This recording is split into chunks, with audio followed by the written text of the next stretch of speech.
Hello, everybody. How's everybody doing today? I see Killer is in here as usual, so we'll do a little shout out for Killer Jam 25.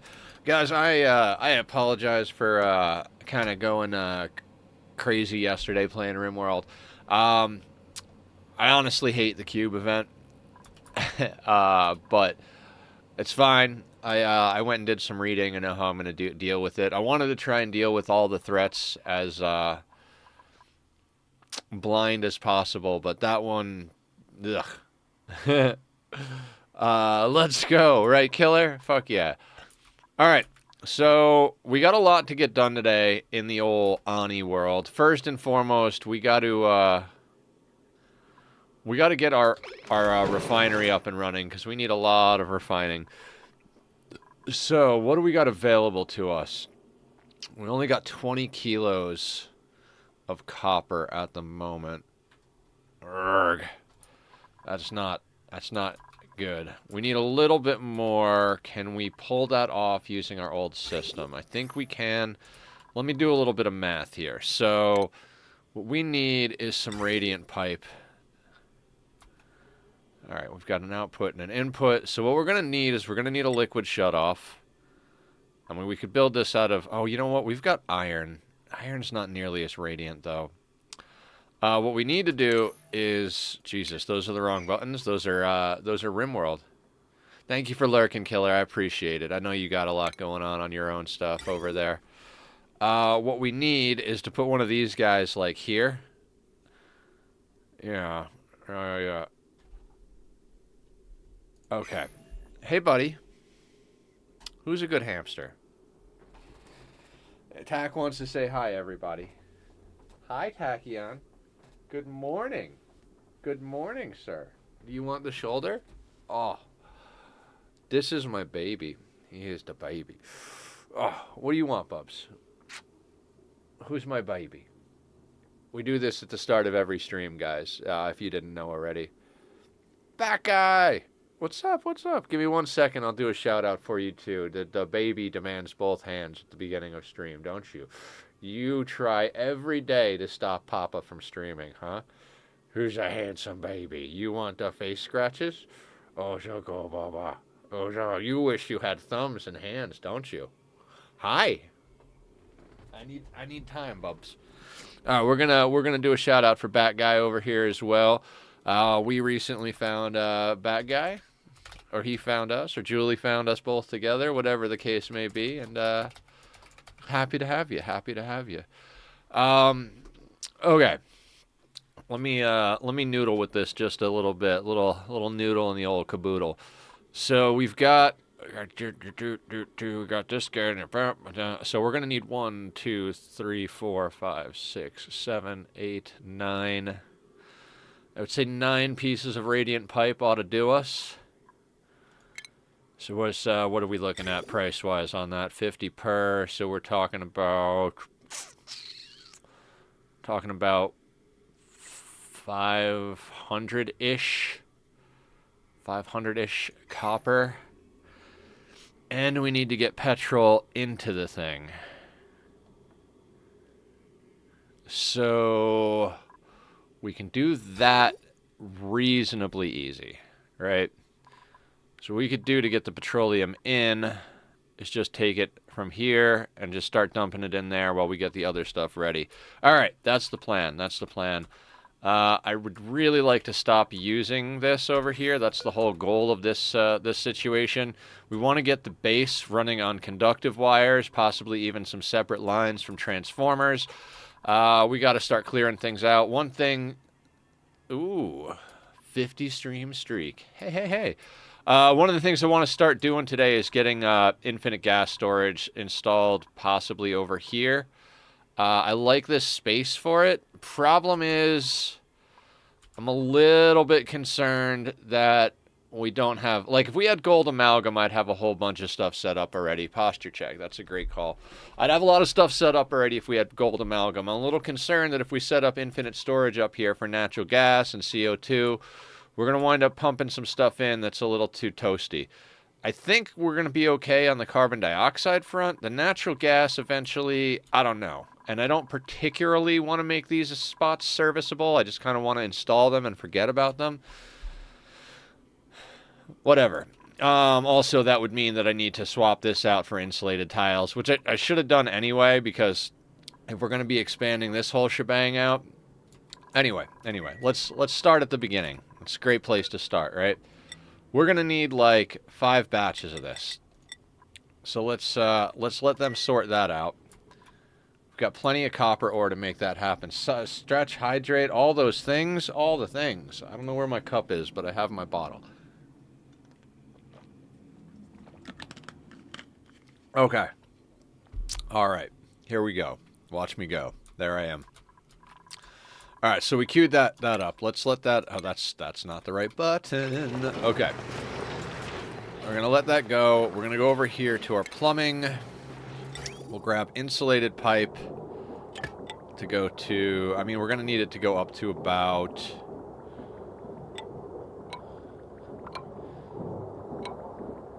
That's going to need to go like that. Oh, shit. That's got to go up, too. So we need this to move. We need this to move. Balls. Did I stretch? I don't think I stretched. Oh. Oh. Hi, kitty. So, cooling loop's going to get in the way of what we need to do unless I do dumb shit that I don't want to. Okay, so moving the cooling loop is now in the equation. Not a lot. We just need to shift this section of it. So, sure, why not? Let's say go like... That'll be fine, right? That'll be fine. Everything is fine. It's all fine. Don't worry. It's okay. We're going to put that there. Meanwhile, we're going to put this over here. And then we're still going to need to bring pipe up here. We can make that radiant. We can put a radiant there, and we can do this like that. Probably going to need... Okay, so I'm going to need to get on top of that. So something like that to get us there.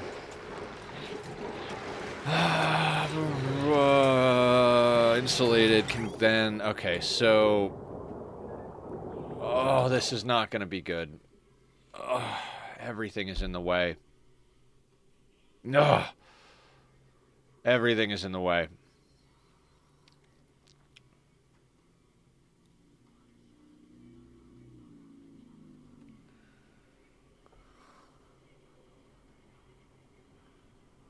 Everything is in the way.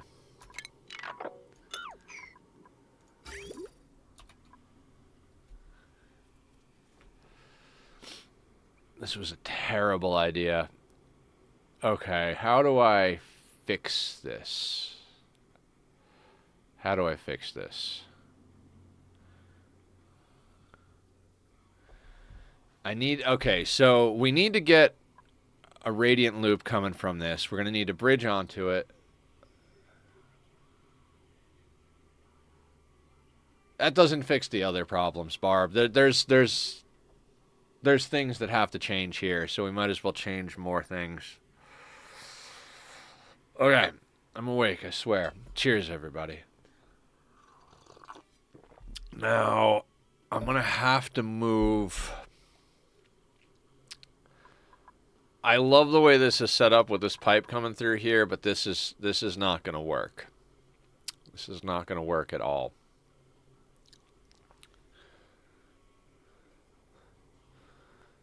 Oof.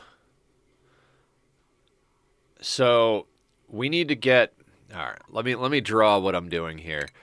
We're not going to use these materials because they're not the right materials, but this needs to go about there. And we need a thermosensor there, and that needs to go into the input. Right? So we can't jump over this with the thermosensor, so that would require us to like move it over here, which I don't like. I don't like that at all.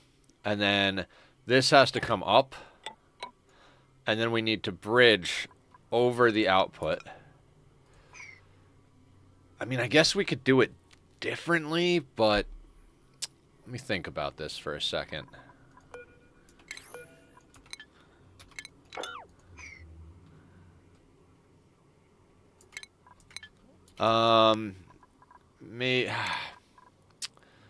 Everything's gonna change, right? Everything's gonna change. So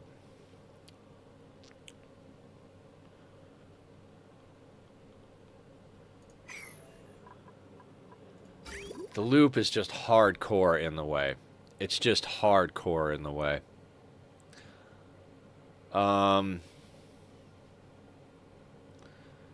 Like both directions of it as well.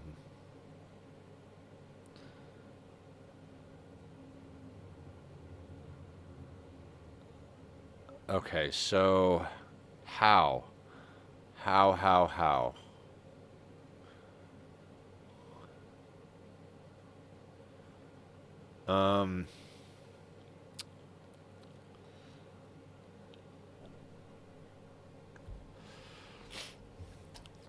I think we gotta move the loop a little bit here.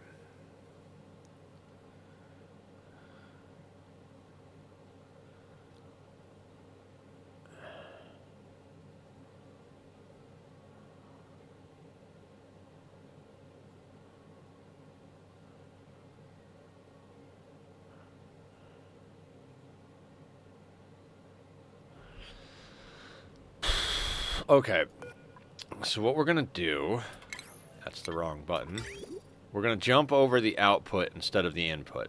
That's how we're gonna change that. And that can go there. Doesn't need to be insulated, actually.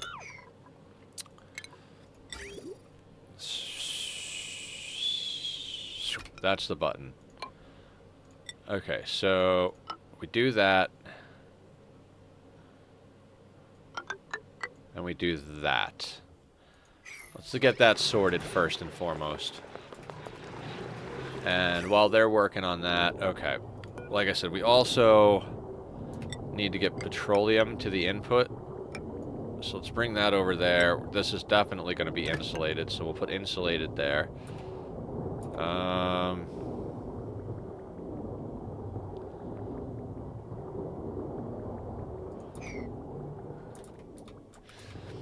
So what we need to do is set it up so that it goes into the steam room and rotates, and then comes out, checks the temperature. If it's still above, like, let's say about 100 and... It's still above about 135, 130, 135. We might have to make adjustments. Then we want it to keep rotating through here until it's dumped all that heat up. And then once it's under 135, it can come back into here to be reused as coolant.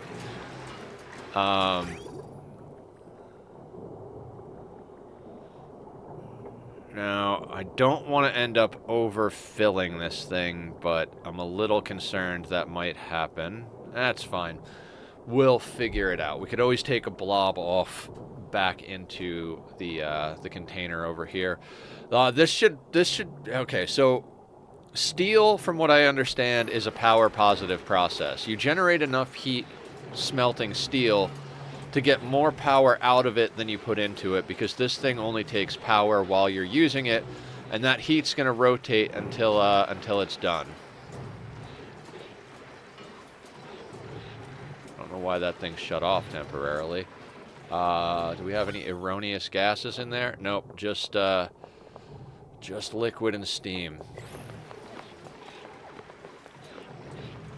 Aqua tuner is staying steady. Okay, so we're doing all right.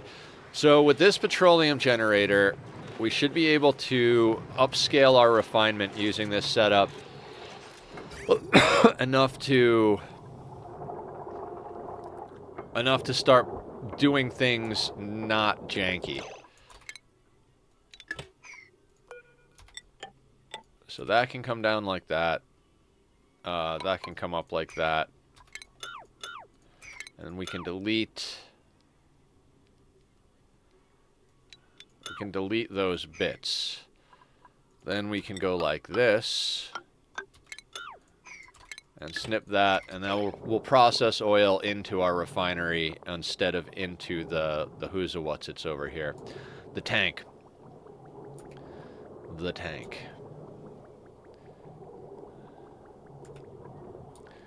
And as we get a little bit more copper, 320. We're almost there already. I got to figure out a way to get this water over there because reasons.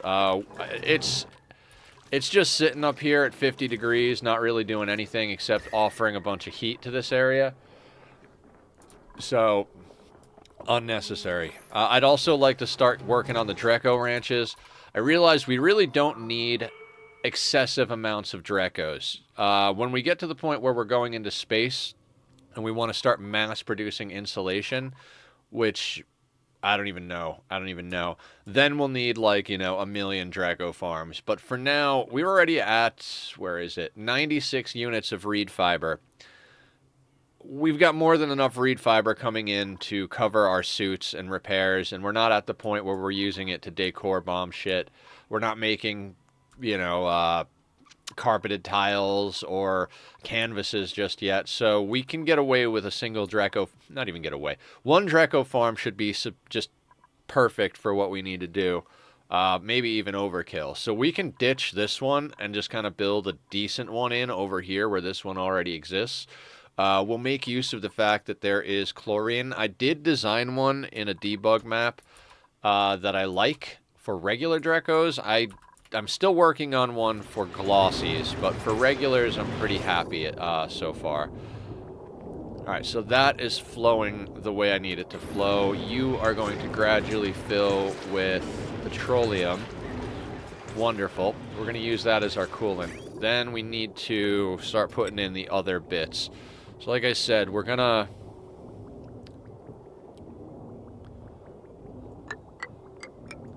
That's going to go there. That's going to go there, and in order to get to those, we got to put those ladders back in. There's already stuff there.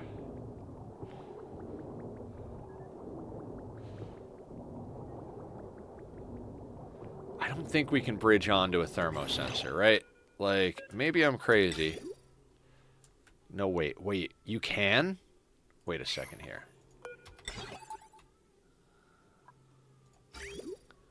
Like, if I want to... No, I can't put that there. Or there. Okay, so we can't do that. Alright, I'm right. So that means...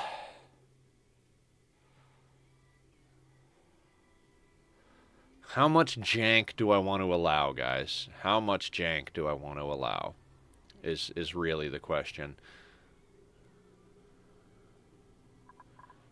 So let's draw something real quick. If we... jump over this way, and then jump back down here. I don't like that. I want this pipe to come down here, but we could go here, right?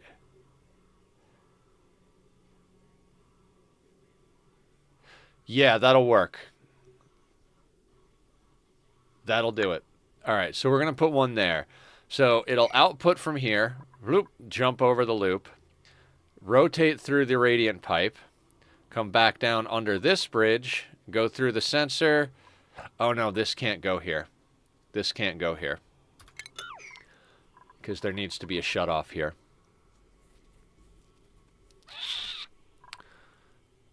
Which I guess we could make out of iron. I'll just make it out of copper.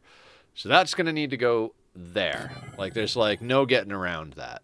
That's the thing. And then we need a bridge that jumps here.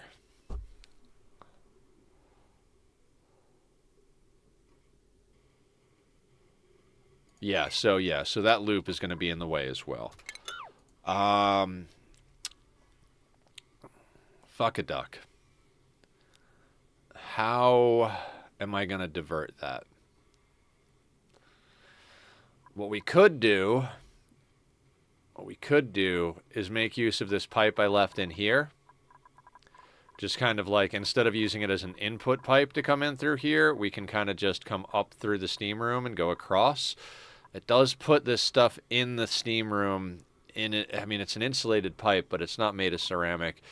The other option is this could kind of come down and across. Either way, we got to move some pipes around. I think temperature-wise, coming down is going to be better than going up. But I also think all of the ideas are not optimal here. So,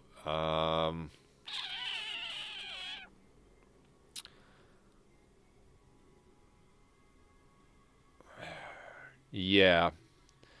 I think going down is probably the easiest way to deal with this. I mean, not necessarily easiest, but most reasonable for what we're doing. So we'll have to do a few things. Right? We're going to put that there. We'll change that out for insulated while we're at it.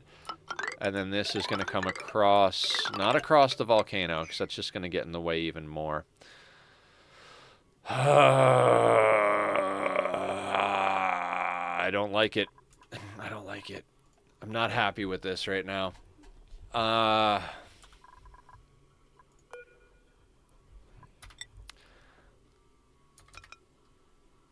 So we're going to put one of these here.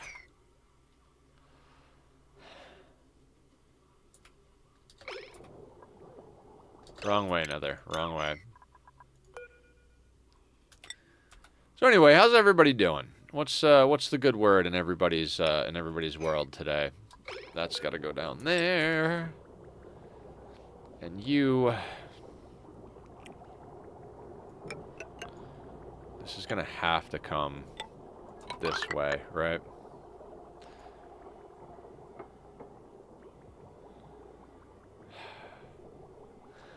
How am I gonna do this?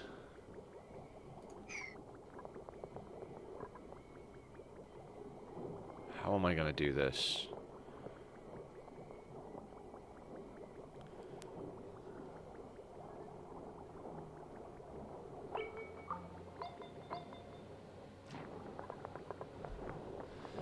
Okay, I think...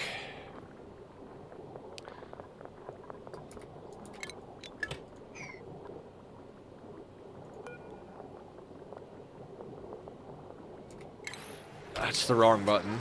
Can't press the right button today. Sorry, guys. I think what we're gonna do...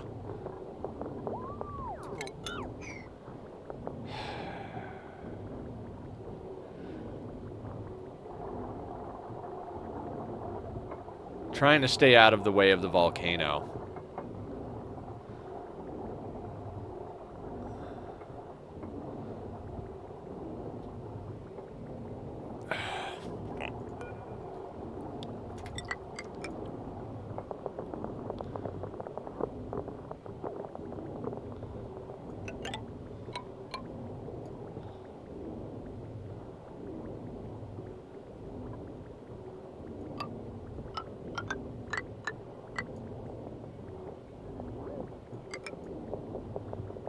Right? Something like that.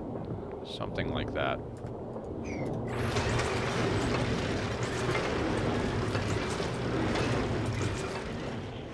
It's a little loud on my end over here. I'm gonna turn that down just a bit. Yes. Give a little stretch. Give a little stretch. Just a little bit. I don't know the rest of that song.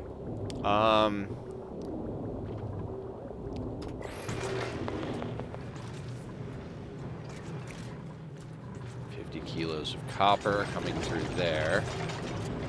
So, radiant pipe. So this is going to go boop, boop.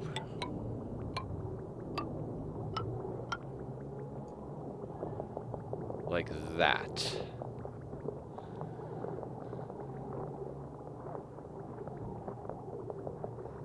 God, I feel like there's a better way to do that. Then we need a liquid pipe thermosensor, which is plumbing.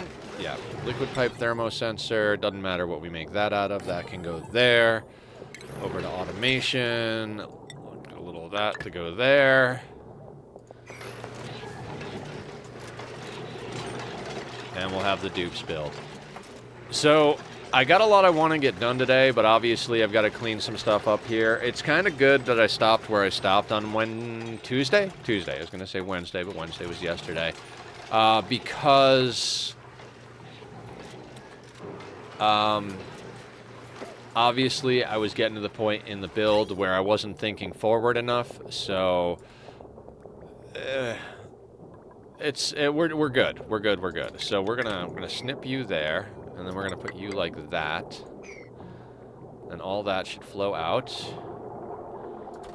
Wonderful. Actually, no, we're supposed to snip there. You can go there. Cool. So now we should have a full... Yeah, a little bit more than full. I don't like that insulated pipe. You know what? We have a plumber.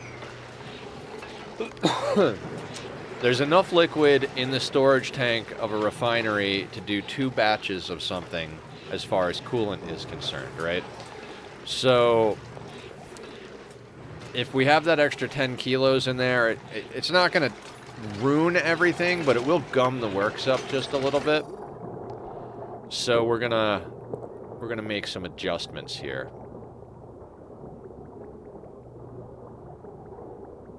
Oh shit, that is doing the wrong thing. Wonderful. That's gonna screw up the cooling loop for a half second.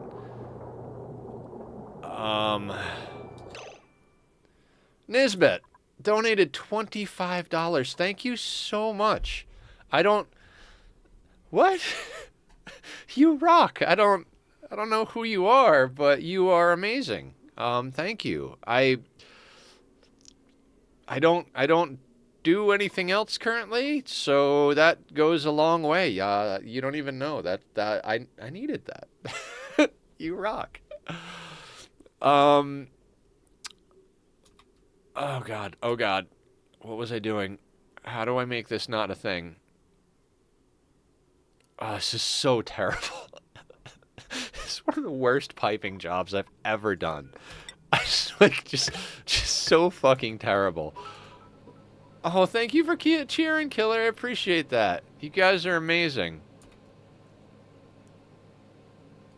Emily! You're amazing. Thank you. I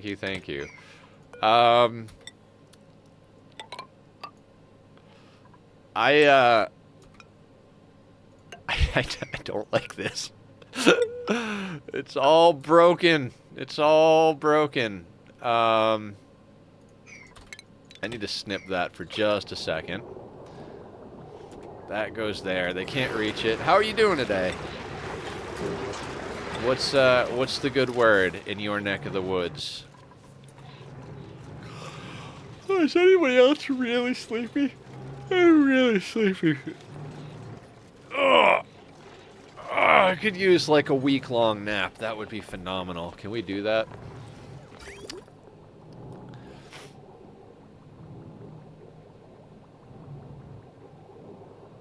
God, I went from like really liking this loop layout to being like, well, this is jank as fuck. I'll figure out how to fix it at one point during stream today. Let's just get some things running, and then I'll worry about making it run well later. Casual, cozy. Let's stick with that vibe, right? Thank you so much for that, Emily. I really appreciate it. I was just dealing with real-life money nonsense this morning, trying to make sure things weren't getting shut off utility-wise, and I sorted it out-ish. But that goes a long way, so thank you, I appreciate it. And you too, Killer, thank you for cheering. I want to... Okay, so today we're probably gonna let Turner loose from the gym to start getting involved in the shenanigans around the base. Because even though it says we have 7 dupes over here, we've been running with 6. Now, Julie over here, she is our cook, and I've just been telling her to run in the duplicate gym when she's not doing other stuff. So she's handling the cooking quite well. We're pretty positive on calories. I know it says 118,000 calories up here, but we're not letting them eat the muckroot or nutrient bars because that stuff doesn't spoil and we want that for space when we go there. So realistically, we've got 64,000 calories of pickled meal and 1,800 of meal. So, 65, 66,000 calories, which is, about 8 or 9 cycles for the amount of dupes we have. And obviously, she'll cook the meal lice as soon as she gets done with her workout routine over there. And we've been activating and deactivating a handful of meal wood as we go because with our wild critter ranch over here on this tile and our bristle blossom overflow, I think there might be a couple of other wild plants still kicking around as well that we're harvesting. Most of them are stifled. Like these guys over here are stifled as shit because of body temperature. Base, once we get all this stuff decommissioned, those will probably start living again. There's there's measures we can take, but mostly they're just there to keep our nature reserve bonus afloat. Our cooling loop is definitely doing a lot of work. This thing is pushing consistently, right? Luckily, everything is still coming out. One of the main reasons is we're using it to cool this down, which is a terrible idea. Absolutely terrible idea. Guys, never try to cool a steam vent with the loop that's cooling your base. It's just an absolutely stupid and unreasonable idea. It's just bad. Just don't do it.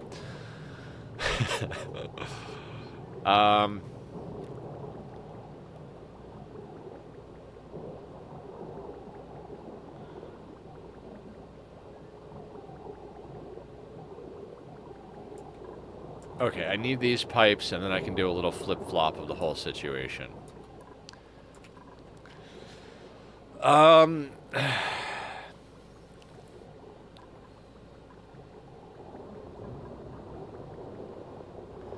tried the generator to steam thing, but then I got mad at sandbox mode and rage quit.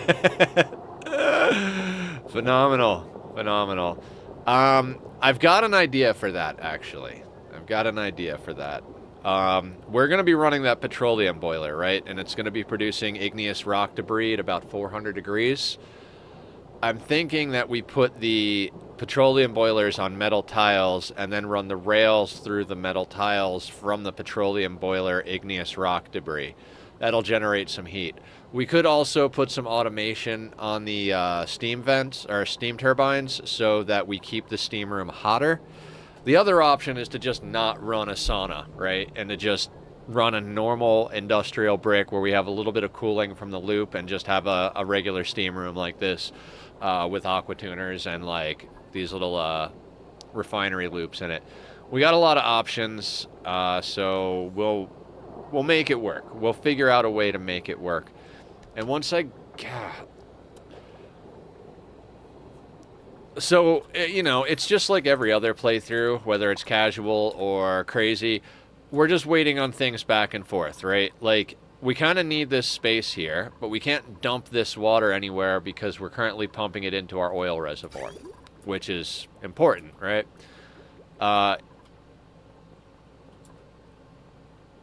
So, we need to keep pumping that into the oil well to make crude, to process into petroleum, to make power. I'd also like to start making some more plastic, but given the speed with which we're approaching all of this, or the lack thereof, I feel like we're going to eventually mutating the glossy Drecos long before power gets going here. Now, one of the things we're going to do when we set up the Dreco farm, like over here, which may or may not be today, depending on how far we go with all this other nonsense, we're going to have them working on mealwood for a while because that's going to drastically increase our chances of getting a mutation to glossy. Right now they're living off of bomb lily, which is, cheaper as far as resources go, but is not working towards our end goal of having all those things sorted. Unreachable build. Yeah, I could have guessed that. I totally could have guessed that. That'll give them access. We'll leave these ladders in here because I'm inevitably or invariably, however you want to say it, gonna need to get some more things going. This is all just gonna be a bunch of nonsense for a while, like absolute total bullshit nonsense. So we'll work with it. We'll do what we got to do. There are just too many bridges and loops and stuff like that. Basically, one of the advantages to running like a legitimate steam room is that you don't have to have the cooling loop going through all of the other loop nonsense that we're dealing with. You know, we don't have to weave the cooling loop in between all this other bullshit, like the output of the refineries, the input of the petroleum boilers, the refineries, all that stuff. And there are probably better ways to do this, right? Like, in theory, we could just put the loop running through the bottom tiles here, which we're going to do with the output, which is a whole roundabout bullshit way of doing this. And then just put like a temp shift plate or something. But, again, temporary systems. I was doing some measurement and some homework last night. For the petroleum boiler we need for this, we're going to need roughly a space of about 25 by 25, which is more or less like this whole like area here, which means that even this up here might be unrealistic for long-term use. I don't know. What we might be able to do is put our refineries up here and then have our power kind of floating down here next to the petroleum boiler. The problem with that is that we kind of need an access port for the petroleum boiler on the left and on the right just to make sure things don't get totally fucked. When it's running smooth for a long period of time, we could, you know... Holy moly, good day to you as well, sir. How are you today? We're janking it up a little bit here. I did some cooling loop action yesterday, or Tuesday. Do I have a suit here that nobody's wearing? Why is nobody wearing the suit? We're going to give that to Julie. Ooh, nutrient bars. Yeah, I'm not even going to look at the dupes, guys. I can't think about taking on the dupes until we get a few more systems locked down. That's not the button to press. All our colonies blow you away. How so?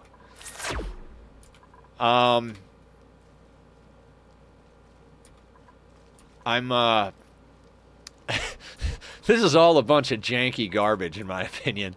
Except, like, this part right here. Like, this bit, kind of proud of. Kind of like the fact that I've got this thing going here. This is not even being sorted even remotely. See how it overpressures there? That can't happen. We gotta lock that down for sure. Which means we gotta rip out this Draco farm, which is fine, like I was saying. We'll probably bring the wall out just a little to give it a little bit more space. And then what I'm thinking... Alright, follow me on this one, guys. What we're gonna do, maybe, is we're gonna put some metal tiles, like, there-ish. And we're gonna run this through this area and allow water to build up in here as kind of like a storage space for temperature. And we'll put a couple of temp shift plates there.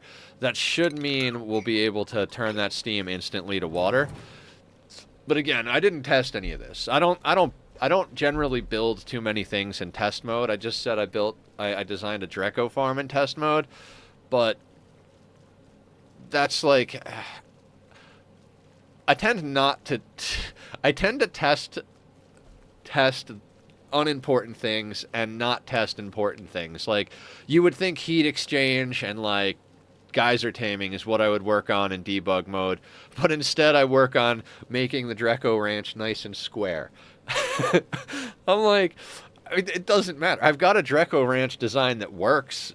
I've been using it since my very first playthrough, essentially. Well, the very first playthrough I did Draco Ranches on, I've been using that Draco farm design, and it works fine. Is it amazing? No, it's not amazing, but it works fine. So I don't know why I feel the need to make a better one, but I do. Okay.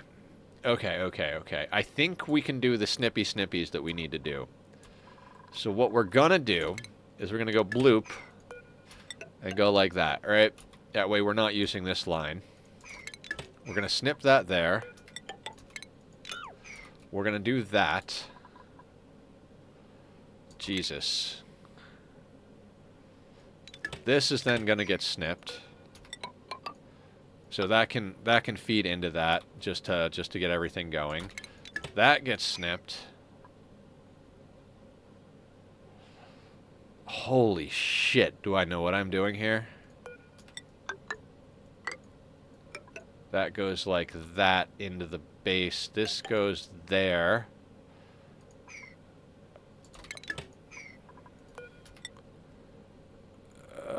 This is... Sure, why not? Okay, let me make sure this works. So it comes out of the aqua tuner, flows down here, goes over, and then this is going to go up to the base. This is only connected to bleed off that line, and that'll get deleted. Perfect, that goes in. Then it comes out of the base, goes down here. Again, this is just connected to bleed that line off, comes down, goes through here. So I think that's how we're going to reconfigure our cooling loop, right?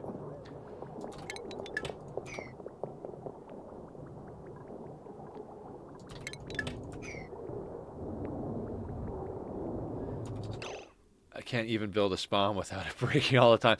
I can't tell. Dude, holy. The first time I tried to build a Rodriguez, everything broke over and over and over and over again to the point where I was like, why the fuck would anybody do this to themselves?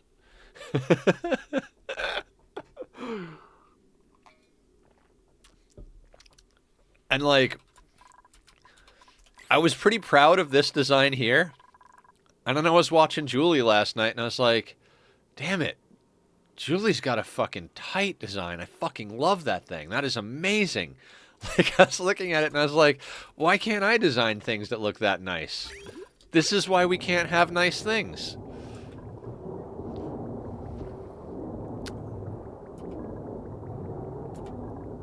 Alright, so then we snip that.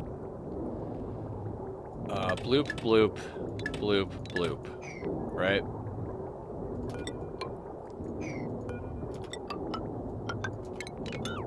Cancel, cancel. That should be going like that. Then that goes like that.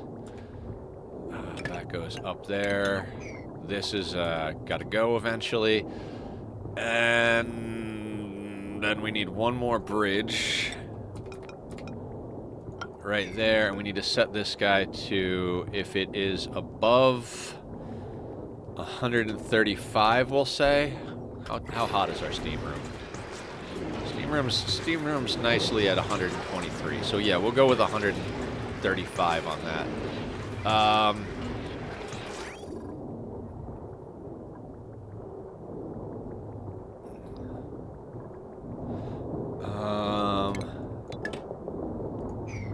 That doesn't get connected there. Okay.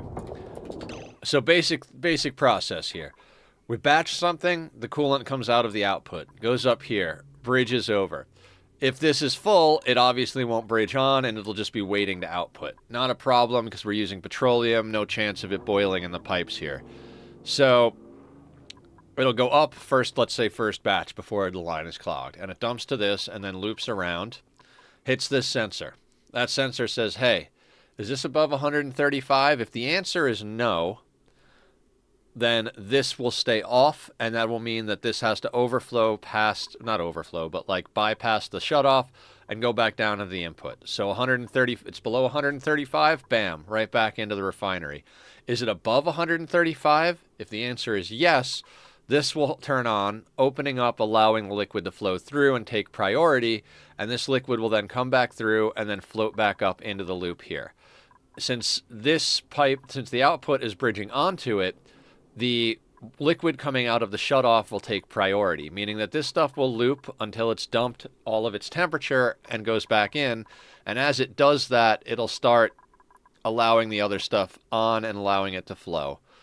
Now, I could probably do this math a lot better to make sure that a full batch is what's in there. There's all sorts of little things here, but I think that'll work. We'll run one or two batches of something.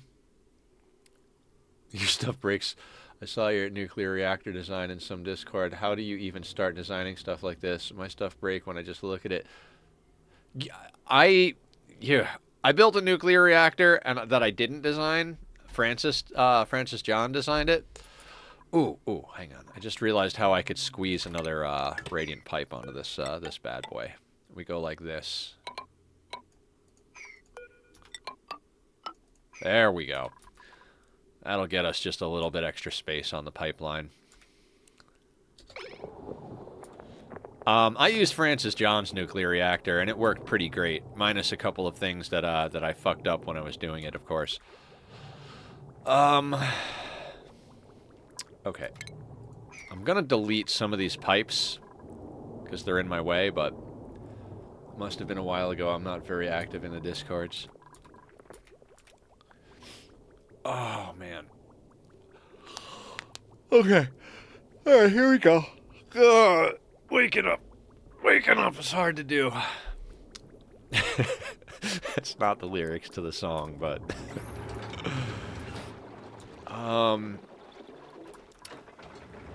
hell with all this nonsense down here for now. There's a whole bunch of other stuff I want to queue up, but I just want them working on this shit right now. I want to get a few things going right quick.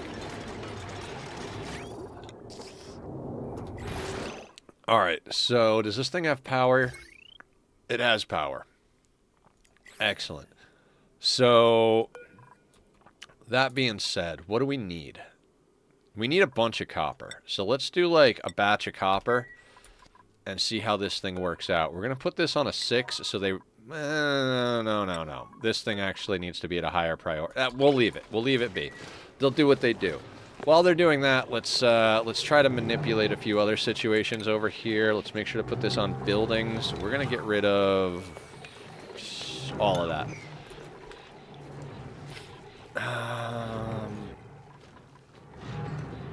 Yeah, and then we're going to have to do some corner build shenanigans because my dumbass... Okay, so instead of actually... We're going to put that there. We're going to have to corner build because... I didn't think ahead. That'll be fine. Now, the problem with this map is I've said it like 1,000 times. I think I've already said it 3 or 4 times today. We don't have gold amalgam. So, if I build a copper or iron ore gas pump in here, that's going to be a problem because... we're likely going to be pumping gases into the carbon dioxide and natural gas infinite storage that are around or above 75. Oh, it's an overpressure system. Holy moly. They're called hydras. Basically, you put just a little bit of one liquid on the bottom and a little bit of another liquid on top. We're using brine and water. What this does is, much like the infinite gas storage trick, where you put a little liquid in front of a gas vent so that it never overpressures, we're doing the same thing. And so what happens is this upper left tile here is where the hydrogen and oxygen spawns, and it'll never get overpressured because liquid and gas can't occupy the same space. So it'll always produce the hydrogen and oxygen. And then because of the way we have this configured... it sees the oxygen on this side in this airflow tile section, and it sees the hydrogen over here. So the hydrogen all gets shoved over to the left, and the oxygen gets shoved over to the right. So basically, we have infinite hydrogen storage here and infinite oxygen storage here. This pump then, does the SPOM thing and pumps the hydrogen into the generators, and these pumps pump it into the base. So right now we've got 278 kilos per tile of oxygen and 20 kilos per tile of hydrogen.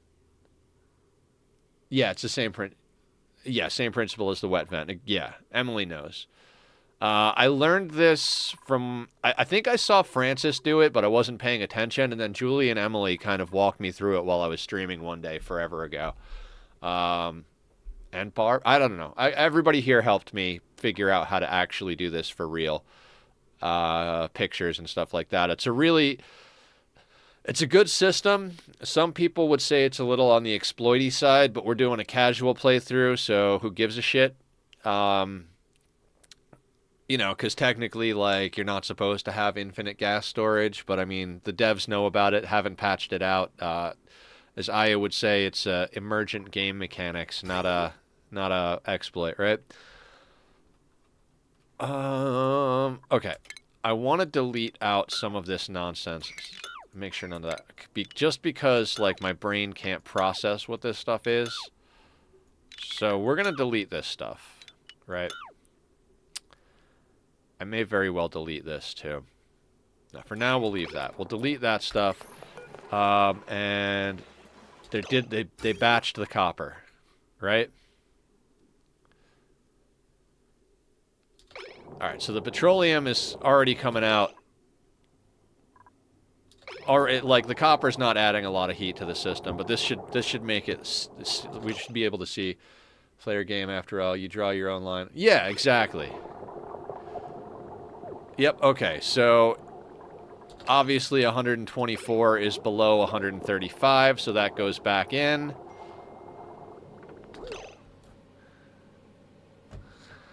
There we go.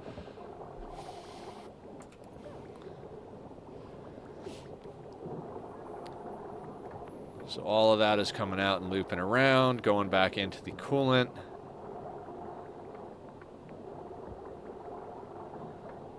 I mean, technically we're not dumping any heat in there because we haven't heated up the petroleum enough to actually add heat to the system, right?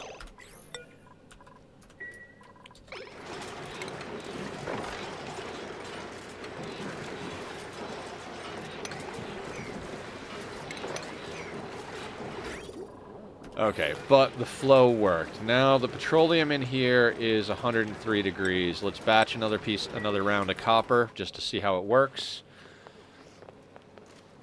Yeah, if I'm doing some sort of like challenge playthrough, or I want to like give myself some restrictions to make it more, I don't know, more interesting, whatever the case may be, like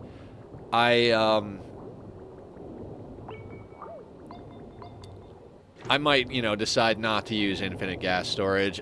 They upgraded the gas reservoirs, so maybe it's not as necessary. At this point, it's just come down to, like, how big is the footprint of the SPOM, right? I'm not against a Rodriguez, because Rodriguez's don't overpressurize, and I love that build, but it's also extremely resource intensive, as far as how much stuff you need to build to sustain it.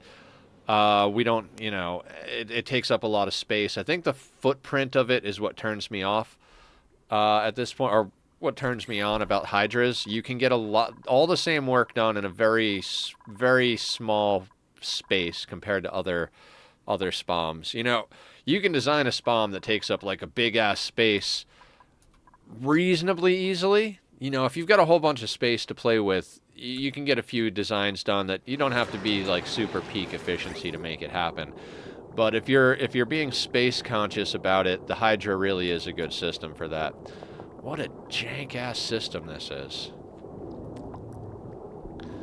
I hate this piping right here. This is gonna hurt my brain for a while until I fix it, which probably weeks away, months away. Okay, so we're working on a batch now. I just want to watch how this loop works, because now that we ran it through once, it should be hot enough that we're going to have enough heat to dump in here. Okay, so what are we getting out? We're getting out 148 degree petroleum, almost 149. Coming in here, and it's dropping in temp, dumping its temp into the steam room. We're coming around, and we're down to 128 degrees. So we dropped like 10 degrees of temperature into the steam room. So we use the power, that goes up there, bing, bang, boom. I do think we have to prioritize this guy above the refinery, because if we stop producing petroleum, this whole system comes crumbling down to a halt. But how do you control where oxygen and hydrogen go?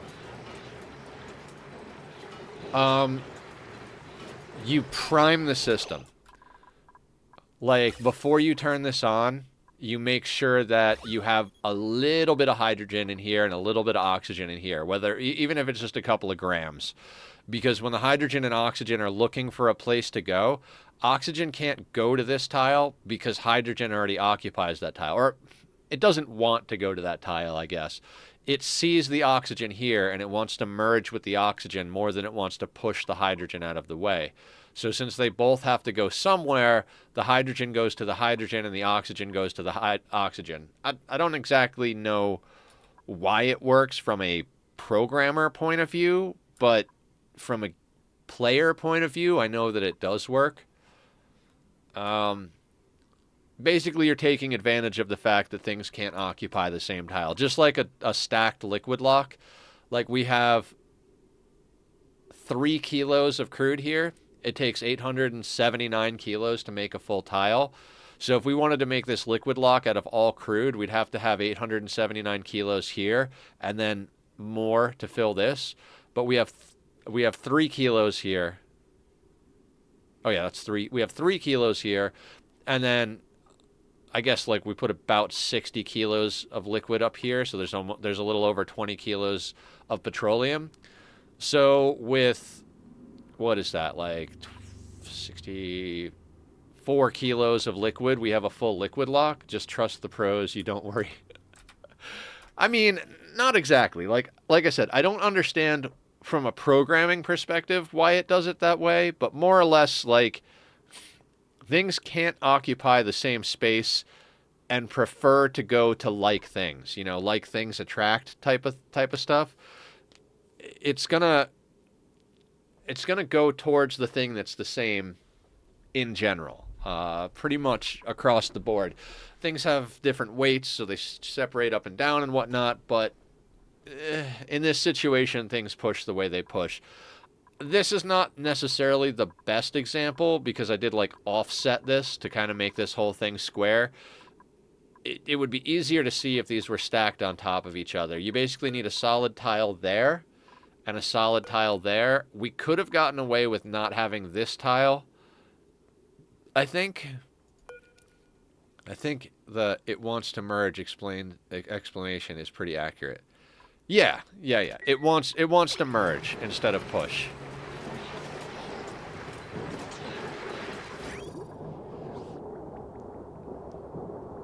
Okay, so we can more or less process things now. Okay.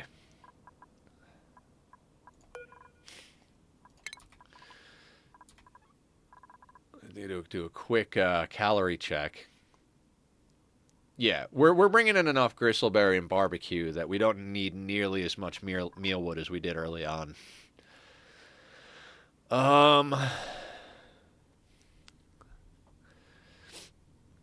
Where are we going next with this whole nonsense? Do I want to spend steel on infinite storage?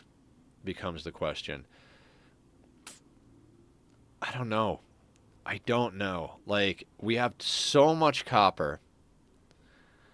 And we're going to need a lot of radiant copper pipe. But copper, I don't think, is a power positive process. We're definitely going to need a lot more steel. We don't have tons of refined carbon. So 5, 10... We can do about 15 batches of steel with the amount of refined carbon we have. We've got plenty of lime. So I say we do 15 batches of steel. That requires 70 kilos of iron. We have 14.6 tons of iron. So yeah, let's start batching out some steel, because that'll, like I said, it's my understanding that steel is a power positive process. And then we can start working on...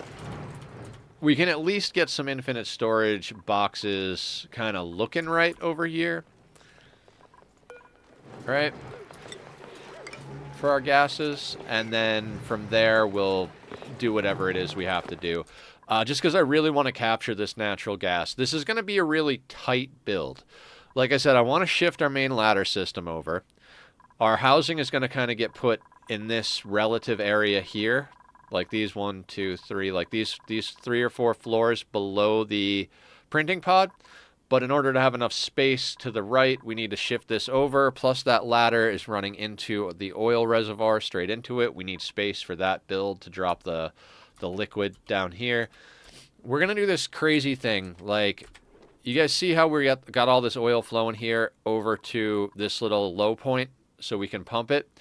We're more or less going to do that across the whole bottom of the map.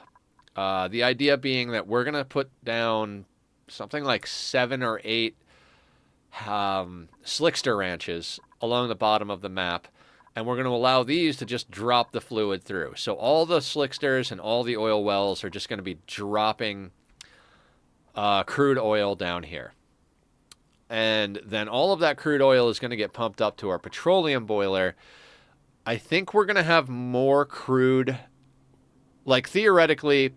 So these things take in a kilo of water and output 333.3 grams. So if they're full uptime, you're looking at 10 kilos. 10 kilos of crude. The thing is that the dupes have to go in and operate them, so it works out more or less to like 9.5 kilos. But then if you're running slicksters, the slicksters augment that and you get the full 10 kilos. In fact, I think you wind up over that amount. Like, if you've got 7 slickster ranches running and you're keeping them reasonably well fed, and you've got the 3 oil wells running, you're going to have more than 10 kilos a second, meaning that this will eventually stack up. So we're probably going to have to put 2 pumps in here to pump it all. And we're going to also need... So my thought process, again, we're going with infinite storages for gases and liquids because why the fuck not? This petroleum boiler is going to do its thing, but we're going to strap on some infinite liquid storage below it for both crude and petroleum. So since invariably we're going to end up with a handful of molten slicksters and petroleum is going to get put into the mix down here, we're going to have to put a little bit of liquid sorting going on. And what we're going to do is we're going to put 2 pumps down here instead of 1. And we'll have 2 inputs into the liquid storage on each side. So the petroleum coming out of the boiler will have a vent to itself, dumping into the infinite petroleum side. And the crude will have 2 pumps and 2 vents as well, because we're going to need to get all of the crude out of the bottom and into that thing. It's going to be a whole mess of pipes to get that going, right? And we are batching steel up here, so this should illustrate how this system works if it works properly, right? So that's going to read and say, oh, dude, that's 150. So that gets sent back in here. This stuff stops outputting, which stops the production of it. And this stuff's just going to rotate and rotate and rotate until it gets below 135. So this is now generating power. This is off, and this is generating power through heat. So now we're starting to drop below. We're starting to get down to 137, 136. How hot is our steam room up here? Yeah, okay. So see how a couple of blobs are starting to be under 135? Now they're coming back in, allowing the rest of this to flow through. So anything that's above 135 is just going to keep cycling and cycling and cycling until it comes in here. We may have to up that temperature to like 145. Thank you, Emily. I'd love to take credit for it. I think it was either Geek or Leofar. Maybe Lefo? One of those 3. I forget which one it is. Sorry. If you're out there, I apologize. Somebody told me about this, and it works great. I feel dumb for not having used it prior. So we're basically getting free power out of making our steel, which means we won't be leaning on our petroleum generator over here. The issue is when you're doing stuff like copper and gold, I think so basically I think copper is power negative. I don't know about gold and iron. I know steel is power positive. So I think like in the middle there, you wind up with some like power neutral or minorly power negative or like power, whatever. Basically, this is going to make best use of your power, or best use of your heat to turn it into power. It's good to have like 3 or 4 of these when you're doing this, because as you guys can see, the loop isn't large enough to accommodate all of the liquid coming out of here. So it does it in like little stages, meaning that this pipe stays blocked for a little while.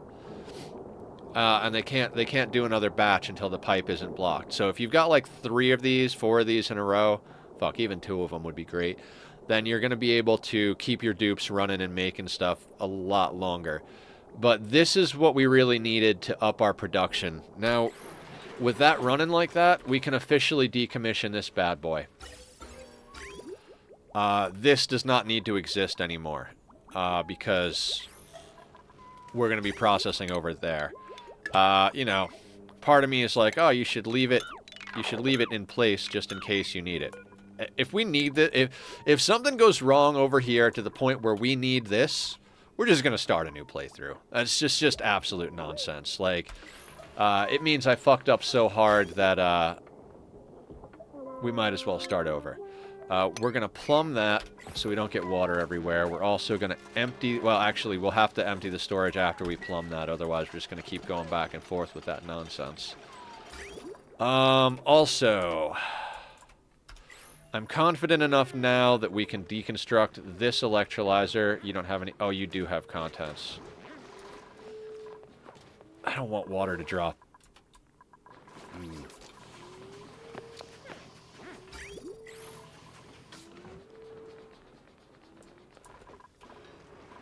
The refinery itself? The overheat temperature on the refinery is 90 degrees. And we have our cooling loop coming through this little industrial area, so it's dragging the temperature down. It's only about 35 degrees over here.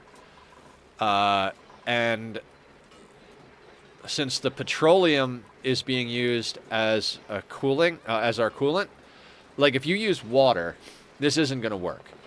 Because water boils at 100 degrees, and we're obviously operating at way higher than 100 degrees. The second it gets above 100 degrees in the pipe, it breaks the pipes. Petroleum doesn't boil until 400 degrees, 399 point something. So if you use petroleum or crude, you can get to much, much higher temperatures. So you've got to kind of bullshit your way to the point where you have some petroleum to use as coolant. But that's why it's right tools for the right job status. We were only able to batch some copper some stuff over here because we were pumping in this water. We were pumping in 24-degree water into this guy and getting out 50-degree water. We were adding 25 degrees to the water. If we tried to recycle this water, we'd do like 2, maybe 3 batches, and then bam, pipes burst, steam, water all over the place. So that's why. We're gonna delete that pipe. Fuck it, I want this out of here, so we're gonna delete that. This tank is just...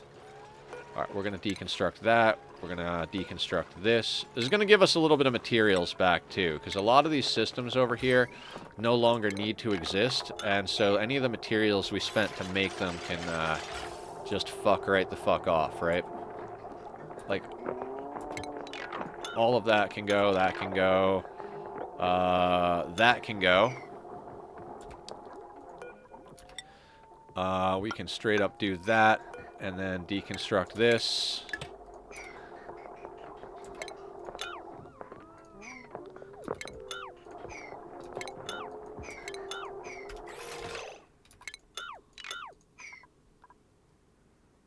Let me not screw up. There we go.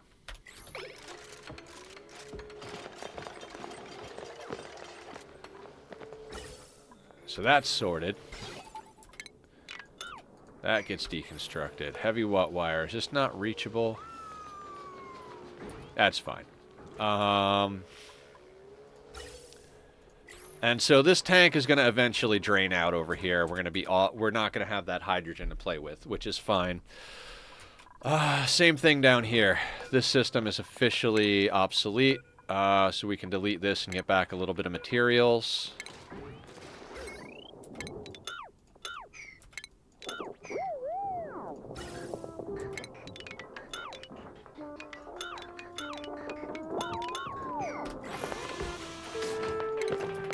We got some yodeling going on over here.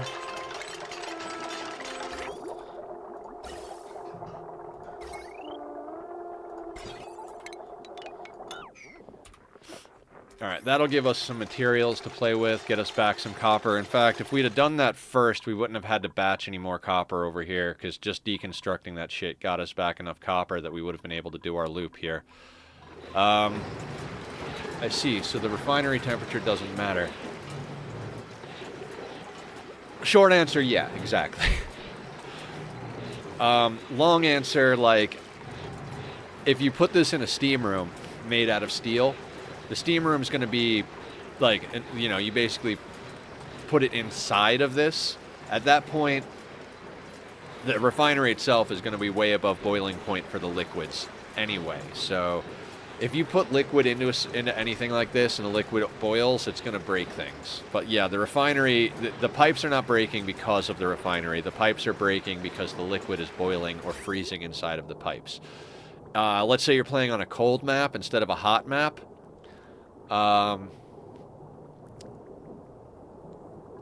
Right. What Emily said. It depends. All right, so let me 21.9, and it's coming out of here.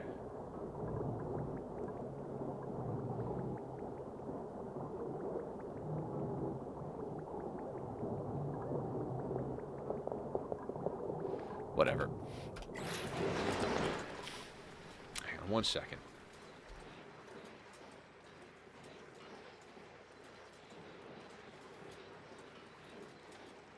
Okay, sorry, I had to blow my nose. Hey, Aya, welcome on in. Welcome on in. How the hell are you?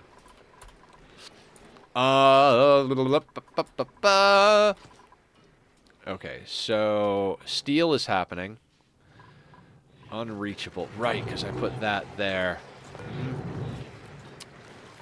So what I should do... Oh, God. I want to build more ladders.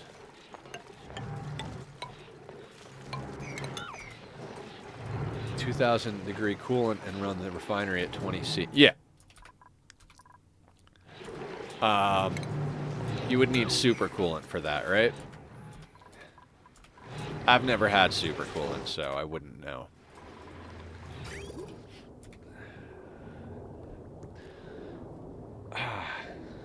All right, we're getting somewhere.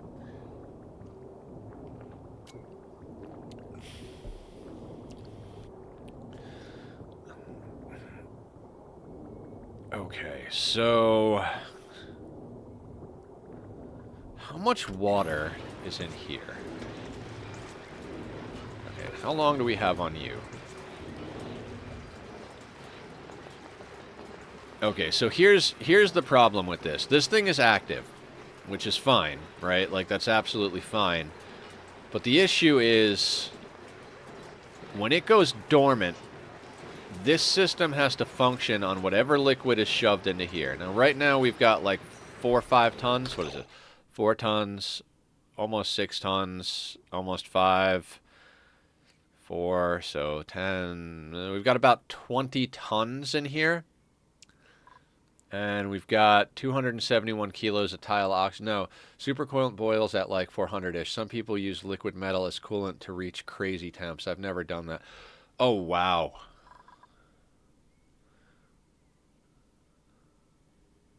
That's insane.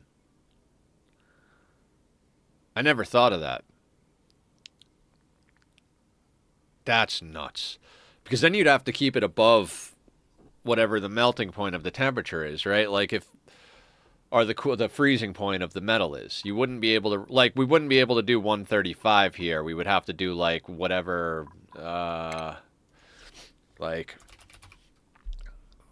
molten steel.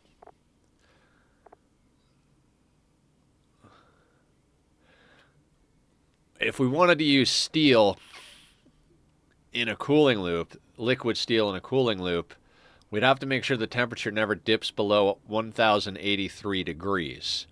But we could run that above that as long as we don't go above 3826. What is that? Steel gas? There's such a thing as steel gas? That is insane. Yeah, let's not play with that. I All right, let me turn off my notification sound because I keep getting text messages from some people, which is good because there were people I was trying to get in touch with that I couldn't get in touch with, and God, my brain was playing tricks on me. It was basically like, you know those friends that aren't returning your phone calls? They hate you. Which is not the case. One of them I had the wrong phone number for one of them. Theoretically, any matter can be a gas if you try hard enough, right?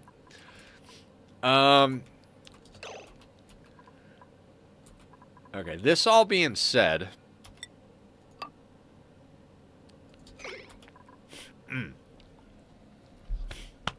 don't know why I'm so stuffy this morning. I apologize, guys.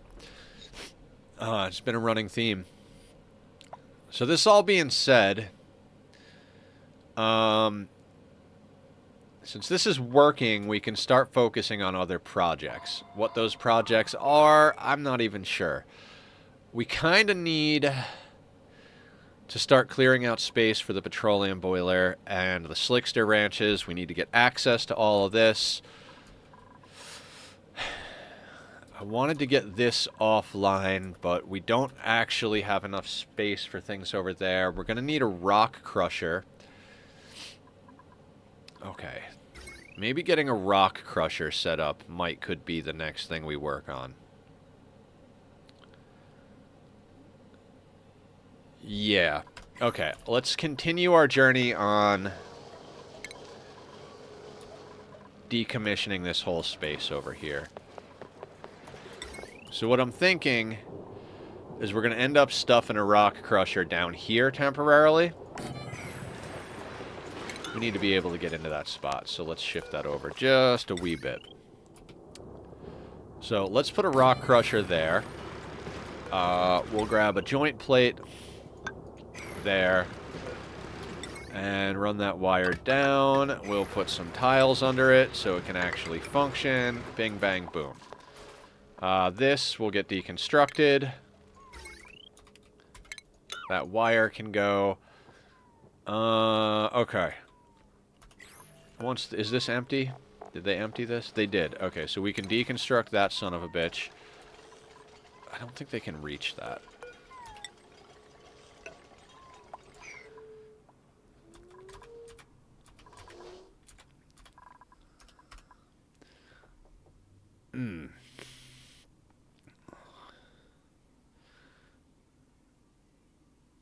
Okay, I think what we got to do, because I know this is like easily enough water to get us through the dormant period of this.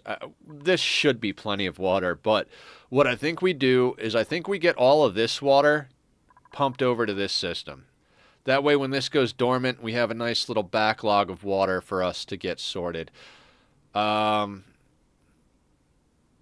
Then we're going to start working on strip mining all of this out and decommissioning this Dreco farm, which is why I wanted to get some infinite gas storage going over here, because we're going to have just a whole mess of gases. We're going to have lots of stuff to deal with.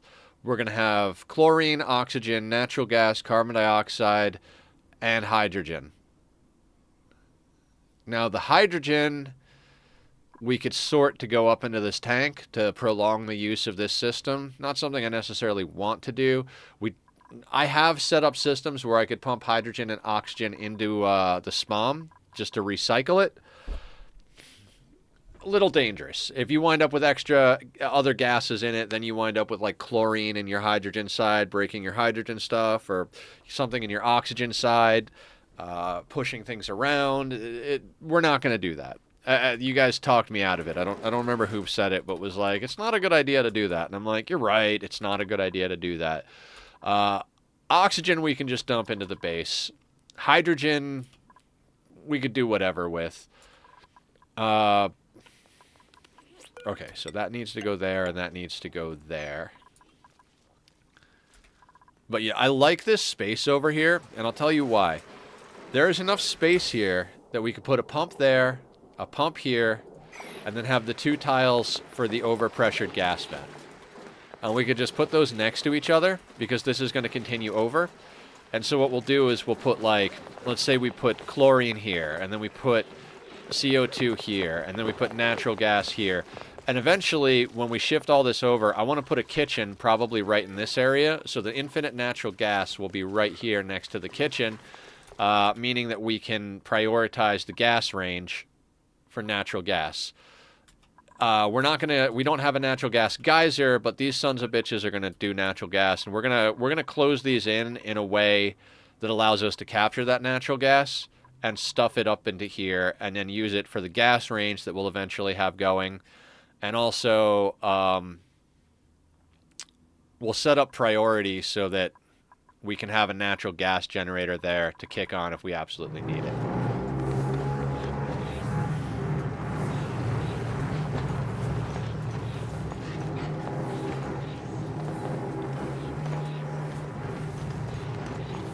I'm checking this because it's not overpressuring.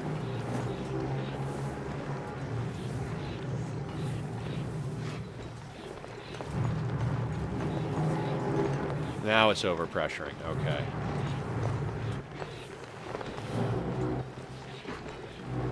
We'll work on that. We'll work on that. It'll be fine. We'll work on it. Easy peasy. Okay. For the sake of my sanity, we'll just keep right on trucking. We're going to slap one of those in there, and we're going to put one there.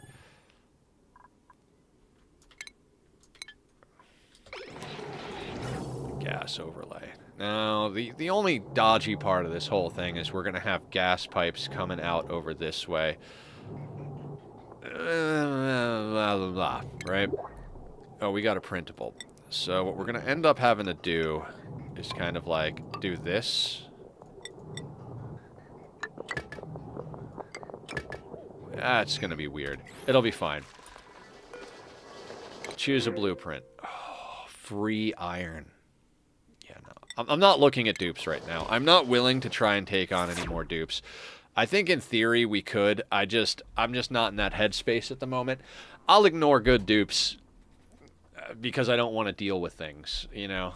My sanity is much more important than the dupes. We did set up a way to get water into this, so thank you, past Nether. It's right here. There's an input right here to put water into this line, so that's phenomenal. At least I did something right.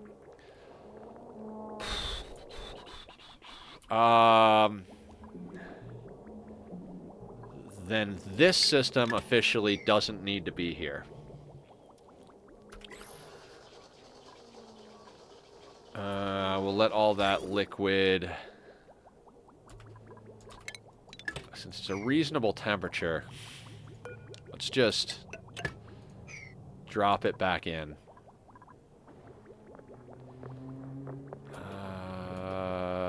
This is an old... Let's start the day by, like, getting our stuff cleaned up a little bit. I know I said I leave pipes for the sake of not having to rebuild them later, but at this stage of the game, we're just... At this stage of the game, I think cleaning things up is a little bit more important than actually worrying about it. Okay, so what we want to do is get all of this water the hell out of here.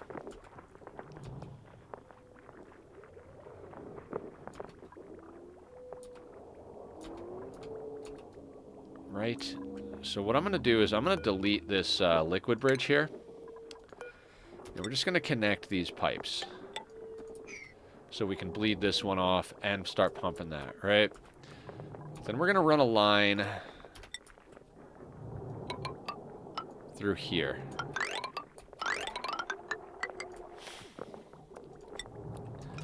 Title of today's stream should be Getting Organized, because that's basically what we're doing. We finally got a little bit of permanence going that we can actually start cleaning up the system. We are going to need this water over here. You know what? Hang on. I know that water is toasty, but we're going to need water for research, right?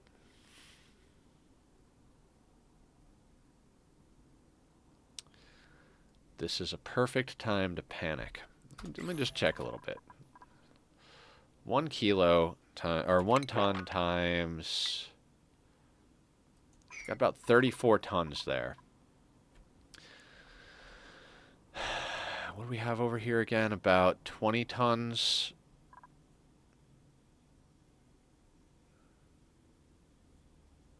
There will be more water, Nether. There will be more water. I mean, even if we got to use toilet water to do research, that's what we'll do. That can be future Nether's problem. Ugh. Okay. So we're just going to work a lot of projects at the same time. Where's the pedestal?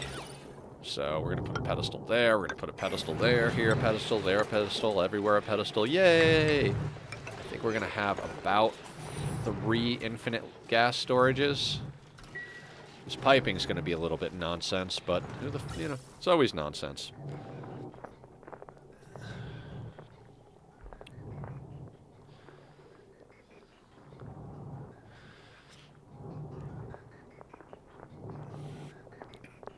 There's always that temptation of, like, can we make a perfectly... Alright, is this made of sandstone? Oof. Dumb idea, Nether. Let's cancel these. Because then they're just going to have to go in and out of the base. These can stay sandstone, but the ones outside the wall... Let's make these igneous, because there's plenty of igneous on this side. Alright, there we go.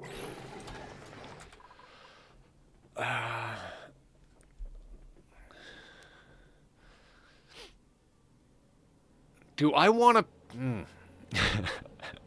Do I want to do this correctly?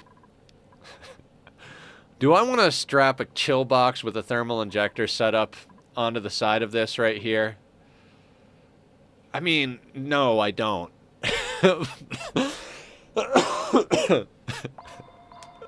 I vividly remember that nasty rock gas when tinkering with the niobium volcano. 1 out of 10, wouldn't recommend.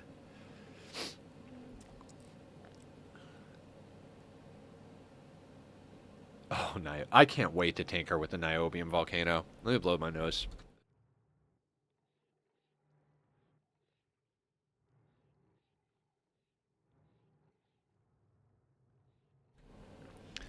So, considering I'm all stuffy and blowing my nose left and right, I'm fairly certain I'm allergic to cats. I think that's what we figured out when I was a kid. I'm not, like, allergic, like breakout and hives allergic, but if it's first thing in the morning, when it's first thing in the morning, and the kitty is right here and I'm burying my face in his fur, I don't think it's the greatest thing for my face. But, you know, that's what we do.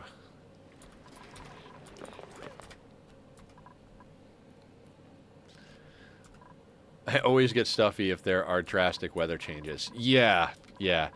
I'm always stuffy first thing in the morning. And I woke up a little earlier today because I had to get some stuff sorted for real life bullshit.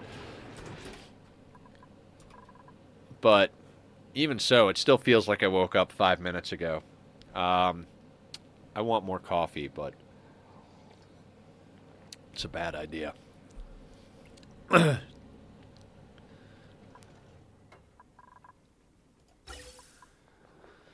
Okay. Now... We've got a little bit of a problem with putting the infinite gas storage there, and that's that all these pipes are going to come in here. So we can't just put a sorting system below them. I mean, it's probably a bad idea, but I just like the look of the space. So we're going to have to put some sort of gas sorting into place. Right? We'll deal with that in a second. Let's worry about sorting the water at the moment. We'll worry about that. I like that the base is nicely pressurized with oxygen. We got a few people doing nothing. Oh, that's right. I told Al not to go in the duplicate gym because she's already maxed out her athletics, right?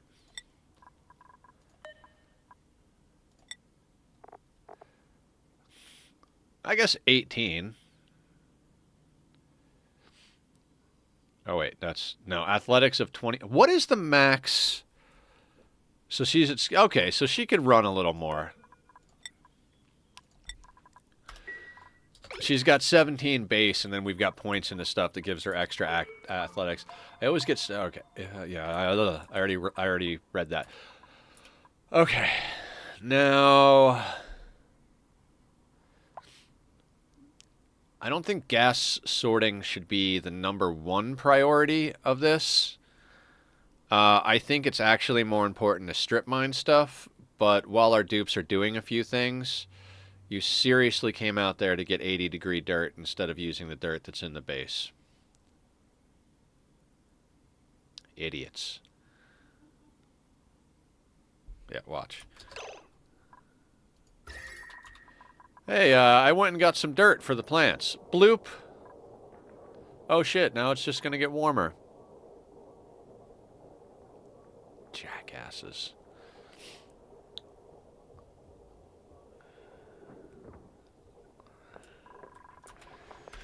Okay. It's a good thing we have a cooling loop. You're too buff, no gym privileges for you, right? Pretty much. Pretty much.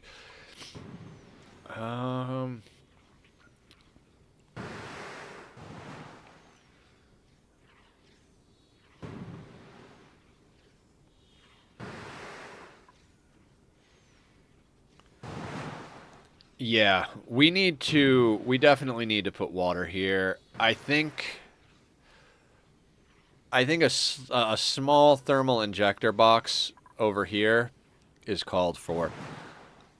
We don't have to give it its own steam turbine, though, because we have the steam chamber down here.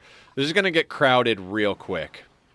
We definitely need the 5 steam turbines set up. We need a larger steam area. Because I'm half tempted already to put in a second aqua tuner just for the main loop we're using. But if we're going to put a thermal injector setup over here, we're definitely... Well, actually, if we put a thermal injector setup over here, we can take this process off of the main loop and we won't need to stress it. So, more than likely, that's what we're going to do. We'll put it down probably like right here somehow. We are going to have to delete some things, I do believe. Although if it's coming from up there, then the output could jump down into here. Come in and then go back out. I don't know how it's going to get out of there. This is an absolute nightmarish mess of garbage. Which is just how we like it here in our streams. Okay, that looks like... Okay, so... Oh, they can't reach that tile, can they?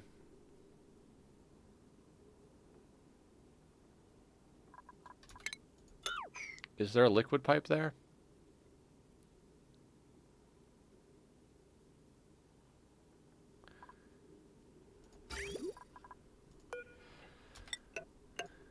There is not. That was the mistake I made.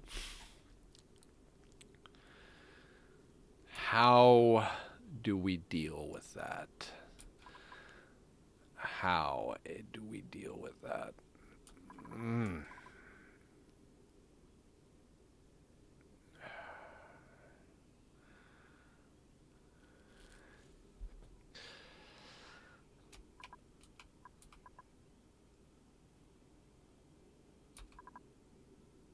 The only thought I have...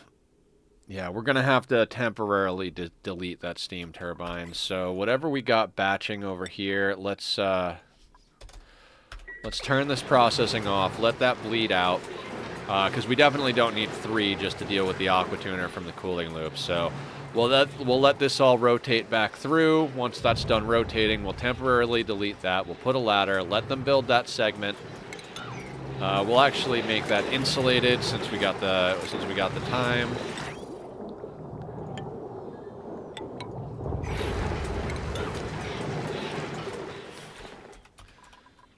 Yeah, unfortunately, that's the game we're gonna have to play. Meanwhile, down here in the oil biomes, we need to start strip mining this whole place out.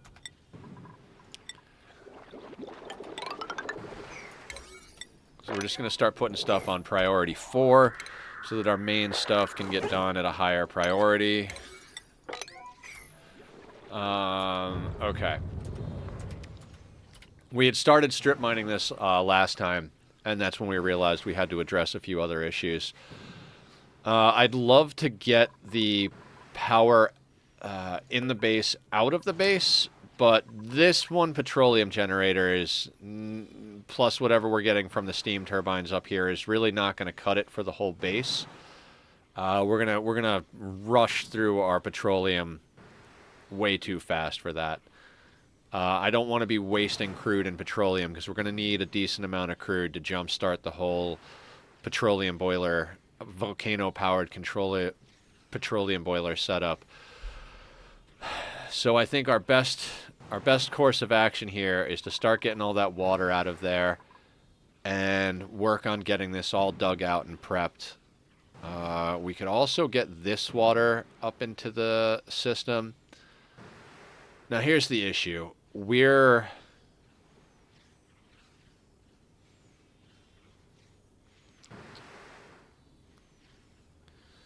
water we're filtering over here is going into toilets and carbon skimming, and then the overflow is going into the bristleberry. If we start pumping water from like here or over here into that system, we're more or less just going to be feeding the bristleberry, which is not really necessary with what we've got in place for food at the moment. So, damn, 4,800 calories of barbecue. Fuck yes.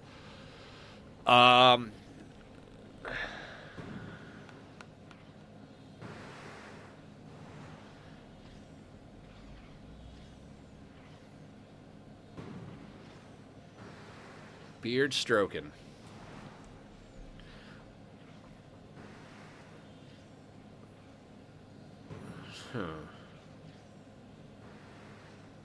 We also don't have a kiln set up.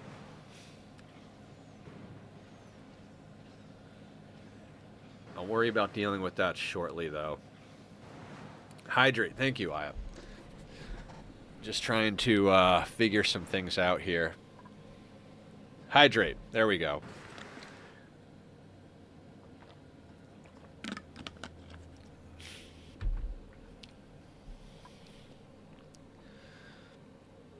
Now, yeah, I'd like to get this Draco farm out of the way.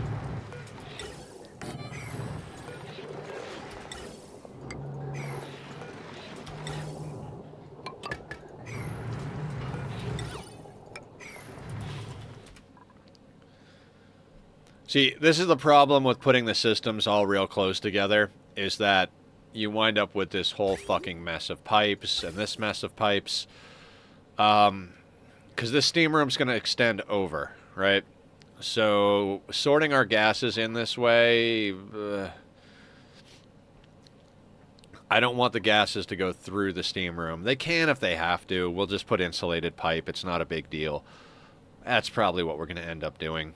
We can also work on that as well, right? We can start making the space.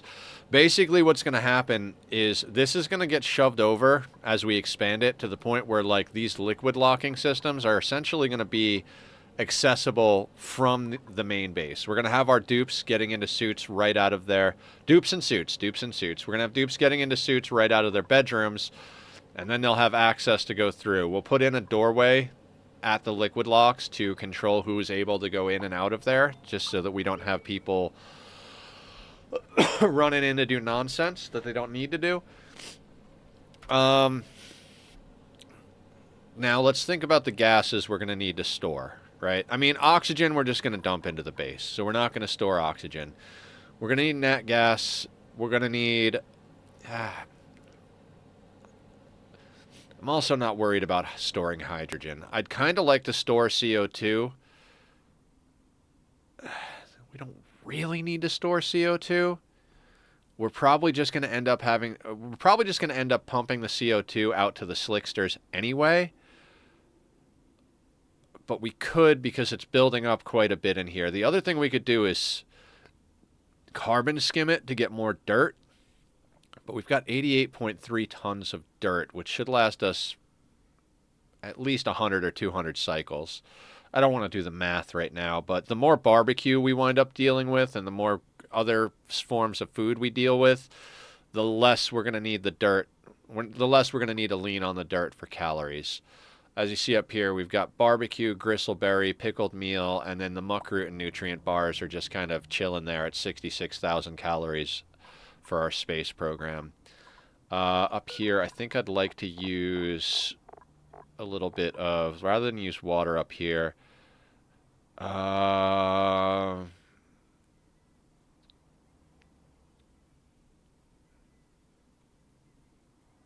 what? Let's just use petroleum. No chance that's going to have a problem. In my last colony, I was desperate for CO2 because I wanted it for converting clean water to polluted water. A weird thing to want. No, it's not a weird thing to want at all. Polluted water has a lot of good uses, ranging from cooling loops to filtering it for dirt to, I don't even know, to feeding to, there's a bunch of stuff that you need to feed polluted water to, like thimbleweed or bog buckets and stuff like that. So like if you're on a planet that's not naturally producing polluted water, you could definitely be in a situation where you need to somehow do that. I mean, if we store, we're going to be producing plenty of CO2 for our slicksters once we get all of the industrial shit going, right? So if we store all this CO2 and don't tap into it for a while and decide, fuck, we kind of need some dirt, we can just pump it into a chamber with a carbon skimmer and just skim the shit out of it and get us a whole bunch of polluted dirt and then compost it. You know? There's so many ways to, like, when you first start playing this game, you start panicking. You're like, shit, I'm running out of this resource. I don't know how to get more of it. There's a lot of different ways to get it. Like, for just a little bit of power, you can essentially turn carbon dioxide into dirt. All right, let's deconstruct that temporarily. Higher priority than the strip mining projects.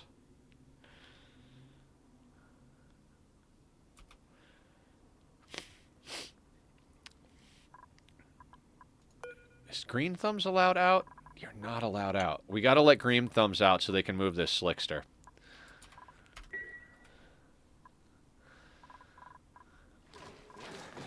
I hate deleting steam turbines. It's just like, no! But it's not a problem. The plastic and lead are gonna be right there.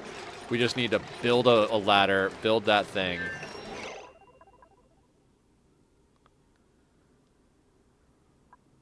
How is there water there? Ah, from the pipe, son of a bitch. Son of a bitch.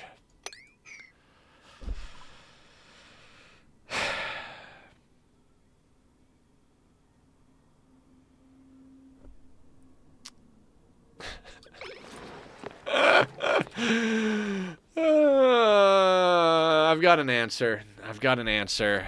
Okay. That was dumb, but I've got an answer. Mesh tiles. We're going to put a mesh tile. Can't put a mesh tile. Fair enough, game. Fair enough. So we're going to have to do a little deconstruct fix thing here. Steam turbine spilling water is the reason I migrated away from puddles.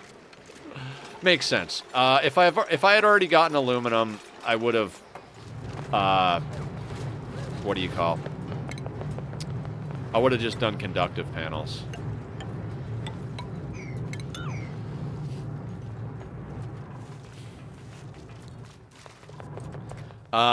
This is a neat little trick. Technically, the water is here. So if we put mesh tiles here, we can mop on top of the mesh tiles and get rid of the water.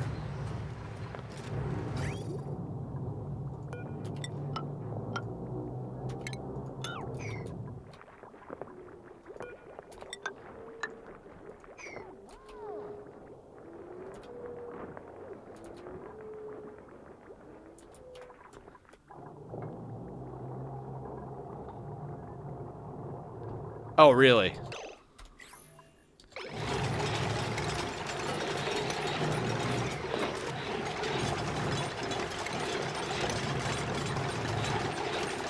No shit. Well, learn something new every day. I mean, they're already building them, so...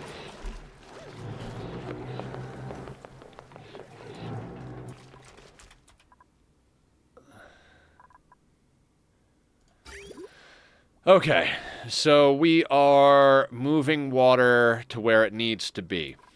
Excellent.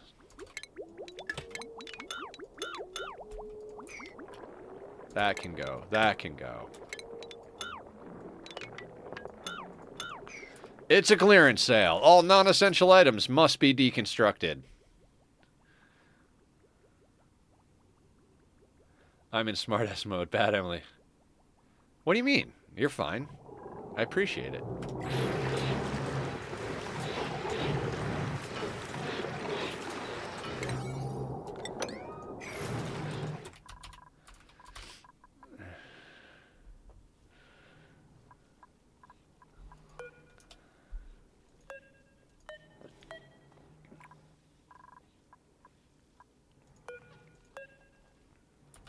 No, the canister, guys.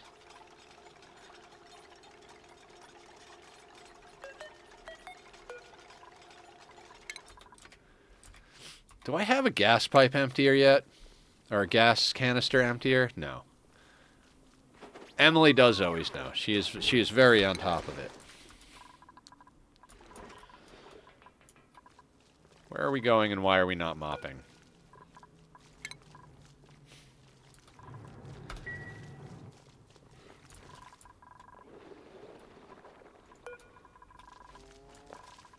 Huh, okay. Run, dupes, run! Some of our dupes are pretty badass at this point.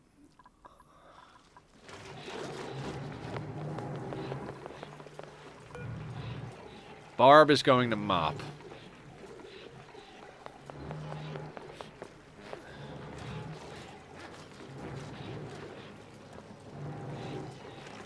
Okay, there we go.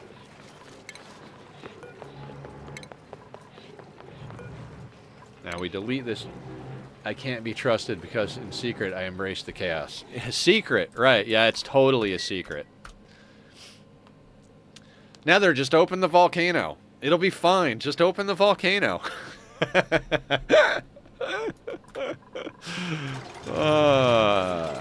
Good times.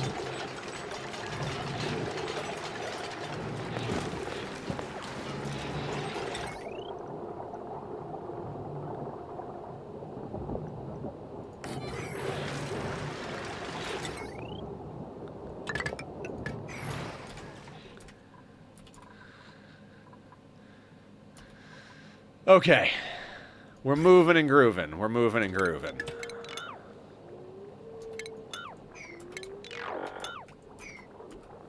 That pipe can go.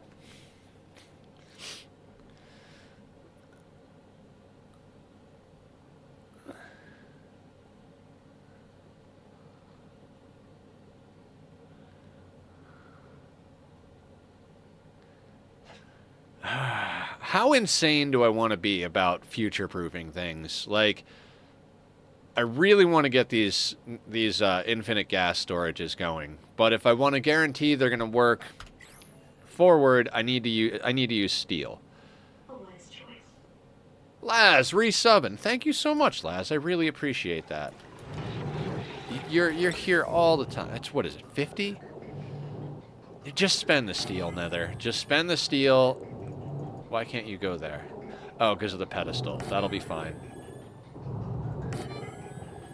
Yeah, 300 steel is not a big deal. We're gonna build steel pumps in here.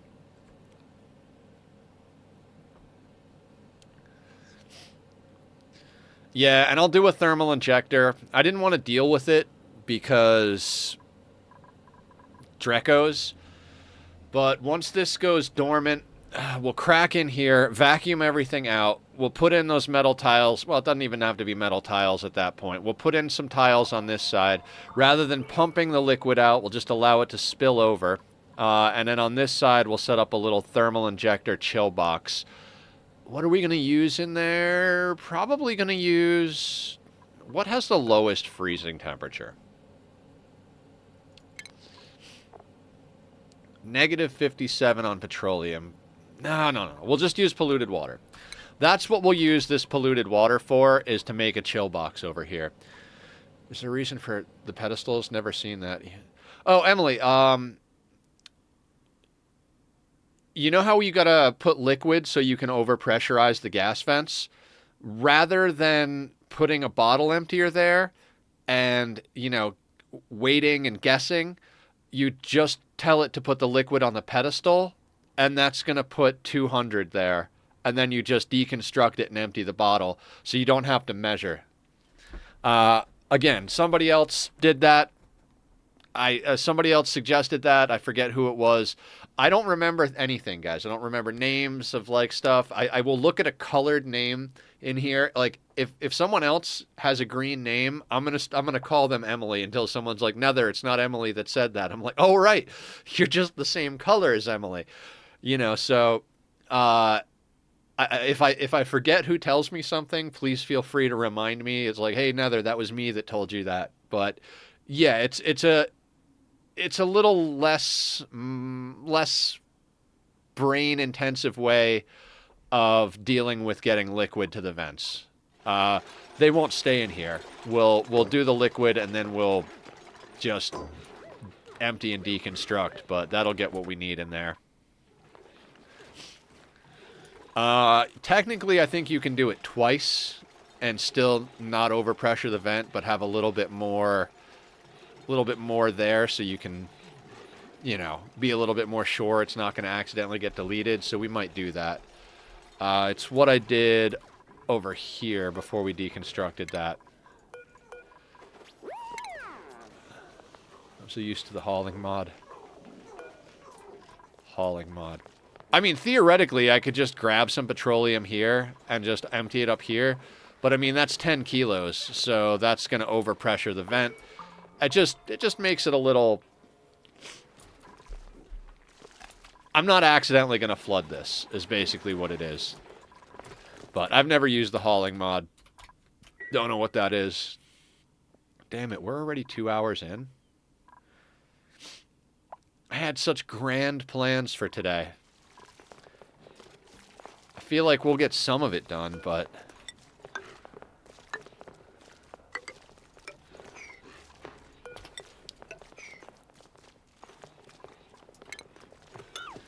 Did I ever figure out what gases we're storing up here? Carbon dioxide, natural gas, and I guess chlorine for now. I think we just let hydrogen float up to the top of the map. We're making enough hydrogen that if we ever needed it, we could get it. I left in this little nub right here, so if we absolutely have to, we could tap into the hydrogen over here. We also have automation to like adjust things. Yeah, so we don't need infinite storage for hydrogen. Oxygen will just get dumped back into the base. I can't think of any other gases we would need to store. I think it's called Move This Here, and it allows moving precise amounts of resources. Also liquids and gases to a spiff. Ah! That does sound like a nice mod. That does sound like a nice mod. I'm gonna up the priority on these a little bit. This never gets done unless it's at a higher priority, which makes sense because, decor is not as important as anything else in theory. Let's sweep up what's in here. And I think we can go back to batching steel. I'm gonna just do one for now.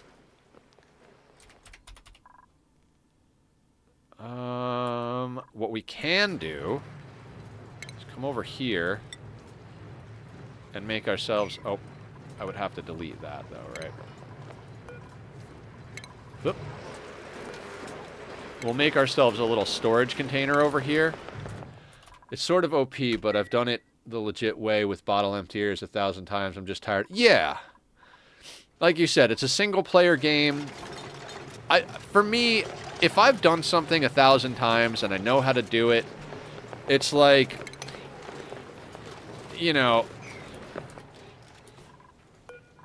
Why, like what you're saying. At a certain point, it's like, look, I'm not doing this because I can't do it the vanilla way. I'm doing this because I've already done it the vanilla way 1,000 times, and I'm tired of doing it that way.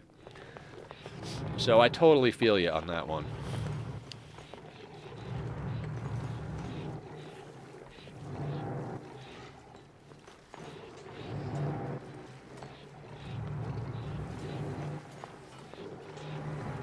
Now, how temperature efficient do we want to make the thermal injector? We don't need a big one, right?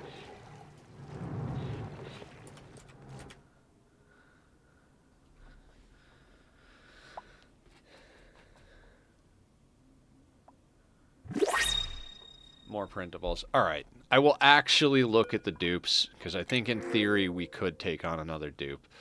Nyctophobic, not especially. Well, I mean, we could put a shine bug in their room, but we're not at rooms yet. Farming, supplying. What we need to keep our eyes out for... Yeah, I don't want any of these. We are going to need another rancher. If we're going to have like 7 slickster ranches, 7 or 8 slickster ranches... we're going to need another rancher. Pretty much, like Green Thumbs does farming and ranching, which we can leave them on farming and ranching and just, they could be the person that prioritizes farming and does ranching secondary, but we need a dedicated full-time rancher. Yeah, absolutely. Green Thumbs definitely needs an intern. So what we're going to do is go over here, and we're going to put lime in here. Put that at like a 6 priority. What else definitely needs to be in there? Refined carbon. All the refined carbon goes in there.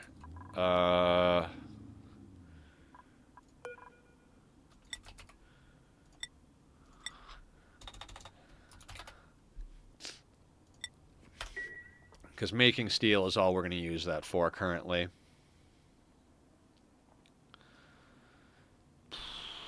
Could also put... could put eggshells, but we should probably just put those next to this guy. Right? So we'll put a thing here. This will be eggshells and fossil. Alright. Getting organized piece by piece. Oh, I didn't actually select the petroleum. That's why it's not getting done.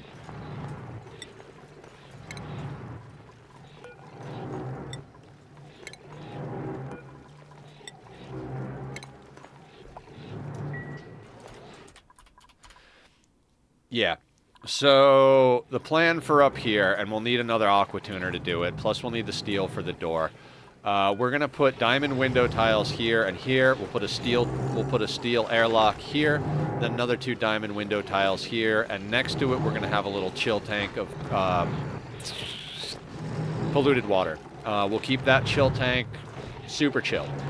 Doesn't matter what it is, we'll just keep it like icy cold, right? And then we'll put a thermosensor right about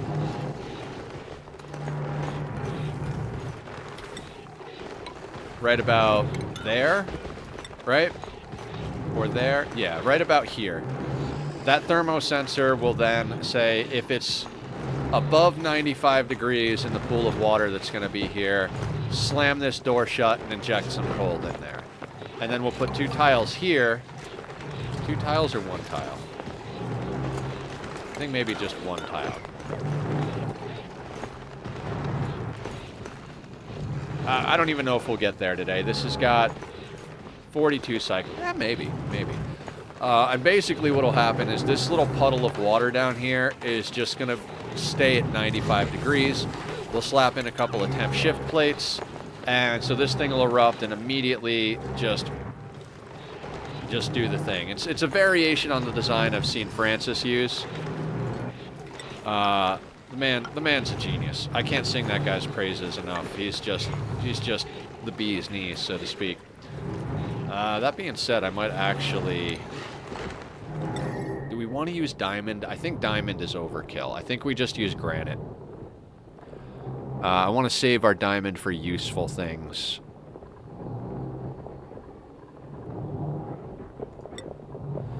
So, like, we're going to end up putting, like, that in there. I don't even think we need metal tiles here. I'm also pretty sure... Emily, you probably know this. Which tile is the one where the off-gassing happens? Is it at the 2nd level here, or is it up at the 3rd level? I think it's up here at the 3rd level, right? I know this is off topic, but do you know how to make nitro gas? If not, it's okay. Are you talking about satisfactory, Killer? Second level left tile, so right there. Okay. Okay, I can work with that. I haven't done it yet. It's on my list of things to do. But to make nitrogen gas in satisfactory, you have to... I believe you have to extract liquid nitrogen and run it through a process. It's a higher tier. I don't know what they call it, but you know how in Satis they have that fracking mechanic where you, like, pump water into the ground and then there's, like, nodes around it? It's kind of... You know how, like, there's those... I'm sure you've probably seen the, like, crude oil ones that aren't, like, normal crude oil. Like, you have to put a pump there, and then that pump forces the little nodes around it to work, and you put, like, the extractors on those. It's the same thing as with nitrogen gas. You got to get to that fracking technology.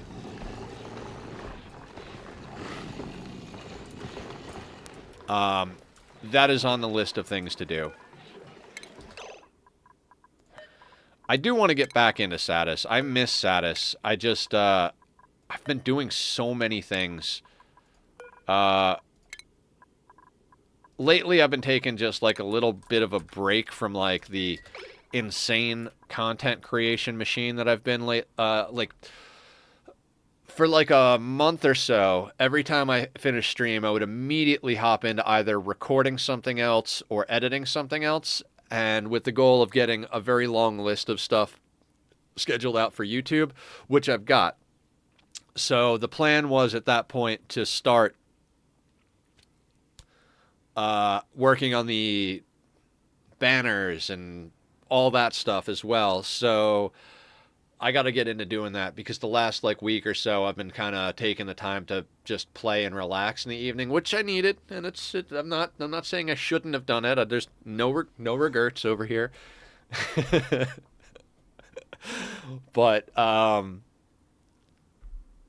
more or less, I want to get on doing that. And then once I've gotten some of that done, I'll probably start getting back into playing some Satis after hours. I might take a break from the Mist series when we finish Mist 4 and do, like, a couple of Satisfactory Saturdays like we were doing for a little while. I'd like to get back into doing more of that game. I really do enjoy it.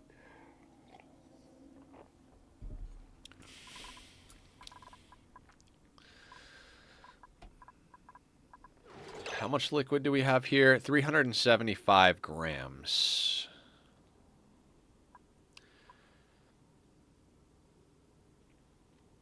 Yeah, so that drops a kilo, basically. And that'll be good. That'll sort us. Deconstruct.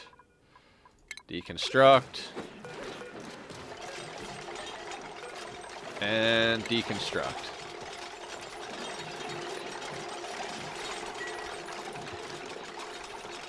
See, this was the important part. This bit here, even if we rip all this stuff out, which is inevitable, we're never gonna use oil refineries once we get the petroleum boiler up. These are gonna change quite significantly.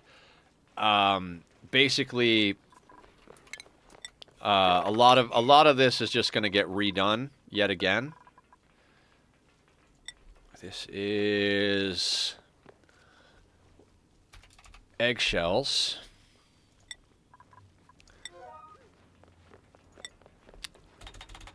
And fossil. We're going to remove those over here. These aren't even active at the moment. We haven't been sweeping our main area. Oh, did I get rid of... Right, these aren't linked Nether. It's not RimWorld. Now, copy settings and bloop those. None of that needs to be in central stores. I have these deactivated because we were sweeping hot stuff out here and we were just sweeping it into this storage bin. So that'll be good. They are now officially moving all of that shit to those boxes, which is fantastic. We deconstructed all that. think a lot of people would be like, Nether, that is an absolute waste of fucking steel. And I'm over here like, you know what? Fuck it. That being said, these can kind of just... And then we're going to have to route those outward. Actually, hang on.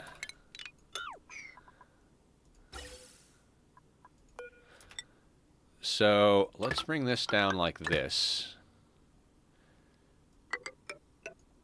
This one can kind of... Okay, so that one can jump out like that. And then...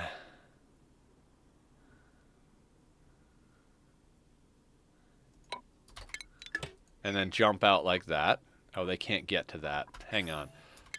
Let's cancel those for a second then. And then these can... So this guy can come out there, and this one can come out there.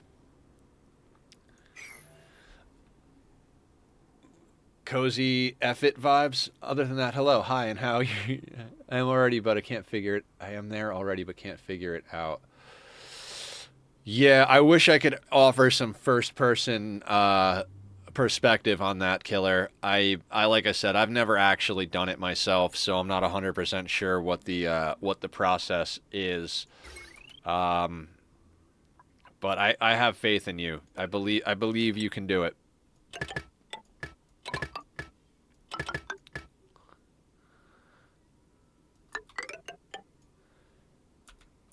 And I think we just bring that to there.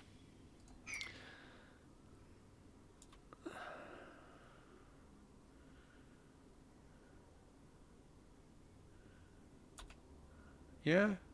Yeah, that'll do. And they can't reach certain bits, right? So we're going to need a couple of ladders just to sort that.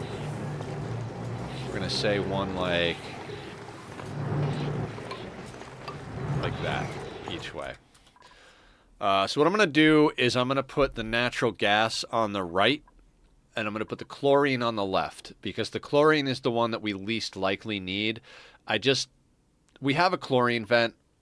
We should just pump the chlorine into outer space, right? And just let it fuck off, because we can make as much chlorine as we want with the vent. But I think we might just be a little ridiculous about it, right? And again, guys, it's a terrible idea to just jam-pack all your systems into one spot like this. I like it. It was why I wound up starting that mini-base thing. It's kind of my style to just, like, let's try to make the systems robust, permanent, and not need servicing, and just cram them in as tight as possible to get the most out of our space.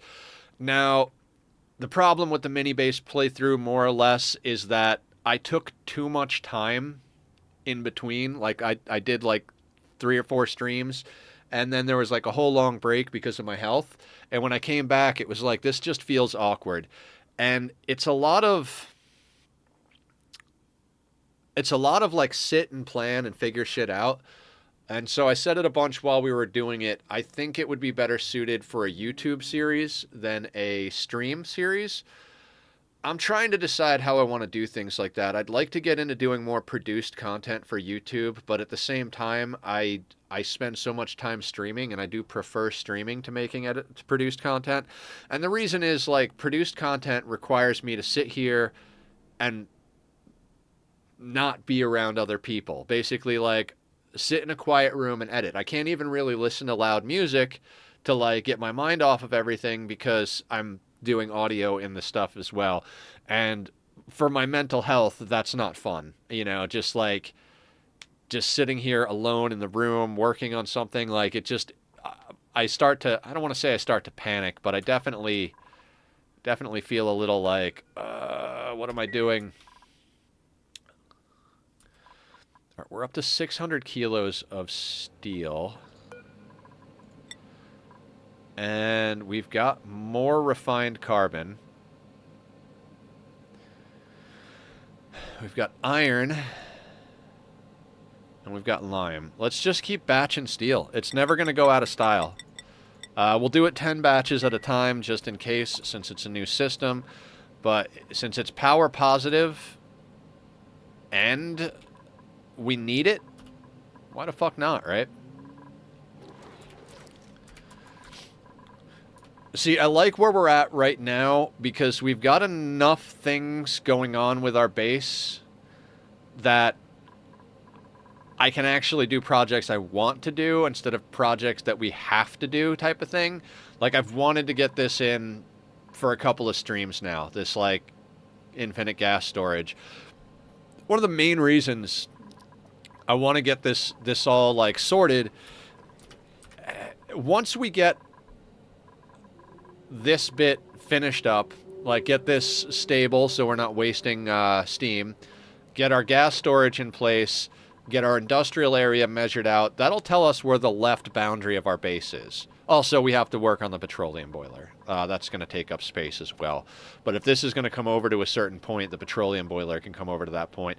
It's not a big deal. If we have to, however we have to shift the counterflow and everything for the petroleum boiler, that's fine. And we'll just have to adjust the shape of the magma tank. How you explained it kind of made me think to check the map, but if I figure it out, I can help you out. Yeah, if you use the scanner, once you unlock the ability to do nitrogen stuff, you can scan it just like you can scan for copper and iron and stuff. So there'll be like a nitrogen gas scanning thing. You just hold V, put it on nitrogen, and it'll scan the map. Then you go there, and that's just toggle through the machines you've got available until one of them snaps to it, and I'm sure you'll be able to figure it out. I've seen it done on playthroughs I've done with, like, Bass and Dark. So I've not, like, watched it, but I know that it's not that hard once you know what you're looking for and you have all the machines unlocked. Is more or less what I'm trying to say.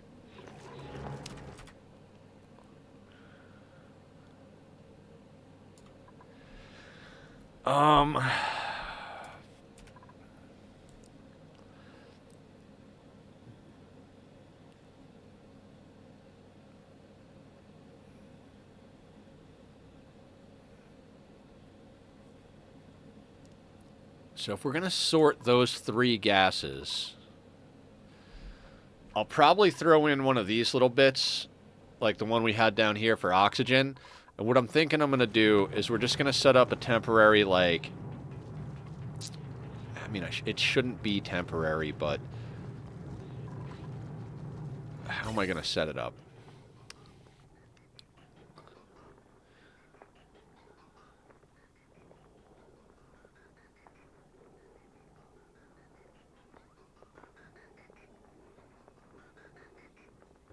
I'll deal with it. I'll deal with it in a second. Basically, we need to set up a series of gas shutoffs to go into these. And if we put it down here, it's just going to be in the way anyway.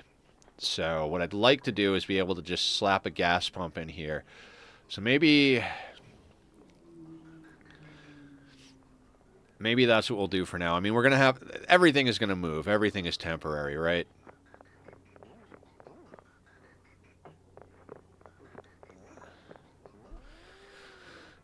So, like...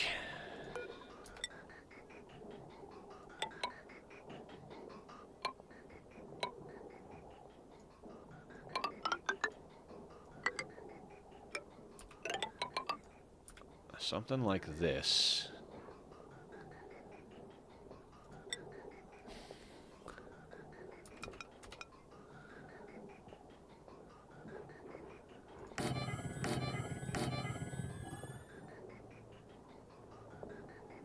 No, that won't work. Too tight. We'll need at least that much. Fuck it. Let's play with it. So, we're going to need a gas shutoff. What's the temperatures over here? 40 degrees. I'd love to just use lead. It's going to lower the temperature. So gas shutoff. Yeah, if we stagger them like this, that should work. right? So what we wind up doing is gas pipe element sensor. That we can make out of lead. That goes there, there, and there. And then that'll go in there, overflow to here, in there, overflow to here, in there, overflow to here. Right? Gases will come in here. Yeah, that'll do. That will do.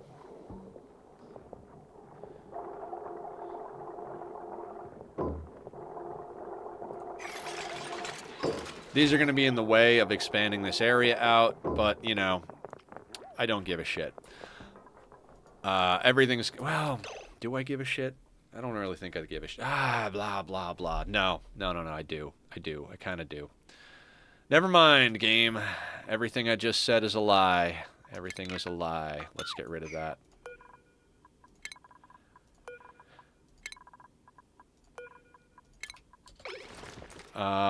Because...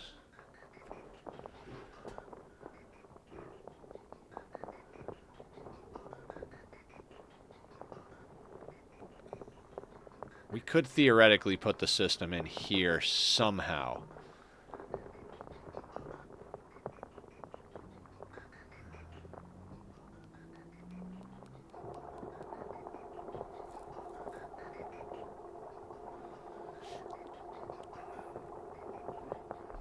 Let's not worry as much about that right now.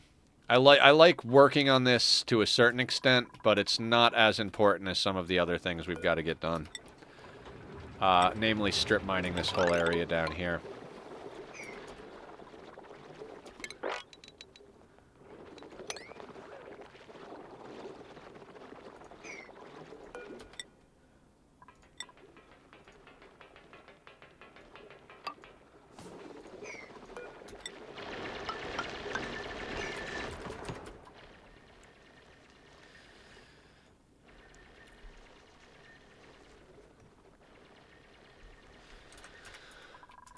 Like, I'd like to set up a system. Okay, so what we're running into, again, I'm jam-packing everything in here, right? I need to get stuff in through down here because of the way I set it up, and then it's coming out on this side. So if we set everything up here, these pipes are all going to have to go through them to get to where they need to go. Worst thing in the world? Not really. But if we can set up a system over here where all of this can kind of jump across each other, that would be wonderful.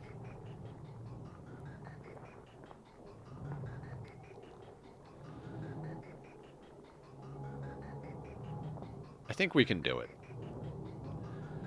It's going to be a little awkward, but I think it's doable.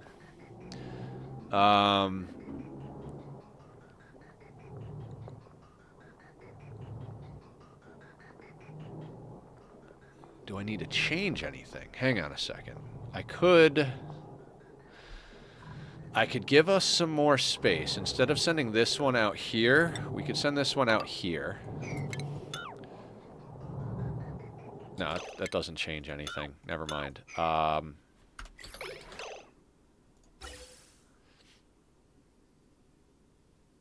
pump will still have to be there. That'll still have to be there. It won't be... Okay, yeah. That's more or less how the outputs to this have to be. I'm trying to think if we could squeeze the inputs in a different way. Because we're building up against neutronium, going up is not an option. Blop, blop, blop, blop, blop, blop. Nether, stop worrying about such things. We have plenty of other projects to work on. Let them build, do the things. We can delete the ladders. I mean, all of this has to get pumped out to vacuum before I can pump anything in there anyway, so worrying about sorting the gases into it right now is a moot point. We'll get all of these pumping the gases out. 3 kilos of space. If you store hot gases, they will leak the temp downwards. I'm not overly worried about that because eventually we're going to shift this over and this is all a vacuum. And these aren't coming down close enough to get into the petroleum. And they shouldn't interact with the steam turbines if they're in a vacuum, right?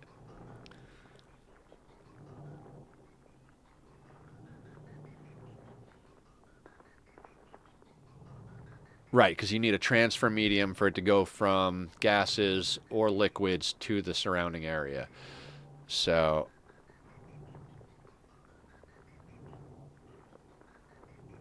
yes. I don't think I'm going to be storing super hot gases. Anyway, I think our gases are probably going to float around 80 degrees. Honestly, if we had gold amalgam, I wouldn't be putting steel pumps in here. I would just put gold amalgam pumps in there, and I'd be perfectly cool with that. That would be plenty of room on overheat temperature. It's just that we're going to be close enough to that 80.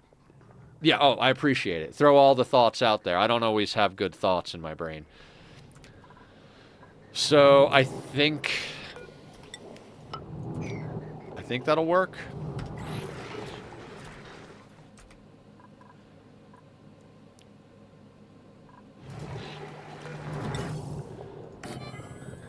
Like, I legitimately hate the idea that I have to build these out of steel, but it is what it is. We've still got more iron to get on this map. I'm sure we'll get more iron from the second and or third maps. We're probably going to do a whole bunch of strip mining on our other planets, bringing materials back here. Like, I basically plan on going to the other planets, strip mining them, building the infrastructure we need, and then bringing any excess resources back home. Theoretically. That plan may change along the way.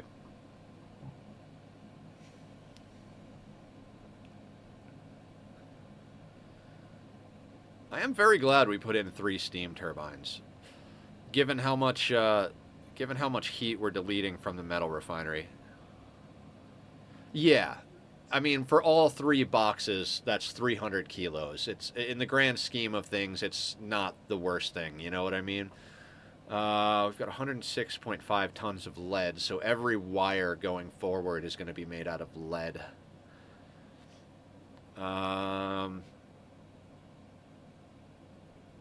Refinement is going well.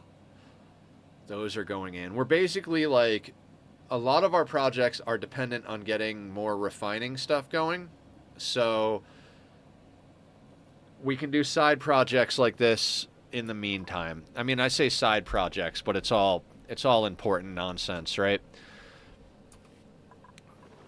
We're gradually getting all this stuff dug out. I'm going to leave the neutronium here for now. I don't want this heat bleeding into our main base.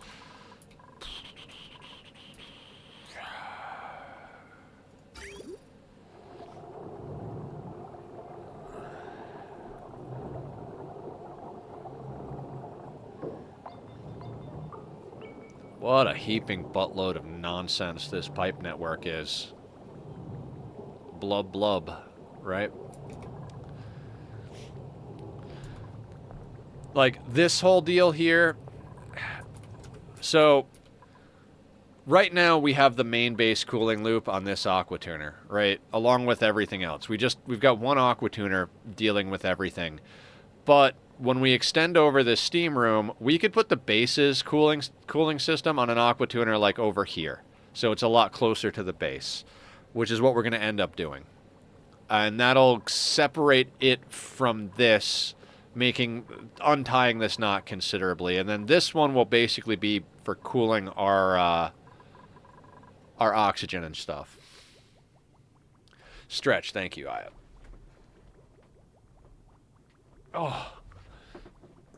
Oh, good pop.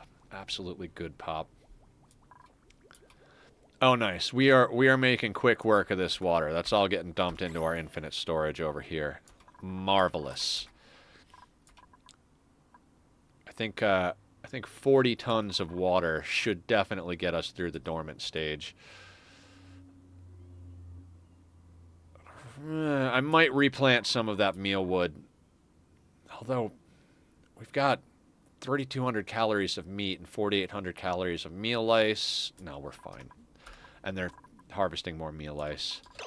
Julie, let's get you off the wheel temporarily. You're gonna go and cook. There she goes.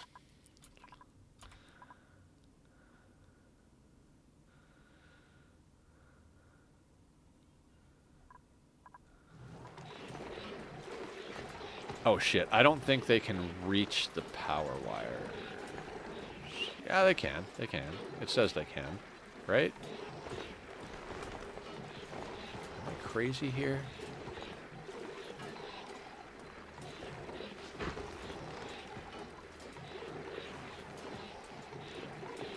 Doesn't say unreachable build, so I'm gonna assume that's right. I'm also gonna just up the priority on this because there you go. I want that done. They're strip mining down here like I told them to. See these little buggers? We can also get them moved over here.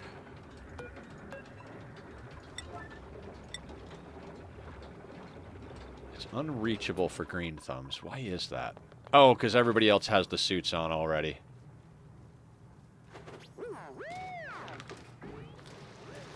Gotcha, gotcha. Okay, so someone else will get on top of that. Do we oh no, we have 3 suits. There are 3 people out here.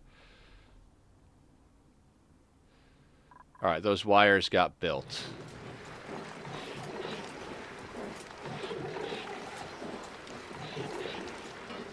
Wires, gas pipes.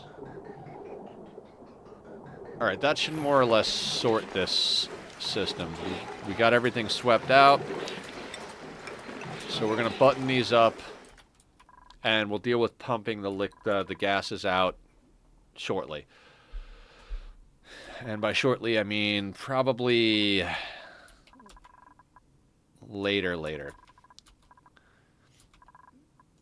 What are we at on this guy? 39 cycles. Perfect.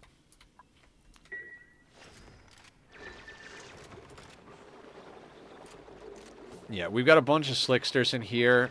Obviously, they'll eventually turn into ranched creatures, but for now, we're just going to dump them over on this tile like the other ones. I feel like there's probably another slickster over here. Oh, no, it's over here. We haven't moved it yet. So we'll move all these slicksters over to this tile. They'll add to our oil because we're dumping a lot of CO2 in there.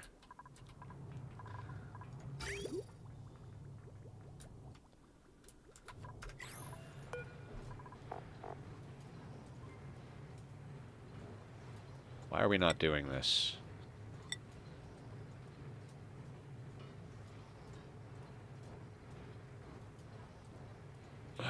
Max gas pressure. Oh, God.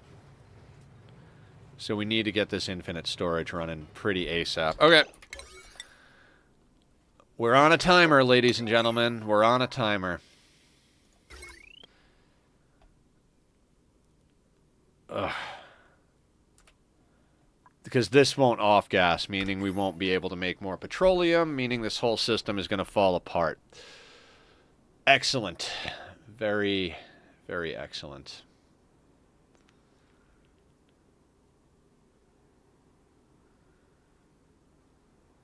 Alright.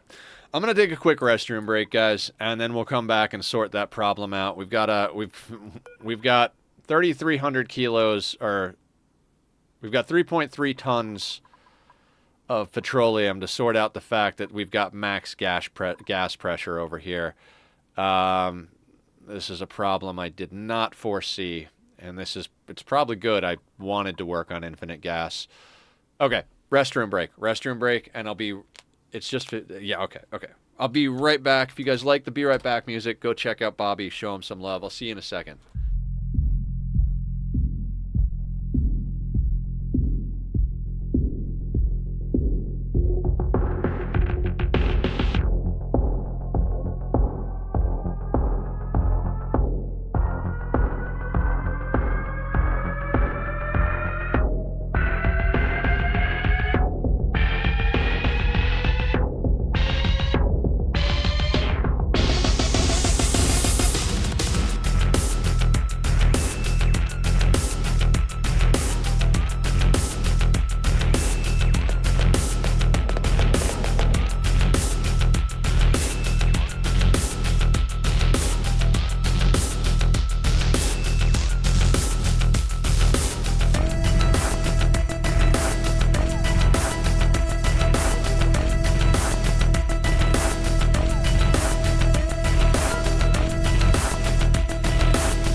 All right, everybody, I'm back. Took a hot second to grab a few bites of some fruits or not fruit, berries, grapes and strawberries, and a little bit of cheese and cracker action. Because I realized I hadn't properly fed the old meat suit. So, cheers. Got some more lemonade, a little few bits of coffee left, and ideas are brewing. Ideas are brewing. So, we need to fix this gas overpressure situation, right? And we have power issues. So, I think what we do, I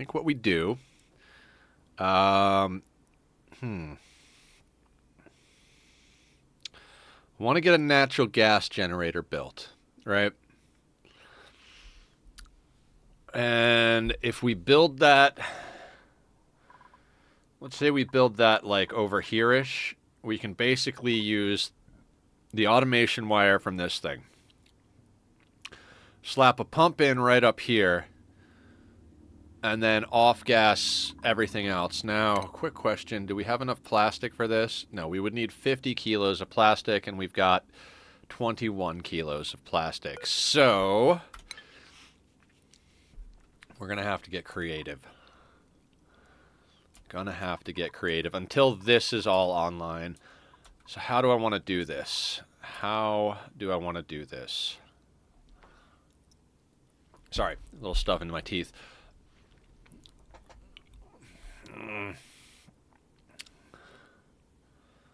I mean, in theory, we could just dump to a garbage tank of gases, just shove every piece of gas in there. But I think if we maneuver this just right, we'll be able to sort ourselves out a little bit of something.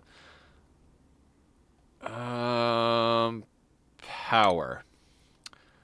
Natural gas generator. I mean, we could theoretically... What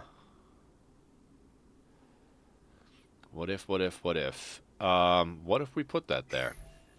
Put mesh tiles under it, and then just bring this down a little bit so that we could eventually put a pump in there.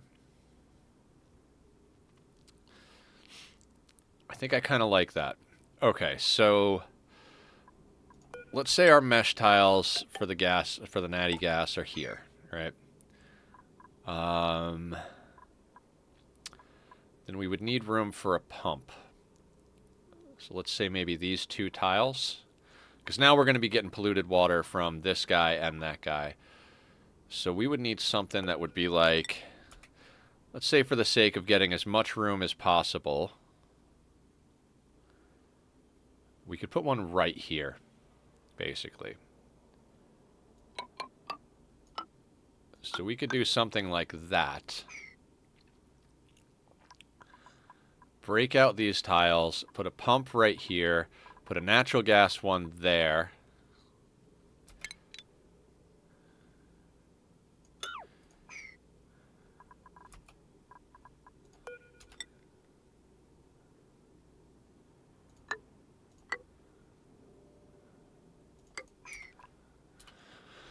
Right? We'll have to put this in afterwards, but I think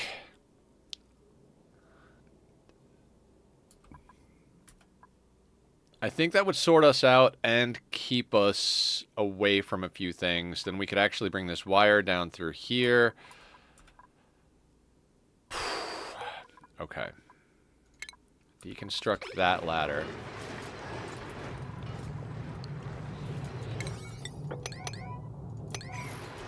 And then let's get a gas pump into place, and we'll have to sort the gases, obviously. I want to put that there so we don't have to worry about building things too much.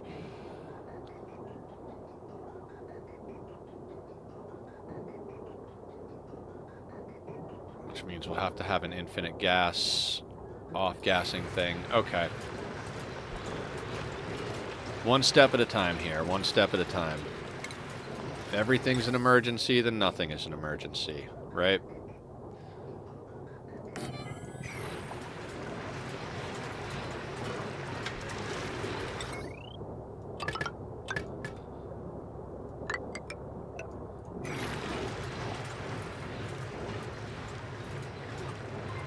So you can get over. Okay, excellent. Good job, dupes. That was a smart way to build that. Instead of building this ladder and then moving over this way, I'm going to go down through the water and then build this one and go that way. Well played, sir. Well played. You find new ways to confuse and frustrate my brain. Every day. Every time I play. Okay, so what do we got on the list over here? Snazzier red suit. Science, machinery, construction, Luddite. God damn it, Nicola. Why do you have to be such a walking contradiction? I'm not seeing anything I like. Let's get the red suit.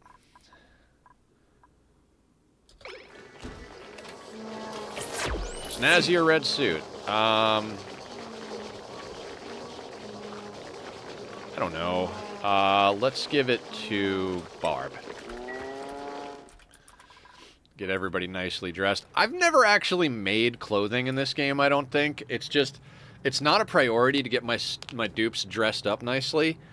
So I tend to just do it as we need it, you know?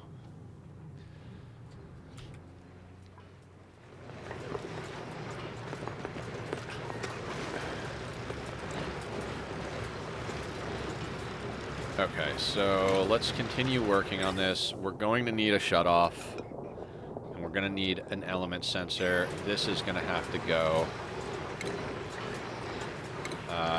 Gas pipe element sensor out of lead is fine. We'll put that there. Automation wire is going to go. Shutoffs, shutoffs, shutoffs. Where's the... Oh, I have none built. The automation for a gas shutoff is on what point of the gas shutoff? You are on the input side. Perfect. So then we need an automation wire that's going to go there. Then we need a gas pipe shutoff that's going to go... I mean, obviously, when you get later game and you can afford the power... You just use gas filters, but for now we're gonna do this. That's gonna overflow there, and this is gonna come down somewhere. I gotta account for the carbon dioxide that's gonna off gas, right?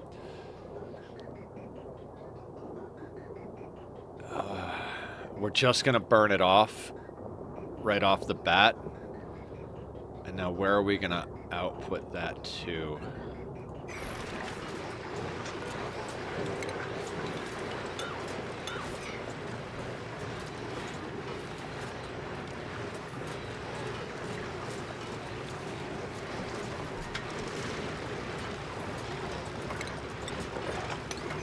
Stuff swept out of there.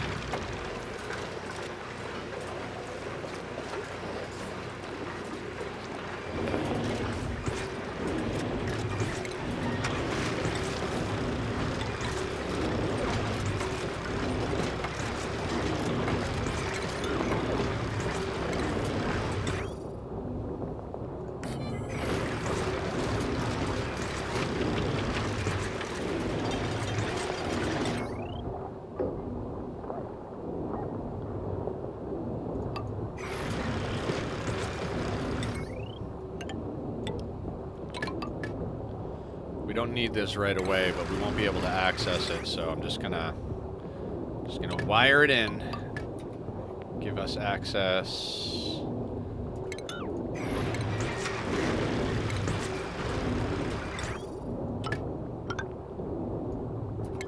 Let's say it there. All right, so it does work a little bit. We're not totally effed. But let's, okay,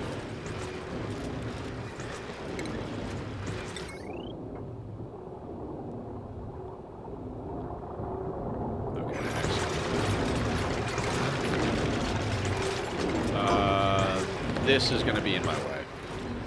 Of course it is. We'll just move it over. Like, maybe we'll put it there. They won't build it because it's not on top of anything, so that'll be a temporary situation. Excellent. Excellent. Because we need stuff that's not natural gas to go somewhere else. Jesus. Cheeses.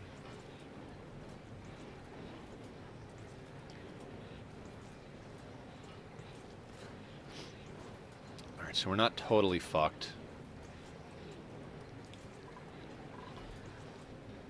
Did my music stop playing? I swear there was background music, and some good stuff at that. Nah, it's playing. It's just quieter than I thought it was. Oh, right, because I turned the volume down in my on my main speakers. That's right. That's right. Guys, tomorrow we're going to get back on RimWorld. I know yesterday I was frustrated as shit at the cube. As I mentioned many times yesterday, I really don't like that event. I see now how some people can use it. You know, you could theoretically have the cube in the main room, have everybody play with it, get a massive mood boost, and then use some sort of... There's those rituals or devices or whatever that make people work harder but decrease their happiness, and then you can offset that with the cube to do a whole thing. You know, basically a cube worshipping colony. I'm not trying to do that. So what we're gonna do tomorrow, because Barb told me a little bit about it, then I went and read up on the wiki. Basically, what we're gonna do is launch the cube the fuck off of our map. And 4 of our colonists are obsessed with it, so they're going to fall into a coma for anywhere from 3 to 24 days, right? And I'm not going to worry too much about that because, quite frankly, we've got enough colonists that if we lose 4 people for half a game year, it's not going to cripple us.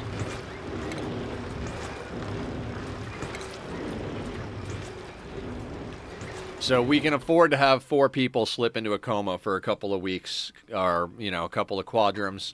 We'll go without them. It sucks to go without them. I'm trying to think of who it was. Sunshine, Biff, Killer, and Mila. Now, Mila's one of our cooks, but I'm pretty sure Doctor Who can handle it. So I'm not going to overly worry about that. Killer, Mila, Biff were the ones I remember. Yeah, and Sunshine got obsessed with it right at the end. We can sort everything else out. We can let them go unconscious. I think we have 27 or... No, we have 28 colonists and 5 ghouls. So we're not hurting for labor. Shit. Okay, so you actually need to be here as well.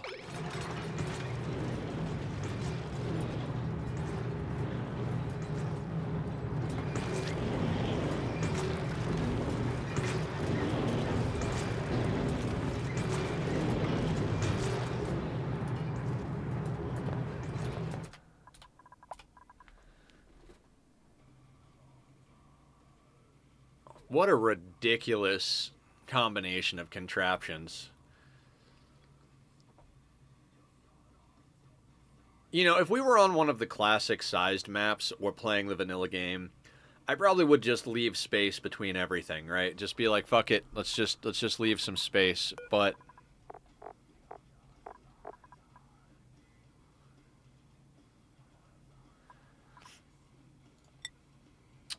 70 kilos, 20 kilos, so they can absolutely keep batching steel over here.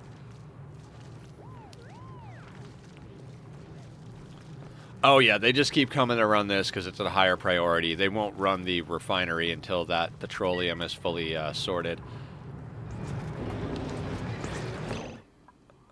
I'm an idiot. Hang on. We got to deconstruct that temporarily. They can't get down there to build the things I need them to build, and I'm going to need access to that polluted water.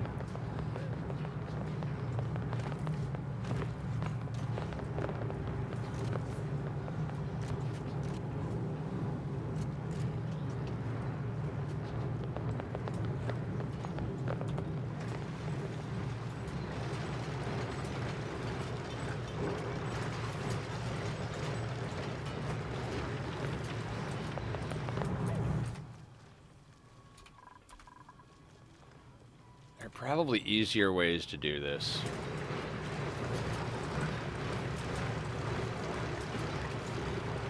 Like legitimately, I think it would be safer to put that there and not have that tile there. As far as, like, I don't think it will matter, but I've got this, like, feeling of, like, some sort of, like, infinite storage push thing happening with that tile there.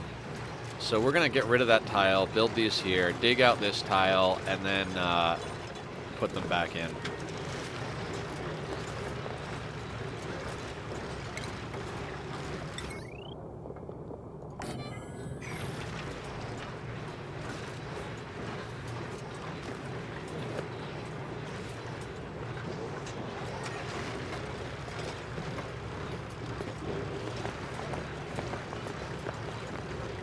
Okay, we'll let them build that.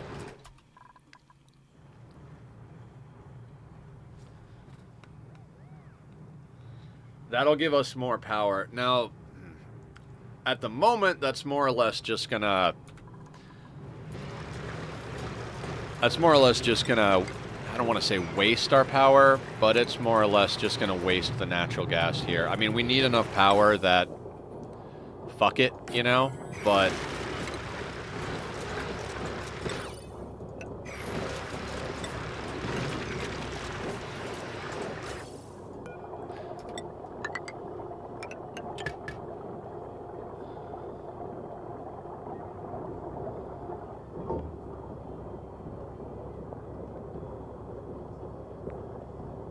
I know this is bad form.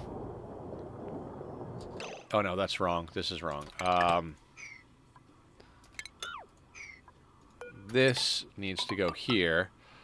And honestly, we can just run this here. Because that's going to output CO2. And the only gas that should go through this filter other than that is CO2. So let's go down here to natural gas.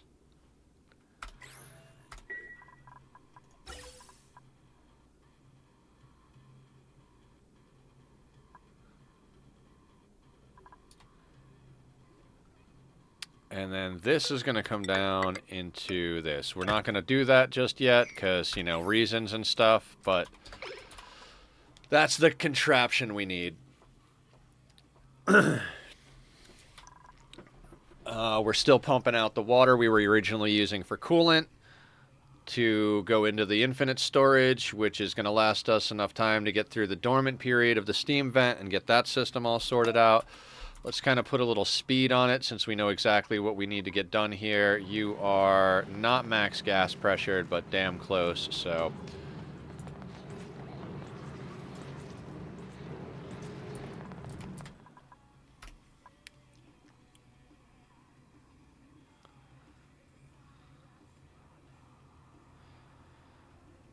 God, the thing I want to do pretty much more than anything is strip mine and clean. Those are my two favorite things to do in this game, is organize the map, get all of the debris in one centralized location, and then just strip mine out everything and get the elbow room to do stuff. I'm going to go with water here because we're above this, and I'll be able to just break this out to deal with it later. Maybe. Speed it up just a little bit again.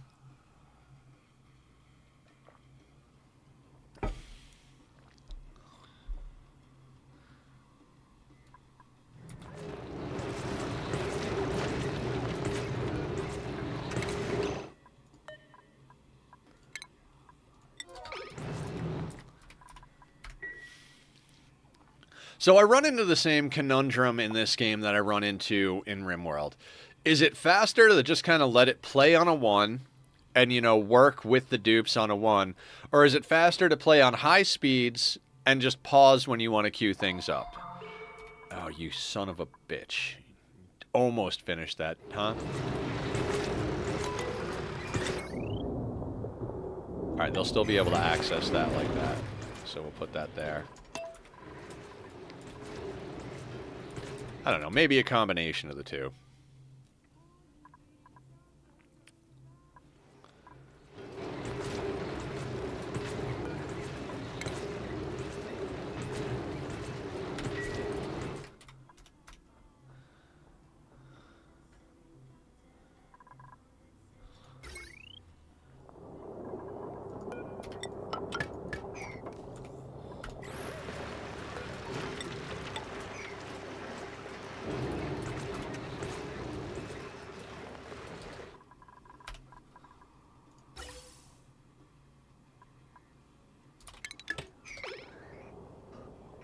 Let's not do that. Just... Oh, son of a... Mm-hmm. We're going to need direction. If I do that.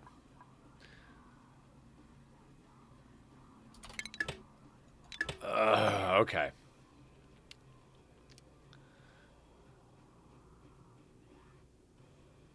This isn't going to work.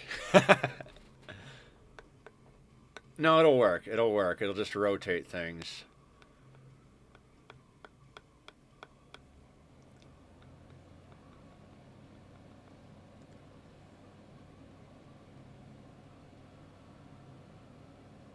It'll work. We just need direction. Posture check. Thank you, Aya. My posture is garbage. I appreciate you keeping me sorted on that. Let's put one of those in there. Delete that.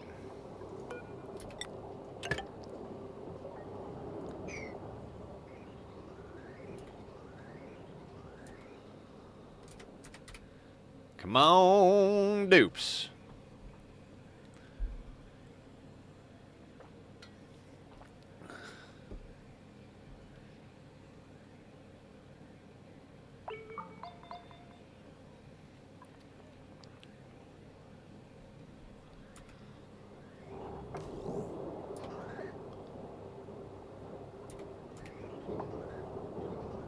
Did I hear the printables go off? No. No. I'm just crazy.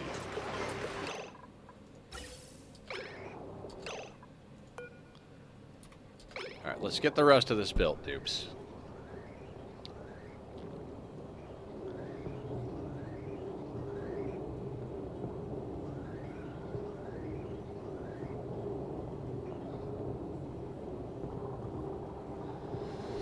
This system is gonna break. This is not, hold on. This is not good stuff here. This is not good stuff. I need to bridge on.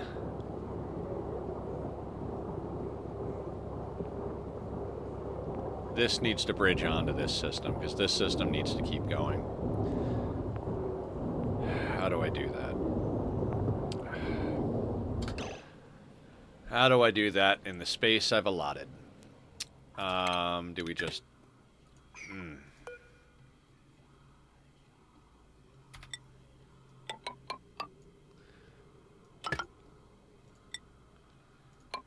It's not going to be pretty,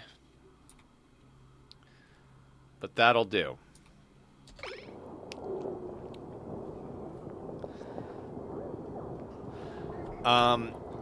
This pipe here can never back up. If it does, this system breaks. That's why this system is not the best system.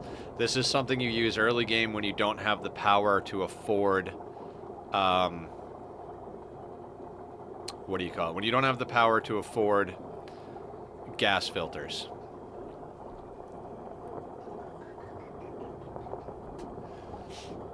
This will all go away once we get the infinite storage set up, because then we can just pump the natural gas down to this bad boy over here.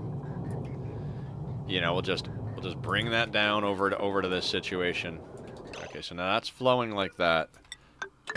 Can we get that to flow properly? No. That is a problem. That's why it's got to flow constantly. So how do we deal with that? Plumber? Yeah, probably a plumber.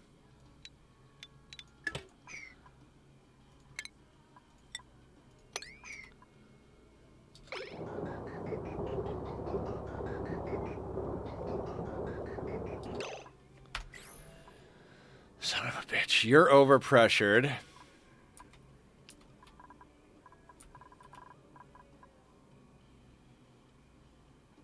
Because that one, motherfucker.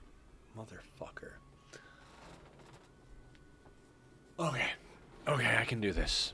I can do this. I swear I can fucking do this.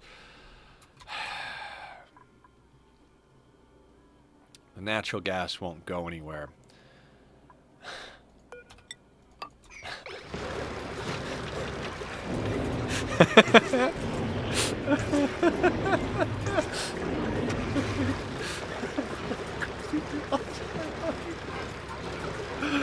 Okay.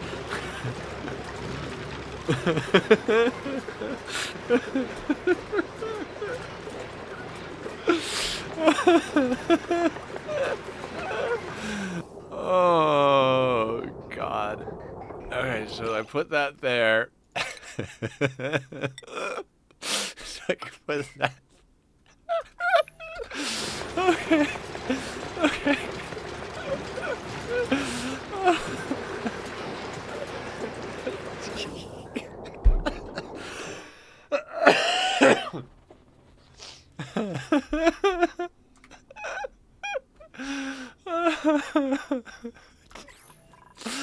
I've lost it.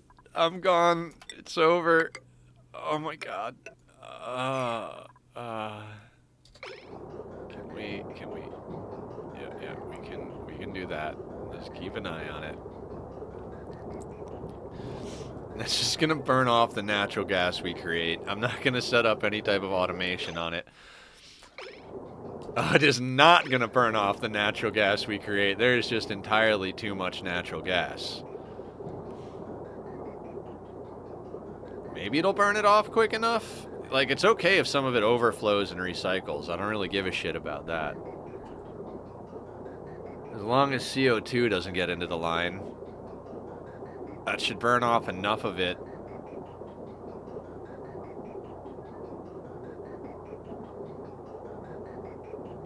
Yeah, but that thing's overpressured again, so if that pump overpressures, that's a problem.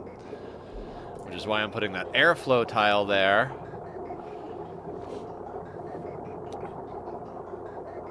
Because same principle of gas wanting to merge. If we have this airflow tile there, it gives another space where the gases can get to. It can push down or up.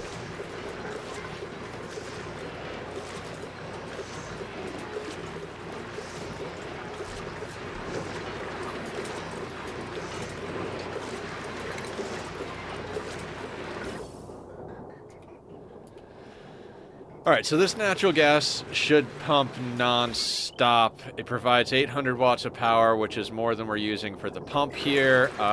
Once we've cleared out the backlog of natural gas, that'll become a problem, but by then we should have this system working. Right?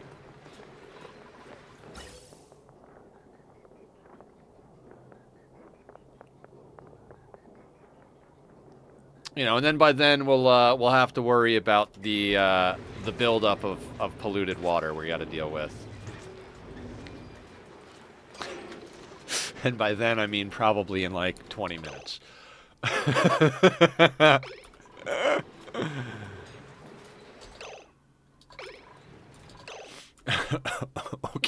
Okay. What's next?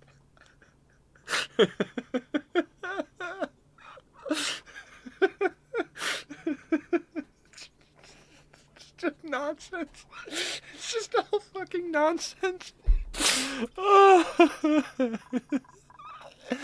Oh, Jesus. We'll do a little of that just because I don't want to forget about it later. Oh my god. Oh my god. Okay. Okay. Let's get you bricked in. So stupid. This is so stupid. Oh my god. What the fuck am I doing with my life?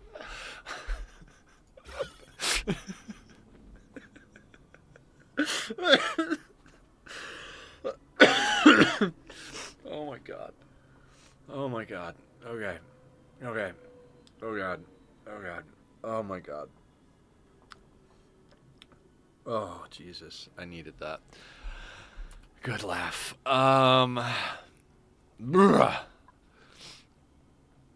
Okay. Next on the agenda, since this is obviously a problem, we're gonna get these guys online. They need power. They need power. This is just so dumb. This is just so dumb. Okay, you're gonna come down instead of going that way. That way we can put more of these here. This guy,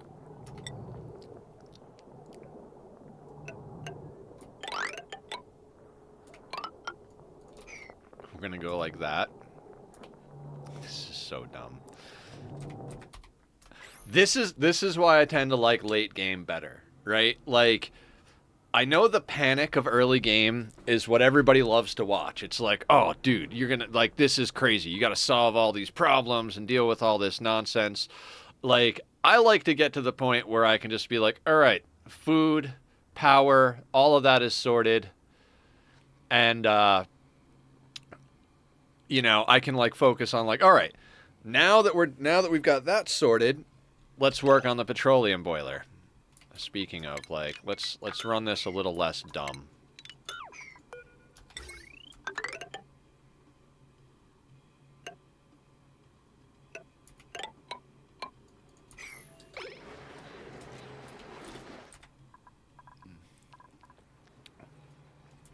I like to do the big, crazy, weird projects.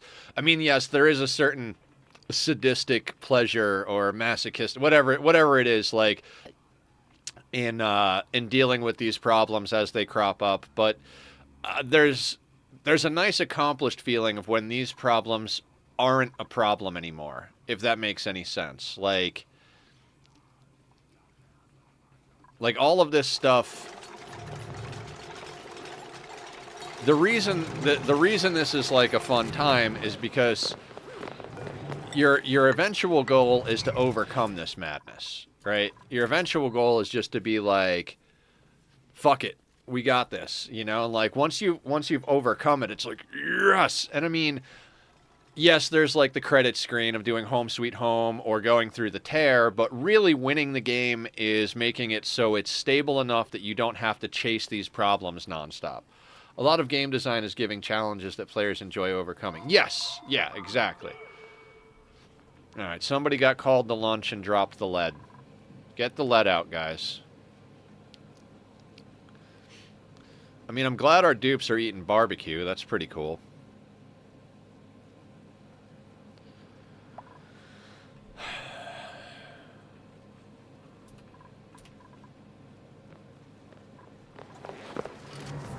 Meanwhile, we need another one of these little bits over here. One of these jams. Let me not be stupid about it. Let me use an airflow tile right off the bat. We're going to put you there this time. We're going to put you there.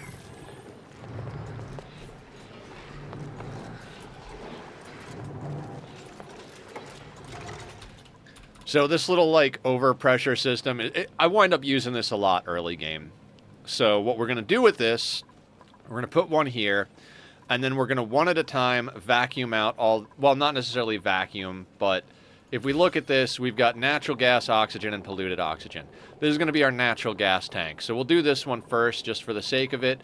We'll use that to get everything out of there that's not natural gas. Once there's only natural gas in there, we can change this system out and pump that natural gas into here and then only bring it down here as needed. We can also then just leave this in place, do a little snippy additive thing, and then we're going to vacuum out these two chambers to prep for the other gases that are going to be going into there. The most important one is the natural gas because we're creating a lot of it. The second most important one is the CO2. I don't actually care about getting the CO2 out of here. I just want somewhere to shove it because we're producing a lot of it, and we're going to wind up with that overpressured problem everywhere if we don't deal with it. So this one is going to be chlorine that we're going to stuff in there because eventually we're going to wind up with chlorine all over the map anyway, so we might as well stuff it, have a place to shove it, since we're shoving other stuff all over the place as well. And then, no more and then.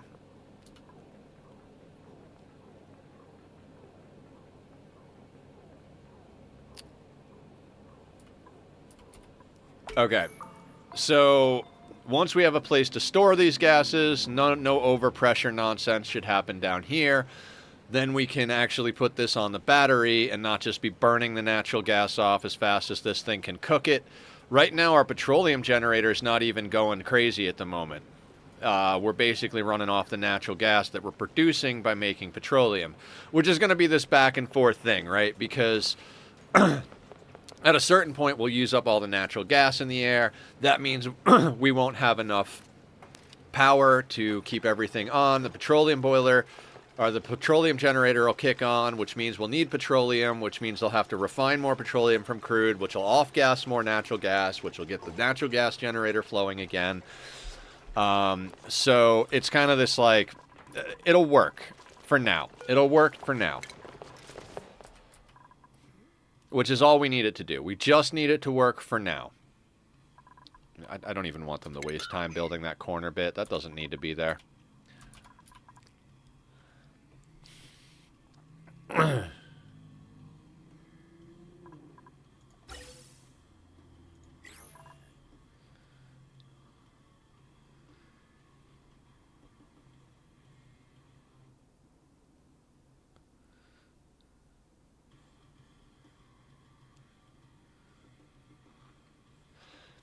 Now, I keep talking about the dupes that we want to take on in this type of playthrough, and I'm, like, trying to be very particular because of, because I want, like, dupes that have really synergistic interests and will do all of the things, right?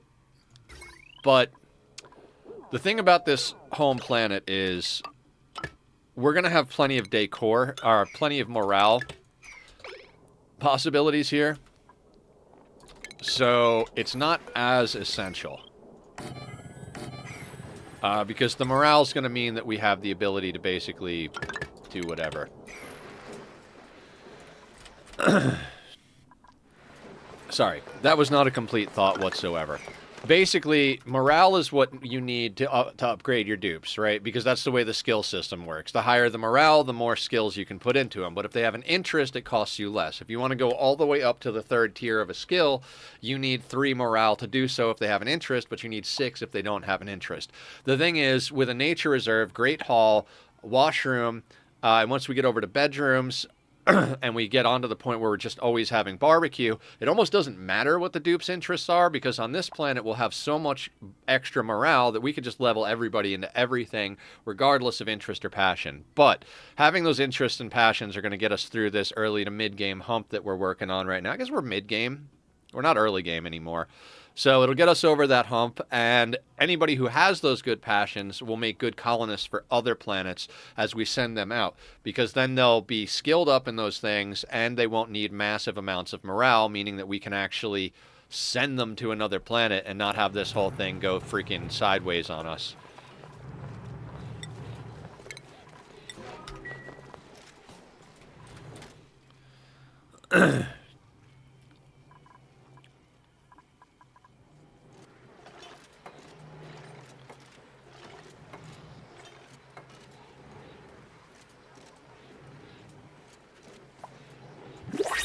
Printables. Alright, as I said, we can kind of look at dupes. Mechatronics, engineering, pacifist, science. Nah. Creativity, no. No. Uncultured, germ-resistant, plant murderer, no thank you. I don't take walking contradictions with the farming plant murderer. So, saltwater it is. There are probably a couple of good dupes early on that I skipped over, but, you know, it's fine. There'll be more dupes. There's always more dupes. How much steel do we have? 1150. We've got almost enough for a second aqua tuner. A second aqua tuner would come in real goddamn handy. When we do crack into this whole nonsense up here, I'm regretting this. I'm regretting this. It's never a good idea to open an infinite liquid storage to get in and make changes. It's just not a good idea. Right.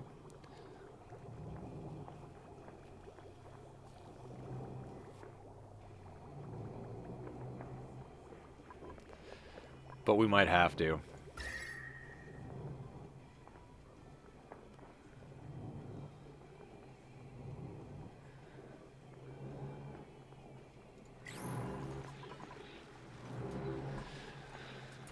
Okay.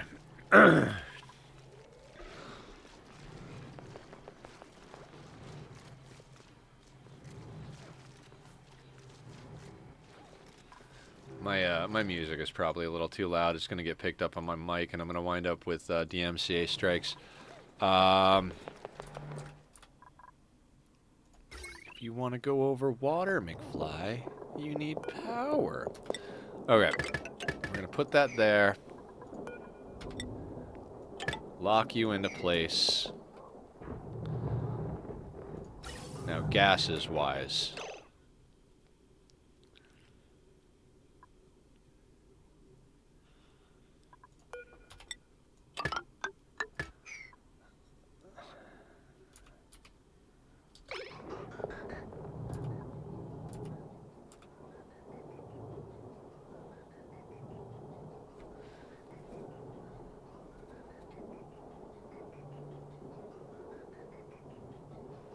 Such weird systems. This game really does make your brain work.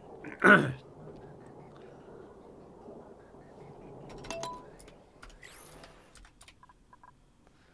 on, let's get the lead out, dupes. Literally and figuratively. You gotta climb over the volcano, right? Because that's a better path than going up the ladder and walking in a straight line. Absolutely. Okay, so those are on. Those are pumping.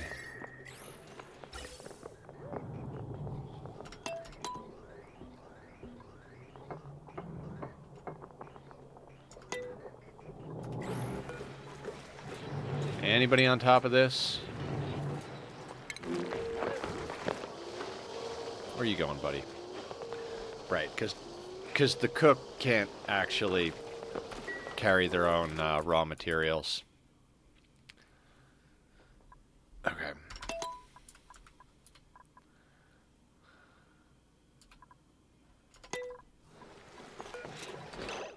Now, before you go anywhere...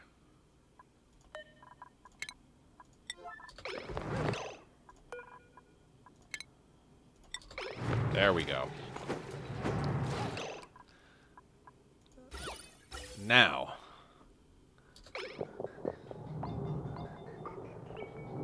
Oh, that's coming from the wrong tank. I don't want to do that one first. I want to do this one first.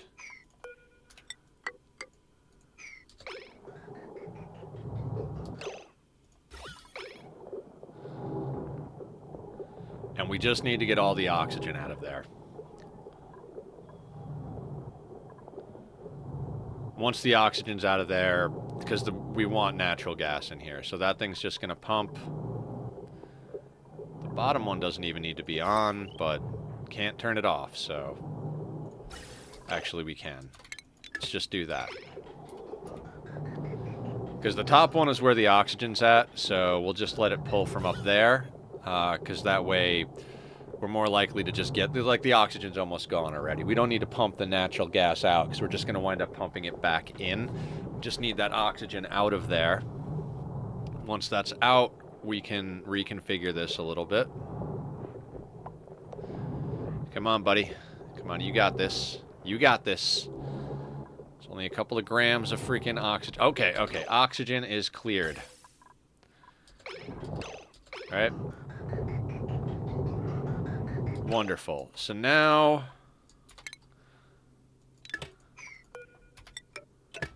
we can put that back together. Now we can pull the same game over here. That one needs to pump all of it out. Oh, no, wait. That is... Yeah, that's this... That's the rear one. Never mind. I want this one. This one's going to be CO2. This one will eventually... This one is very low priority. These two I want up and running... pretty ASAP, right? Oh my god. So...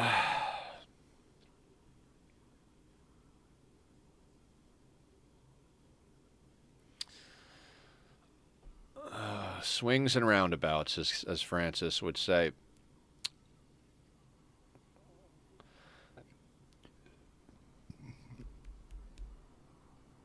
So we need... We need this guy. Let me just do something real quick.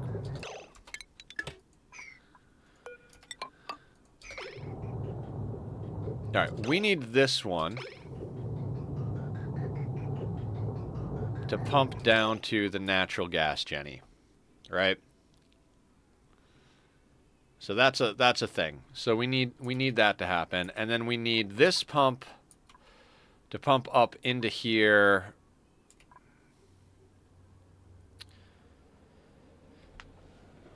What's the best way to do this?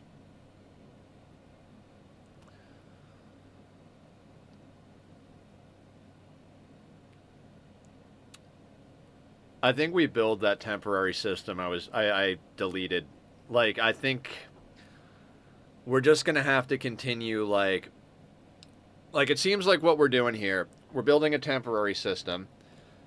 Then we build another temporary system next to it. Then we deconstruct this temporary system and build something permanent in its place. Then we build a temporary system here. Then we deconstruct this temporary one and we build something permanent there. So it's kind of just this rolling, like, you know, do the rough thing and then follow it with the finished thing. So we need to sort gases a bit over here, and I don't have a way to do that easily.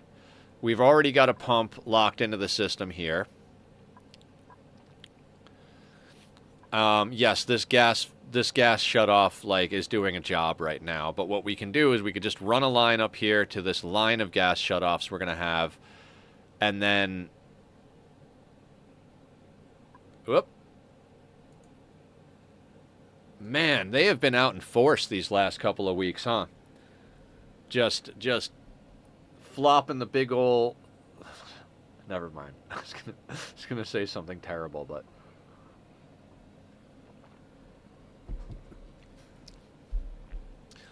Okay, so we're going to use this pump to pump the gases. We need to get natural gas in there. We need to get CO2 in here. Currently, we have... We can't pump the CO2 realistically anywhere.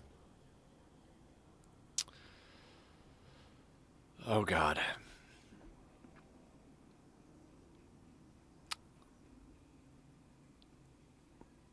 Like, because I'd like to send a single line from here up to here and then sort it over here.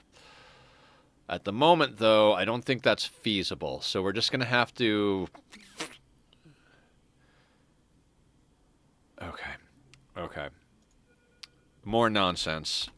So we're going to put a gas bridge there, right? That's going to be natural gas because it's coming out of this shutoff. And that's going to go in here. No, not all the way down there, mouse button. Okay, so that's going to go up there like that. Then everything else can overflow to here, right? The issue is then that we need to get this gas down to here. Yeah? So then this is coming out, and we got to jump this over that, and we need to grab this and come down to... not through the volcano.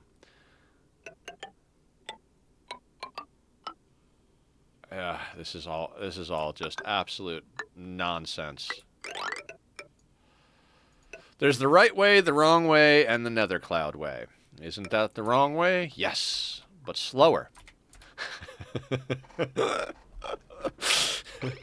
So that's what we've got to get built here. Came into my stream a few days. Yeah, they just automate all of that. I don't even think there's a human being sitting there watching the bot. You know what I mean? It's literally just a program they're running. Like, I could. Why is there a hatch down here? Hey, buddy. You're wild? More wild meat coming in hot.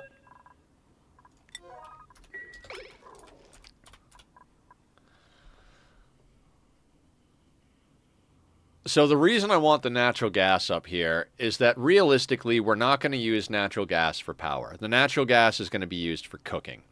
And if our kitchen is going here, it makes sense to have the natural gas right next door to the kitchen. We got a nice little tight space over here where we could just line up some infinite storage. So, like I said, I don't really care about pumping out any of the other gases. I just need to be able to pump gases in to mitigate the problems with overpressuring down here. So that's what this whole line is for. Once we've dealt with the fact that stuff is overpressuring,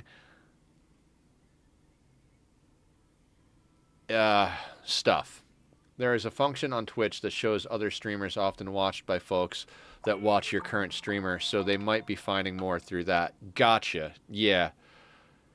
I mean, they like to hit everybody, and it's always smaller streamers, and that's what really grinds my gears or cooks my bacon, however you want to say it. They don't go into streams of larger streamers, right? It's not like those VODs are going to go into streams with like 2,000 people in there because they know they're not going to get any traction. They go into streams where it's like 1 viewer to 10 viewers to 20 whatever, smaller streams, because those are the people that are like trying to grind hard to get themselves some sort of good situation going, right? So it's I don't know what I'm trying to say. It's very predatory. That's the word I'm looking for. It's a very predatory.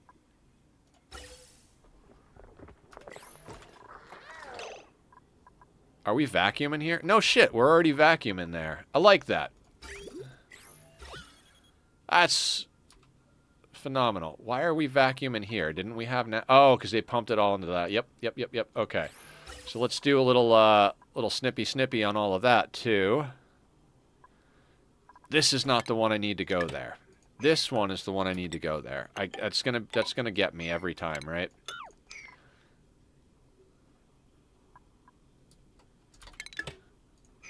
So this one is gonna go there and pump out that. Excellent. Less likely to have a squad of... Exactly. And I've had people who want to share links in chat. And the thing is that's exactly why I don't allow links in chat. All of our people happy, like, I know nobody's going to post like malicious links or anything. There's no guarantee that the links that those guys or bots are posting are even for viewers. Like, it would be bad enough if they're coming in to try and sell you on viewers, but there's entirely the possibility that someone's like, you know what, like, I'll click on it. Maybe there's actually a good way to get viewers, and they click on the link and it downloads a virus to their computer. You know what I mean? Like, or malware or something to steal identity. So it's not just the risk of... It's not just a risk of... what am I trying to say? It's not just an annoyance and like a disrespectful thing. There's also a very big risk of bigger problems.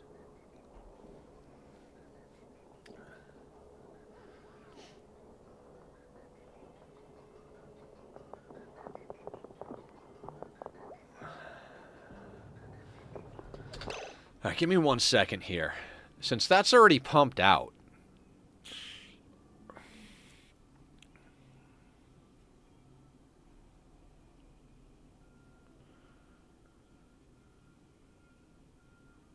hang on. Yeah, let's slap a temporary system in here. Let me cancel all this for just a hot second, right? And let's just say this is coming up from that pump, right?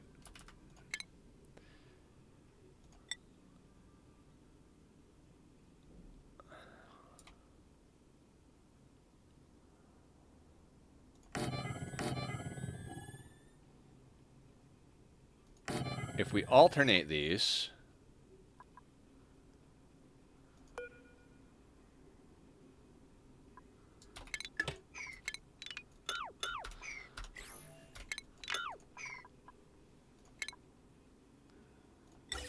So let's say we put one... Fuck a duck. I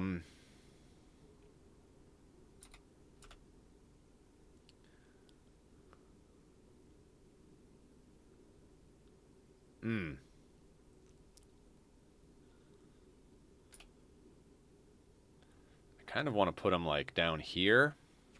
No. I'd love to put them like directly under, because that kind of works, but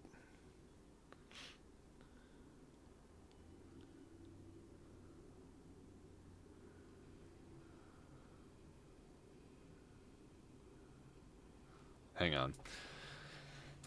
So we would need one to go into there, and then go into there. Okay, let me try thinking about this another way.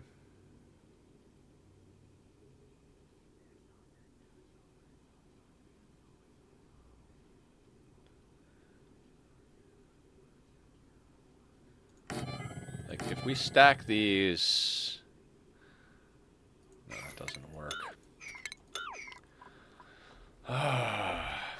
Okay.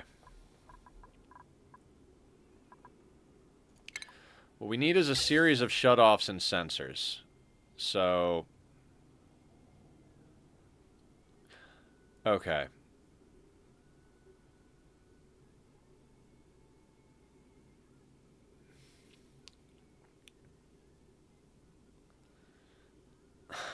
My brain hurts, guys. My brain hurts.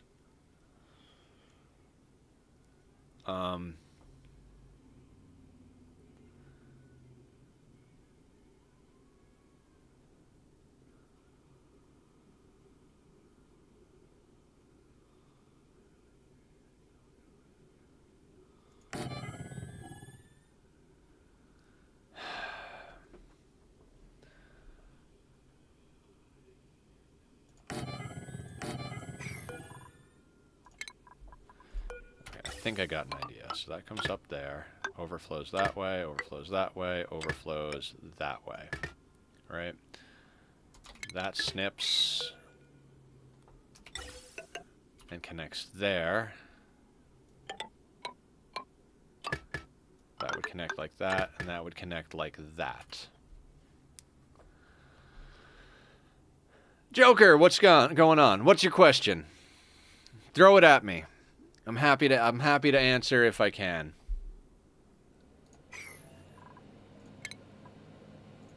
If it's about why I'm doing things the way I'm doing, it's because there's no answer to that question. Fuck,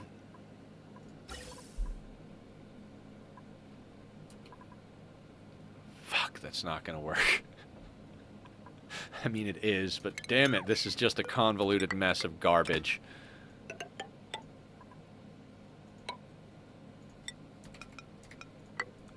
Why do you have 3 turbines running on low efficiency when you could be running just one on high efficiency?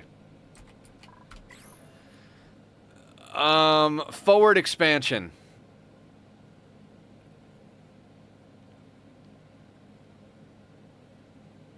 Does it matter?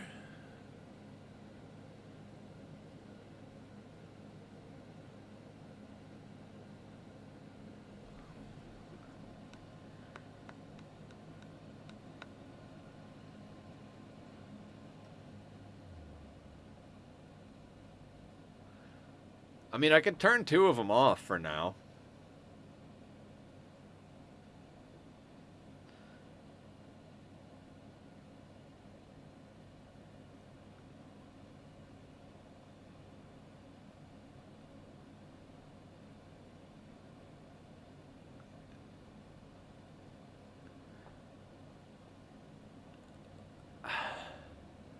Okay, yeah, explain, because it's a percentage of heat. So if they're so they're deleting heat, right? And the percentage of that is sent off. I think it's like 10% goes out. So if it's 10% of the heat deleted and they're all deleting the heat, then it shouldn't matter because it's a percentage base whether you're doing 1 or 3. Yeah, they generate 10% of the heat that they're deleting. So like I don't ignoring duplicate thermal units, let's just use a number.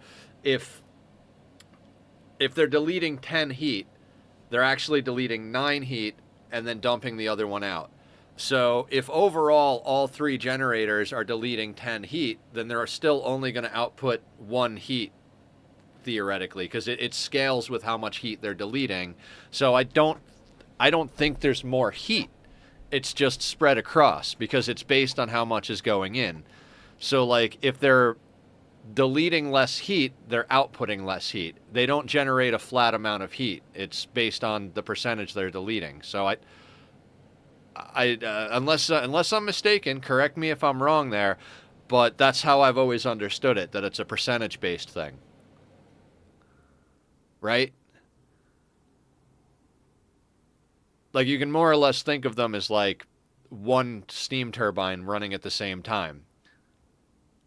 Yeah, like it doesn't matter if you've got if you've got whatever heat you're deleting, that's how it's going to come out. If it was a flat amount of heat, like if a steam turbine running at any efficiency was outputting a flat like 20 heat, then yes, you'd be correct. But if it's outputting a percentage based, then it doesn't matter.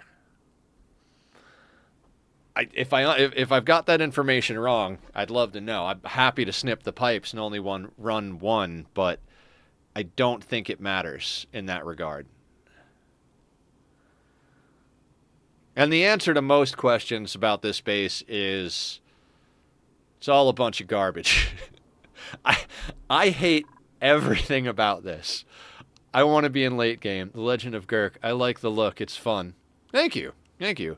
I like to build tight systems, and that's biting me in the ass a little bit. There's a lot of stuff I just want to squeeze in over here. I wanted to put the SPOM next to the steam vent because, you know, less time traveled. We got to do some work in there. It's not turning the steam into water quick enough. I know how I'm going to fix it, just not now. I wasn't going to lean heavy into sorting gases today. I just wanted to do a little prep work for it, but the oil refinery is overpressuring, so we needed to deal with that, so we put in the natural gas Jenny. I don't want to be losing natural gas since power seems to be an issue for us in general. I want to make sure that it's only turning on when we need it, but if I do that, the line will get clogged on the sorting over here. So I'm trying to throw in some sorting over here, and I'm trying to figure out if I want to do it all up here, because eventually I want to have 5 steam turbines here and run a big industrial sauna and have this be a petroleum boiler basically down here underneath the volcano. We can adjust it up and down and just, you know, make the tank like longer and skinnier going up and down. But right now, like, all of this is pretty much nonsense. We put this in so that our power doesn't die, and so that we could run our metal refinery so that we can get a bunch of refined metal banged out using this heat room. I hate what's going on with all this gas at the moment. Like, just, I hate it. In fact, I'm going to cancel everything I just put there, because that is a whole bunch of bullshit, is what that is. For some reason, natural gas being loose in the air drives me nuts.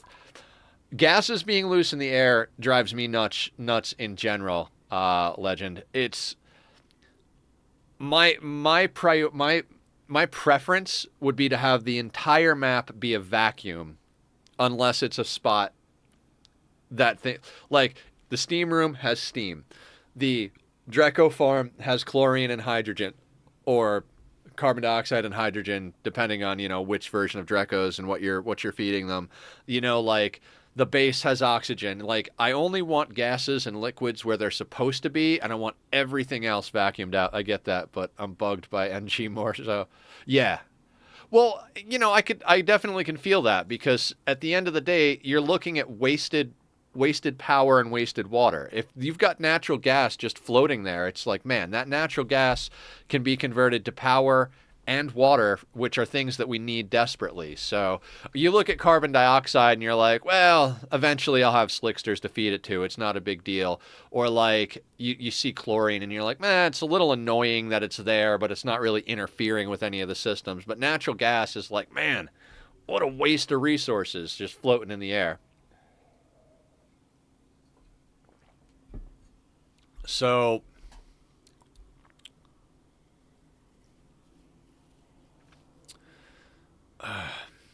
how do I want to do this?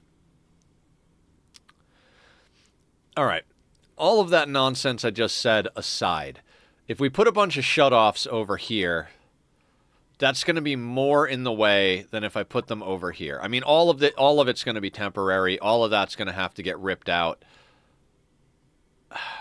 Where is it going to not be in the way more so than other places? Like, I mean, I think it's going to take a while before we start. There's Nightbot being a better streamer than I could ever be. The robots are superior. So yeah, if you guys want to join the Discord or check out my YouTube, I upload the VODs for Ani and RimWorld, and occasionally upload some other stuff, including some Magic Arena games and shorts, as well as clips from the stream. So,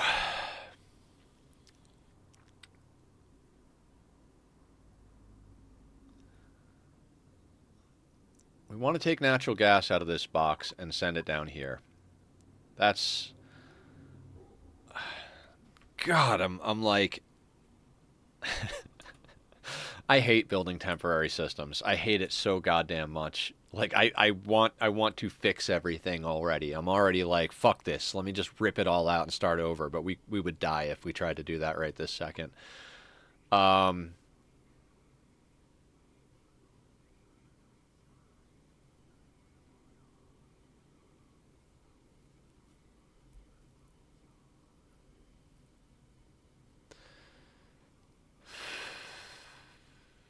Think, Nether, think.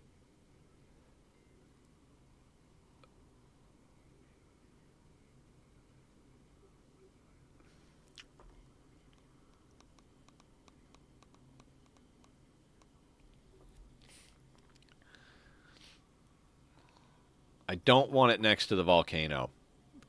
None of this should be this close to the volcano. Hi, Sweetney. We are doing things.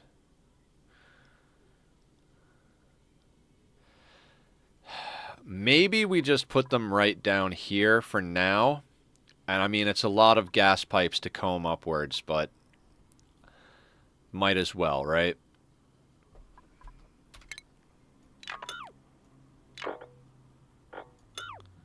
Let's cancel everything for a hot second.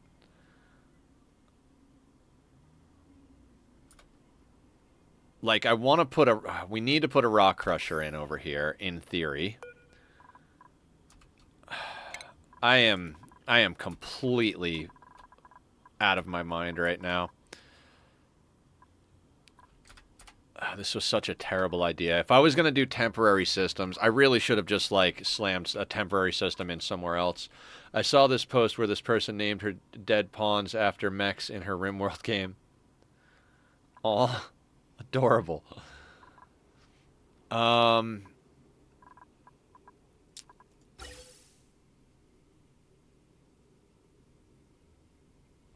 Jesus.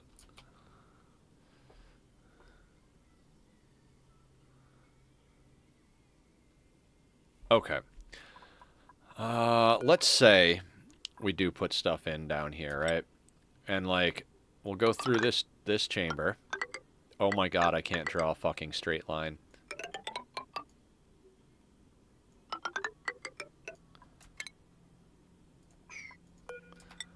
And this one will go in there. That one will come up into there, and this one...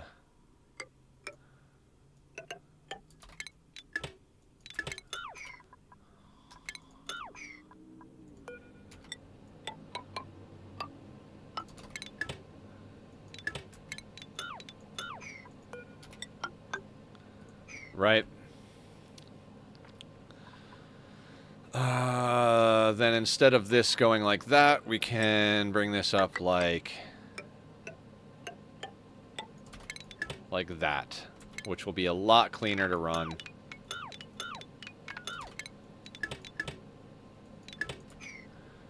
And that can get deleted. Fantastic. Now, what we can do, we get this deleted. 2, 3, 4 for the rock crusher, right? So the rock crusher will take up that space. And then okay. Rock crusher takes up that space. Then what we do is do our gas shutoffs. And we go like...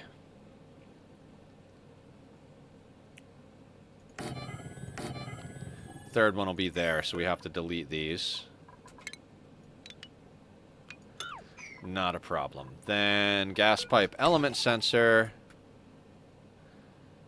Literally like that. with the automation wire like that, right? And then we just comb these across. We might actually wind up using that, right? So from here,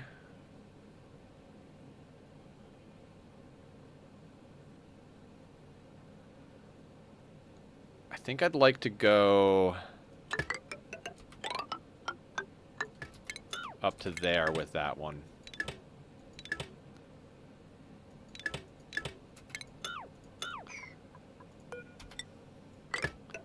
Okay, this feels a lot better. And that goes like that, right? And that gets everything up to where it needs to go. Then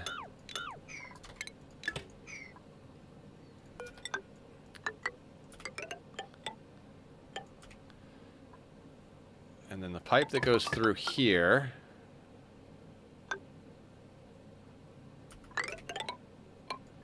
can overflow back down to that so that it can go into that. Okay, so no, we're going to go a little bit lower than that. Ah, planning. Planning, planning, planning. How you doing, Sweetney? So that can go into that vent, right? And then this pipe that's coming down from up there, from the natural gas,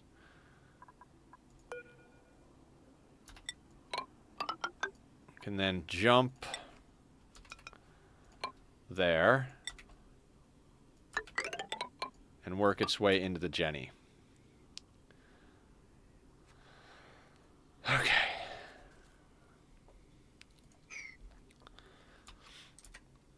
Now that is an absolute boatload of nonsense, but I'm willing to let that be what it is for now. I think that's reasonable, right?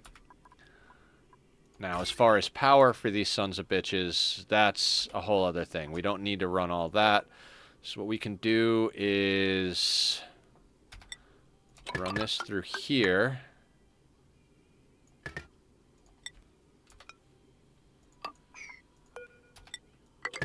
Like that. Right? That's made of lead, right? Bridge. And in order to get the gases in, we're just going to come over like that. And then this pump can just pump straight into this line, and then whatever gases need to go, they go. And then anything extra, which there should be nothing, will float around and just off gas there for now. Yeah. Let me just take one more look.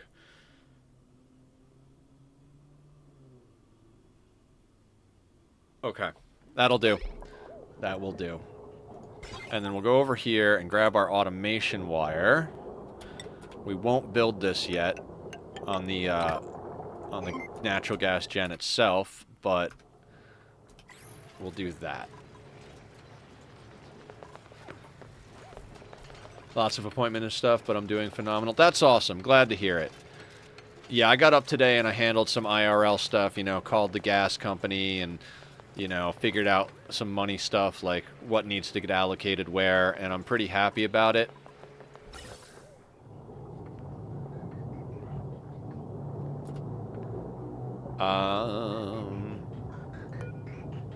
Right, and if we want to finish off-gassing this whole thing, that's got to come out at a priority.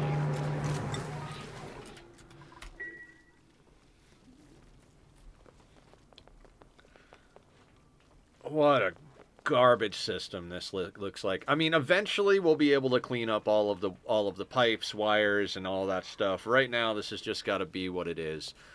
My biggest concern here is that it's real close to the friggin' volcano, and yeah. I'd like to start working. Well, not today, obviously. We're already almost 4 hours into a 6-hour stream, but next Ani stream, I'd really like to start working on coring out the area we need for the volcano, for the petroleum boiler. Because not only do we need to core out an area, we need to vacuum clean it. We need to vacuum it out, and then we need to let the lava tank buffer before we can get it turned on. So that's like a lot of time investment into something that's not the easiest to do.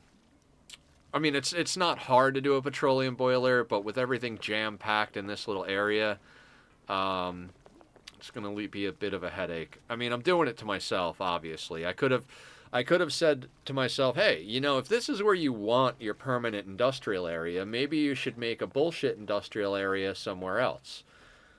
You know, that way you don't have to remove temporary stuff to build permanent stuff. You can build the permanent stuff and then remove the other temporary stuff, right?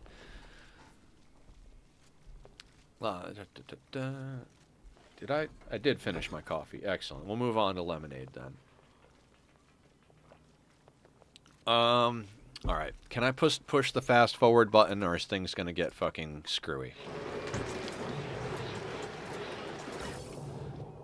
All right. So we've already vacuumed those bits out. That's fantastic. So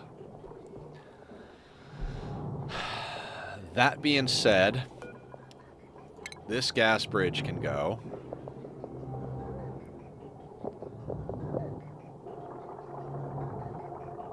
All right.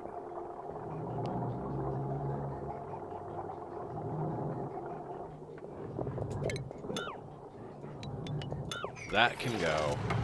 This can go. That can go. This can get mopped.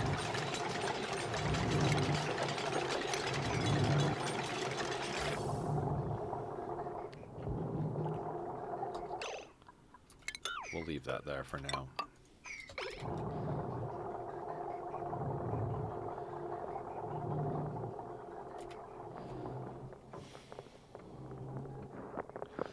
Playing this game is like working with Minecraft Redstone on crack. Like one of the lessons I learned, or I guess I never learned any lessons, was like when you're doing redstone, you want to make sure to leave yourself a lot of elbow room so that when you inevitably have a problem with the redstone, you've actually got room to fix the problem. And I think this game very much falls into the same category of thought process, right? Like, if you don't leave yourself enough room, then shit's gonna go wrong. But if you leave yourself too much room, then you're wasting a lot of space. Like I said, I'm a big fan of just kind of tight packing systems in close together because I think it looks cool. And I like the way it feels. And that might not be the best reason to do something, but it's how I like to do things. You know, like ideally my thought process is I want to use every geyser, every scrap of metal, every piece of gas and water.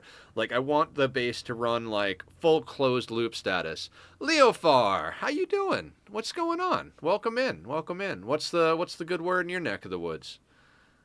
We're bullshitting our way through some gas systems to make sure things stay working. And I'm doing it on one because my brain is looking at it going, this is absolute garbage, but it's better than what I had originally drawn out that we just canceled and redrew. Trying to... I wasn't planning on actually pumping gas into our infinite gas storage little chambers up there today, but we started overpressurizing on the oil refinery, and if that thing goes down, our power for cooling loop is pretty much fucked, which means everything is fucked. So chasing our tail in that regard, you know, trying to make sure that our systems are stable enough to actually get the other projects done. If we can ensure enough stability in our power and our cooling, I can start working on actually doing real projects like building a petroleum boiler, which is the one I've been talking about all day. I even went back and rewatched Francis's petroleum boiler tutorials, looked up some numbers. started thinking about how I want to put it together. In a mission of Helldiver, ignore me. No stress, no stress. How, like, everybody's talking good about that game. I haven't played it at all, but I've heard nothing but good things about it. I'm not a big first person shooter, but I think that one is third person, and I tend to be good I tend to be good with the idea of playing like co-op shooting things, you know, like versus the computer, rather than like battle royale, sweaty, toxic environments of people fighting against each other. So I don't know. That one seems like it could be fun, but another thing to dive into. I don't like shooter myself, but it's cooperative, so me like yes, cooperative PVE is what I like. Like I don't know if you played Anthem. I really enjoyed Anthem.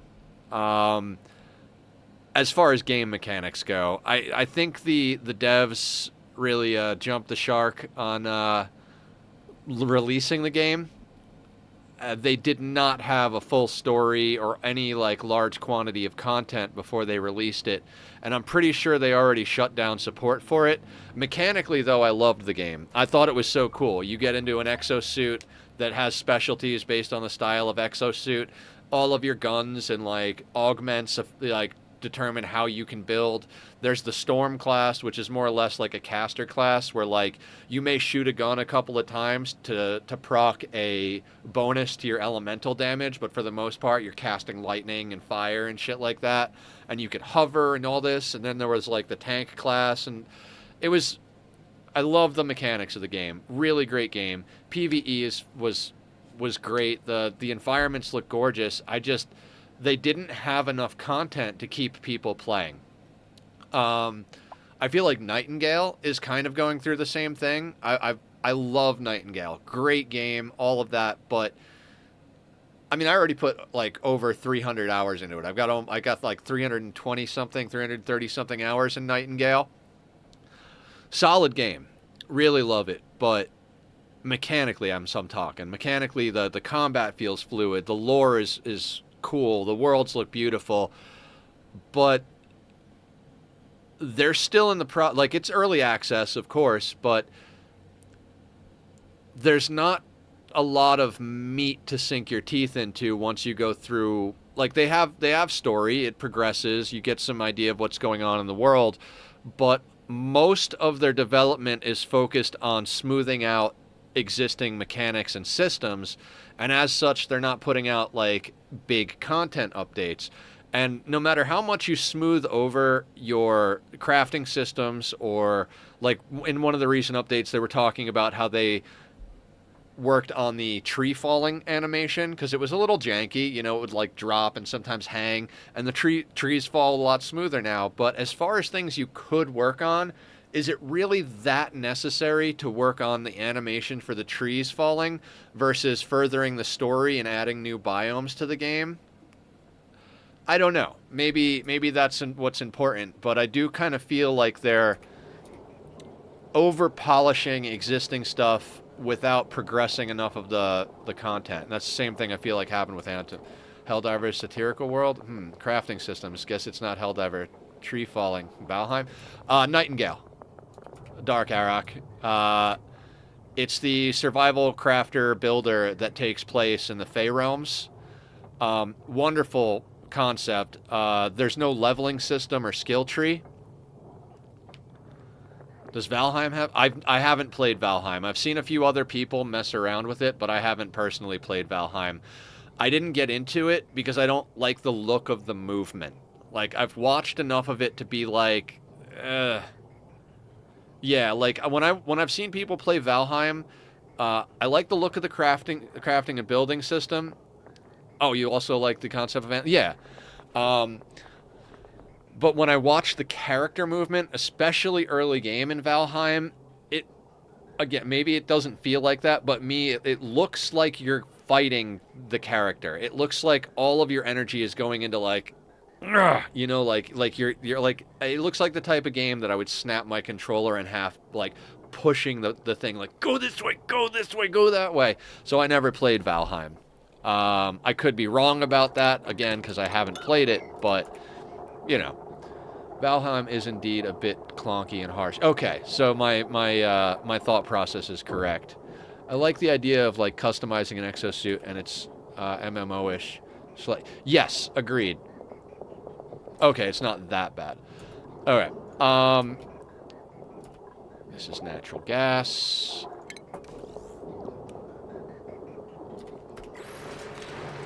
Um, Again, I like the look of Valheim and stuff. I don't know. Maybe one day I'll wind up playing it. Do we have? You know what? Just make steel forever. If we have steel, if we have the components for steel, just make it, guys. How are our calories doing? Perfectly fine. Perfectly cromulent. But yeah, Nightingale's fantastic.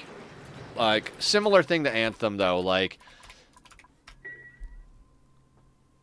so you're not really struggling for much as long as you can land a few... it may be clunky, but combat is equally soft as a result of how clunky it is. So you're not really struggling for much as long as you can land a few parries and not surrounded.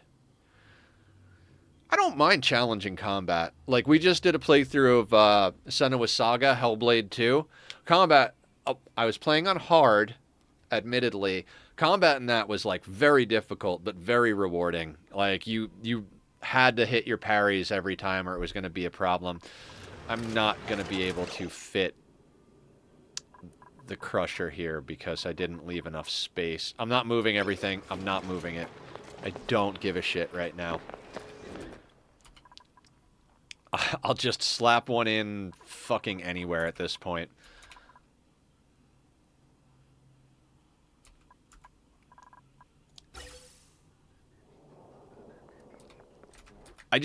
I really want this to be reasonably stable so that it can actually do the things that I want to do. Like, I am dying to rip out all of this nonsense down here. Like, just dying to rip it out and start, like, putting in my oil wells and, like, running my piping for that, getting this, like, set, because that's the dream. That's the dream. But yeah, so one of the things, you know, I've started talking about Nightingale. One of the things I absolutely adore about that game is there is no level or skill tree. Your power level in that game is completely determined by your gear. So if you want to be stronger, you have to craft better gear. And there's no trading system. So this is going to be CO2. And this is going to be chlorine. Okay.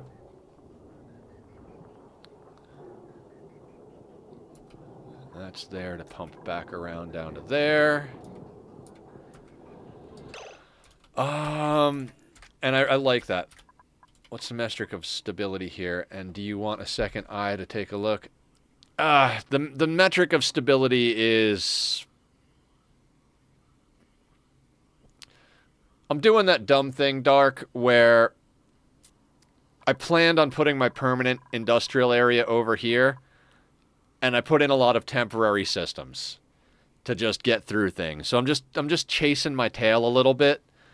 I was totally fine with, like, you know, using the refinery, losing a little bit of mass, and just kind of like gimping along. You know, because that was fine with me. I'm like, whatever, we'll waste a little bit of materials. Eventually, we'll have the petroleum boiler up with the volcano. And then this thing got overpressured. And I was like, son of a bitch, that's right. It's off-gassing natural gas plus all the CO2 from the petroleum generator. I was like, shit, I got to actually deal with sorting gas. I was doing a little bit of pre-work up here to get these, like, this is going to be our, like, infinite gas storage up here, which we're playing more of a casual playthrough. If it was, like, a challenge playthrough, I probably wouldn't allow myself infinite storage, you know, like... But since we're not trying to, like, be super challenging, we're just trying to have a good time, I'm like, fuck it, let's throw that in. But I didn't think I was going to be focused on this because my goal was to start ripping out this biome and then planning out the box for the magma chamber and the petroleum boiler, vacuuming that out and, like, just kind of, like, cleaning up down here and ripping out some stuff, putting some stuff in, and, like, really prepping for that, trying to find the border. You're not that far from your asteroid's metaphorical roof. Yeah. I did the measurement. From here up to here, I think I left 45 tiles of space. So we have the 35 for the rockets, plus like a little bit of extra to do like bunker doors and stuff. Blah, blah, blah, blah, blah. Put in whatever, whatever, whatever. So I want to put rockets right here. We're going to move all these Drecos over here, rip this out so we can put in a better chill system for this, because this is overpressuring a little bit because it's not converting steam to water quickly because we just rushed through it. I knew I'd have to break back in there, and I'd love to get to it, but it's like, yeah, the classic mistake of, oh, let me just throw this in here. Oh, shit, the temporary systems need to be a lot bigger than I thought they were going to have to be, and now we're in a situation. Do those things have power? Those things have power. So these are set.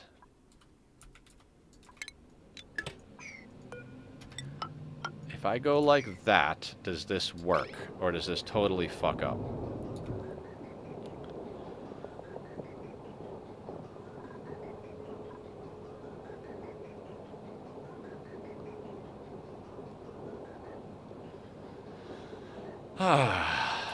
That's very pretty. Okay. I mean, that being said, we don't actually need that natural gas generator burning, but it's probably a good thing. Alright, that works. Alright, let me snip that for a second. As a hint, you're not... Oh, yeah. Yeah, you're saying I could just dump gases into space, crack it open, and let them gas off. I know. I can't. I'm gonna have slicksters, so I don't want to lose the CO2, and I'm gonna have a gas range, so I don't want to lose the natural gas. Plus, we could use the natural gas for power because we're a little short on power. But yeah, we could always crack open into space and just let things go off gas. It's not a bad idea, actually. Guys.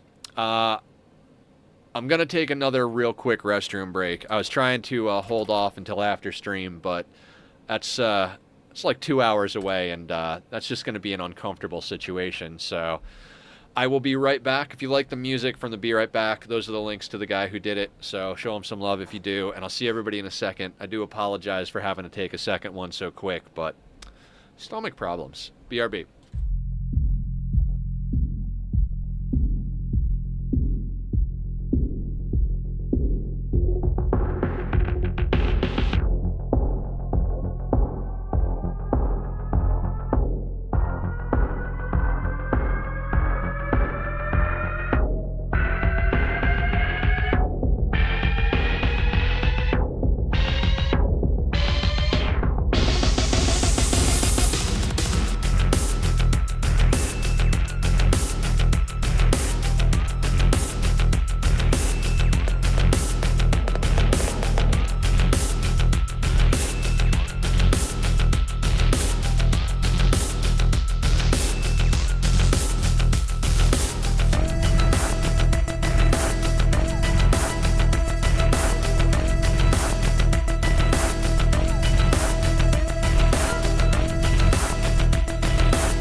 All right, guys, I'm back. Thank you for being patient.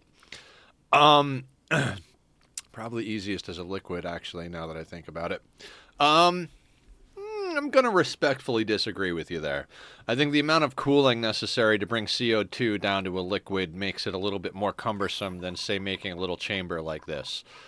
Easy enough to throw a vent in a little bit of liquid and then just stuff this full of CO2 gas and store it for later.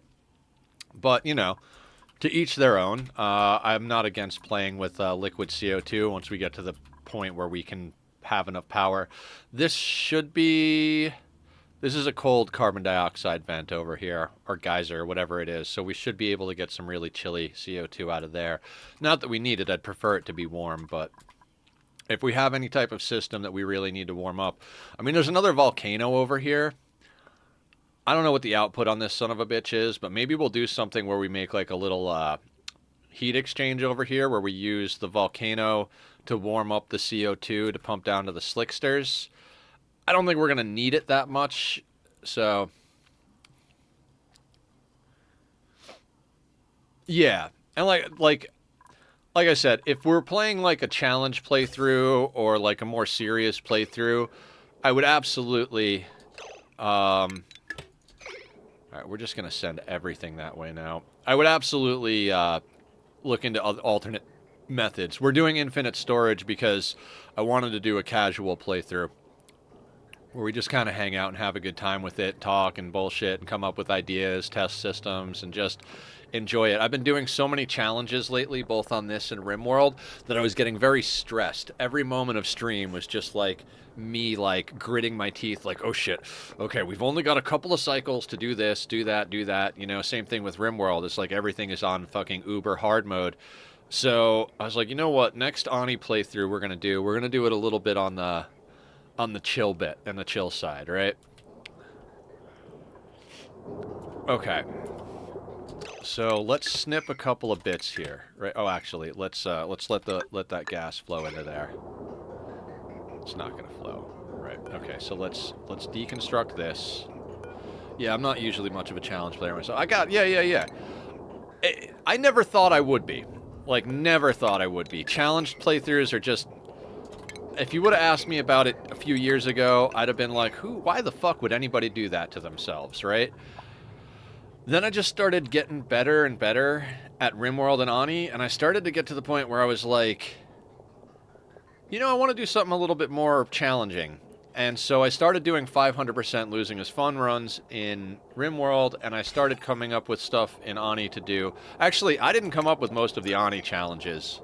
I think infinite storage is fair because in the absence of them, I would literally just build like 4+ stacked buffers. Yeah, exactly. I feel exactly the same way.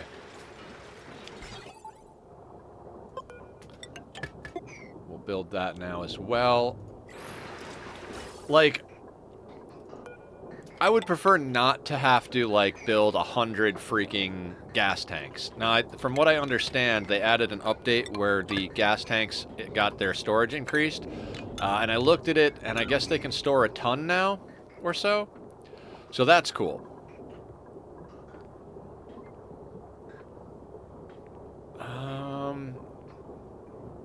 This is a little bit of nonsense, but... And that goes there. Alright. So this thing is going to pump, sort the gases, and then we're going to bring this over here.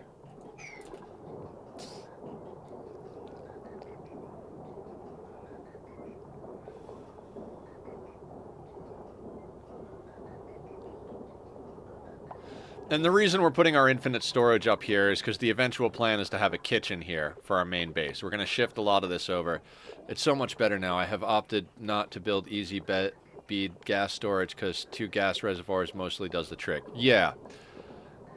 Yeah, I'm glad they did that. The gas reservoirs were pretty useless up until that change. I could see using them now. Every time I've ever tried to buffer with gas reservoirs, it was like, well, I'm going to need at least 6 to 8 of these sons of bitches, so...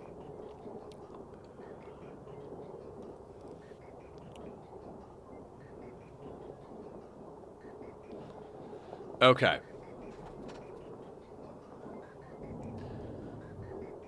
Now, we set up the chlorine one because there is going to be some chlorine gas that gets in here, and I wanted to make sure we had that sorted. I don't need to store chlorine. We could legitimately just dump it into space, but I guess I'm just a hoarder when it comes to gases and materials and stuff, so it is what it is. So we're combining the output. So this thing is sucking up whatever gases are here. Having it next to the oil refinery means that this thing shouldn't overpressure. I'd like the natural gas to kick on before the petroleum generator, but at the moment having them kick on at the same time is fine. We could slap in another battery, but whatever. I don't really feel like dealing with it at the moment. Okay. How's our temperature doing? We're hot, but we're not getting ourselves completely cooked over here just yet. We've got a little bit of cooling coming through there. Speaking of which, how is our loop doing? 21C coming out of the base. That's friggin' perfect. And it's going in at 18C. Excellent. Excellent. And then this is done moving the water, so we don't actually need that pipe system anymore. Excellent. Everything is coming together nicely. This can all get deleted. This can get deleted. Not the shine bug, although that is tempting as well. I fucking hate shine bugs, but we're probably going to need them. You know, I said we couldn't fit a crusher in there, but we could absolutely fit a kiln in there if we needed it. So let's slap one of those guys in there, because we don't need that in our main base. We're going to get rid of that. Okay. The other thing I said I wanted to do today was get the main base off of this grid over here. I think we've got enough going on over here that we could put it all on that. So, do we try to put in a couple of more transformers?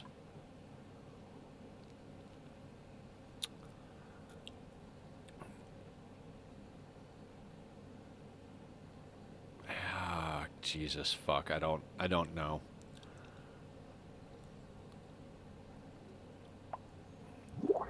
We could probably run it off of this line.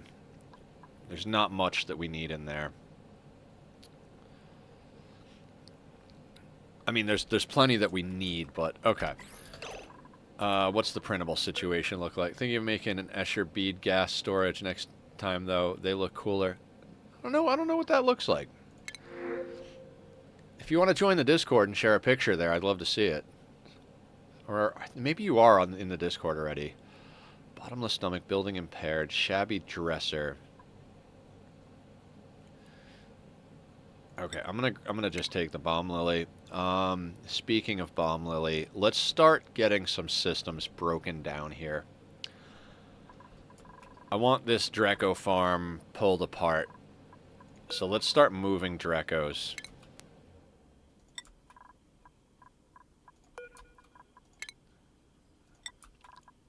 I mean, this is realistically just going to result in them being cramped and glum and blah, blah, blah, blah, blah. But,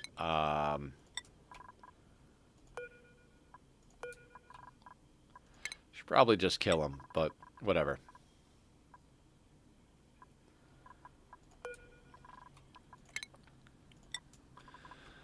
I am reluctant to join Discords these days. I find never use most of them. Yeah, true. I totally understand.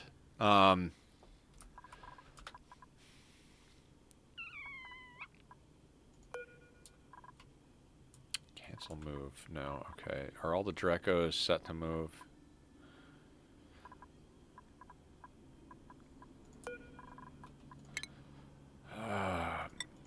I would like to get...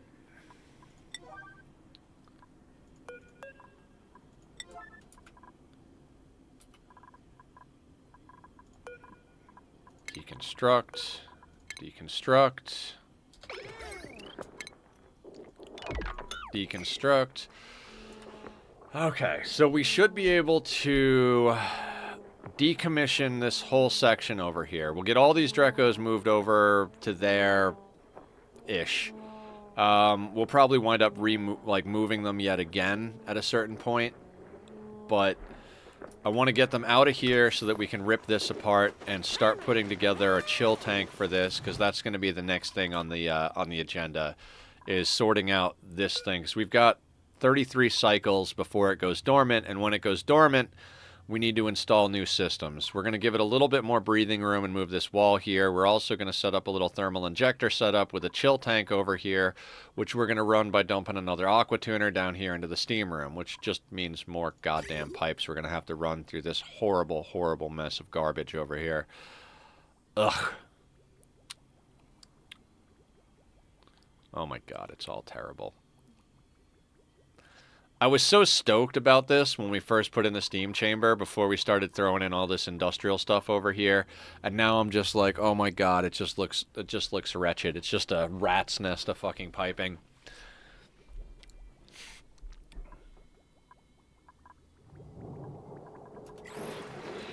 Yeah, and we're gonna have to change this sensor because now the steam room is running a little bit hotter.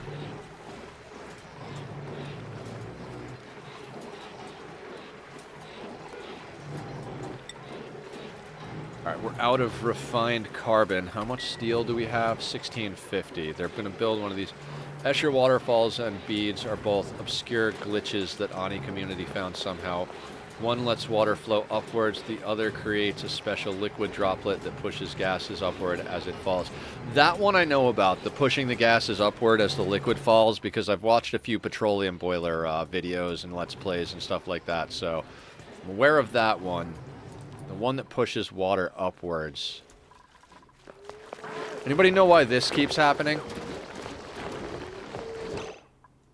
Every once in a while, they just can't.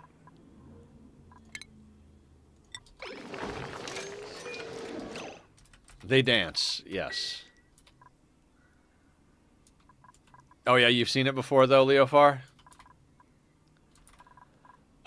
Next time we'll have to see what they're doing. I already got them off the nonsense. It keeps happening to different dupes. If the water goes up, creates a bead, then enters the Escher waterfall again, it can probably compress gas upwards infinitely. I haven't seen it in a while though. Gotcha. Well, kind of. Conceptually, I follow. Not sure if I know exactly what that is, though.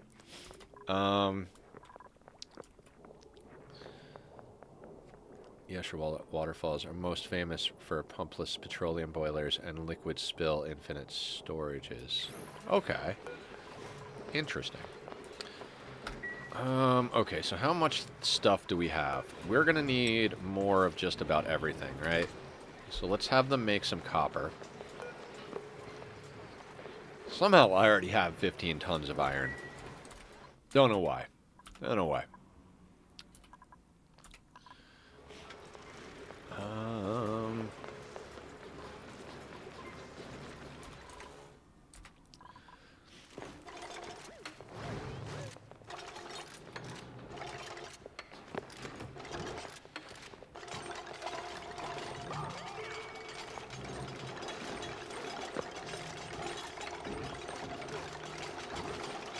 Stone is going to be a pain in my ass.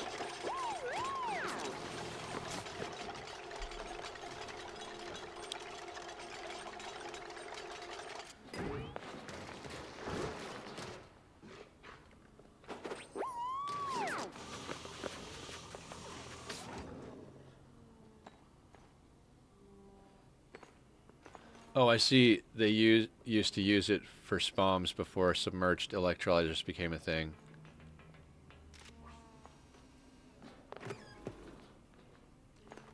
Oh, okay, okay. I suppose that makes sense. Okay, you're going over there to do what? Work at the refinery? That'll work. And we're producing more crude than we're processing, so I'm happy about that.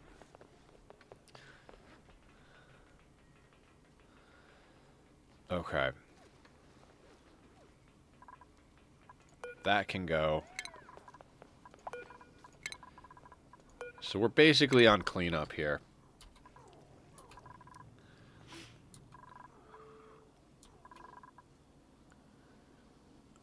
is Green Thumbs?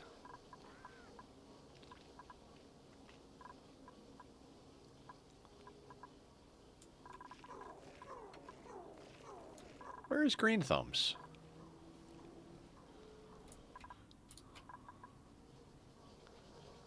How do I lose track of dupes completely? Where are you, buddy?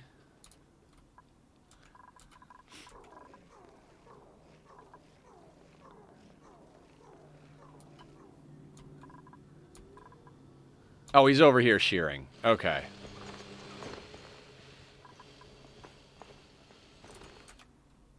I don't actually... You know what? We're going to disable this building for now because I have 113 units of reed fiber. I need him moving the Drecos and getting other things sorted. I don't need him doing that. God, there's so much junk in this base. Like, all of that can go. Those temp shift plates don't need to be there. We can mop that stuff. So I think the rest of the day, more or less, is going to be about cleaning things up and getting prepped for next week. I'm considering flip-flopping RimWorld and Oxygen Not Included and doing 3 days of Ani and 2 days of RimWorld. We seem to have better response to Ani as far as viewership and people showing up than we do for RimWorld. RimWorld's a great game, and I love it, but I also want to make sure that I'm taking into account what you guys want to watch, you know?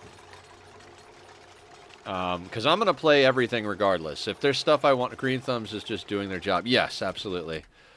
Me want chicken tendies. Oh my god, I could go for some chicken tendies. I have, before stream, I actually bought some, whatever the hell you call this. There's 4 chambers. We've got grapes, we've got granola, we got strawberries, and we got cheese cubes.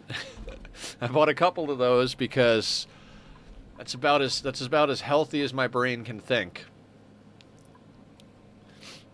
Yeah, whatever's fun for you and keeps the viewers engaged, I guess. I think RimWorld viewers generally have a few very big, very frequently playing streamers that they already watch, because I do. Yeah. Like, so it's the way I look at it as, like, the Ani community is small but dedicated to Ani. Like, if someone really likes Ani, they're going to go to whatever Ani stream is going on, whether it's a big or small streamer. They're like, ooh, Ani, let's go do that. But because it's small, there's kind of like an upper limit. Right, Leofar?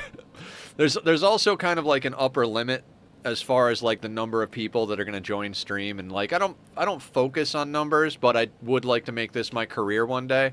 You know, that's the goal we're working towards. I have a really hard time working like office jobs and stuff, and I'm physically not capable of doing manual labor anymore, so I found another from stalking Myst. Yeah, we've been playing Myst on the weekends, so it's fun. You know, and like a lot of people here come just because they like the community or like me or whatever the case may be, so that feels pretty fucking awesome. RimWorld, I think, has the potential for more viewership, but you really have to constantly be in the community. Like, you have to be in all the Discords, you have to be hanging out in all the big streams, you have to constantly be working towards that. There's a lot more... Like, I think Ani brings people because of the game. RimWorld is a good game, but because so many people play it, it's more about who's playing it. You know what I mean? I don't know if that makes any sense. Like, no matter who you are in the Ani community, if you see someone playing Ani, you're going to go see it. But if you see people playing RimWorld, you're going to default to the big guys like Adam or even like some of the other people that we know. Like, Dagath has raided us a few times since we found him, and you know he's not like some, you know, thousands of viewers guy, but he definitely gets good viewership. There's a lot of people out there, and I think it's worth playing, and I do enjoy playing the game. The other thing about streaming these games is it keeps me from staying up all night. Ever since I started my off-camera RimWorld playthrough, I'm up till 4 or 5 in the morning every night again. By making myself play entire playthroughs on stream, it kind of limits my time and lets me actually go to sleep at a reasonable area. Work really wasn't designed to be compatible with human beings. Yeah, and it's not just that it's not compatible. Like I deal with like bipolar and ADHD. I'm on meds, and I literally get to the point where like I get like on the verge of suicidal. Like it breaks me. Like I was really, really good at my last office job working in a repair facility, but there was so much shady bullshit going on there that it was just like every day I went to work, I felt terrible about myself. I was like, I'm a bad person. Like I am a bad person. And I feel like that. It's not just that it's boring. It's not just that it's like I go there and I'm like, nobody should be doing this. Not just I shouldn't be doing this, but like what I'm doing is bad. It's like it's hurtful to people. Um, and as such, it was like literally just like I shouldn't exist. That's how I felt when I was at those jobs. Just like I'm adding pain to the world, and I don't want to add pain to the world. I want to add goodness. I want to make people happy. And like I don't want to feel like a job is like, oh well, I might as well die if I'm going to work this job. So it's why I've been really focused on content creation. Also, like I've been in the hospital a lot over the last 5 years. Like most of my time over the last 4.5, 5 years has been in a hospital bed. So you can't really work a normal job when every 6 months you're going in for a surgery that takes you out of commission for a few months, like it just doesn't work. So I've been focused on doing the content creation thing. So I mean that's the whole reason we have the chronic illness and mental health awareness tags over there on the channel. I'm always going to support you, Nether, because you've always supported me. Well, thank you, Sweetney. Right back at you. I think it's important to help each other and stand up for each other and, try and make the world better. I know it's a hard thing. The world can be kind of fucked like a lot of the time, but at the end of the day, if we don't try, then it's never going to get better, right?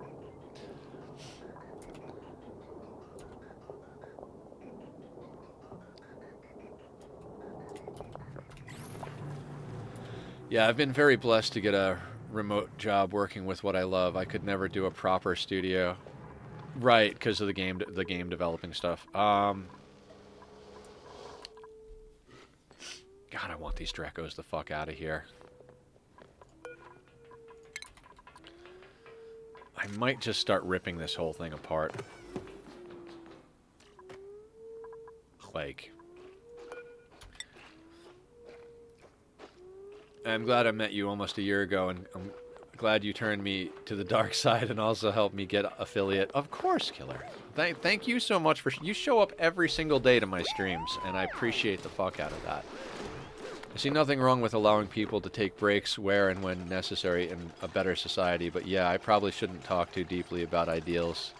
Hey, I appreciate you being self-aware and, thank you for contributing and stuff. It's all nonsense, right? The whole lot of it.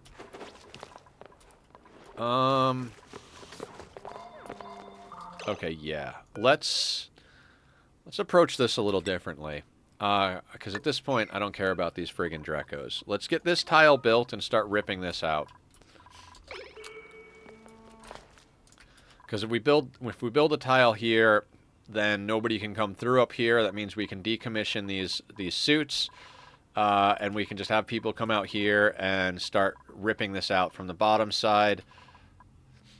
Streams seem to be stressful in their own way. You manage your own schedule, and a lot of the smaller streamers seem to have a tendency to overwork, and a bigger streamers get a lot of social pressure and criticism. Yeah, I mean, you gotta pick what you do. Everything's gonna have stress. That old saying, if you do what you love, you'll never work a day in your life, is absolute bullshit. You're always going to have to work, one way or the other. Even if it's something you love, there is work involved in the things that you love. So you're gonna get yourself, except maybe like Co-Carnage, he seems to be handling it really well. Hope you don't mind me mentioning his name. I don't know who that is, so I'm assuming it's a larger streamer. Are you actually moving one of these Drecos now? Alright, I will cancel that because you're going to get yourself trapped on that side.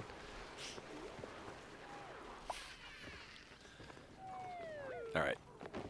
Good job. I mean, I'm just going to end up, like, murdering some of these. Like, there's way too many. They're going to, most of them are going to die. And that's fine. We could use some more barbecue in our lives.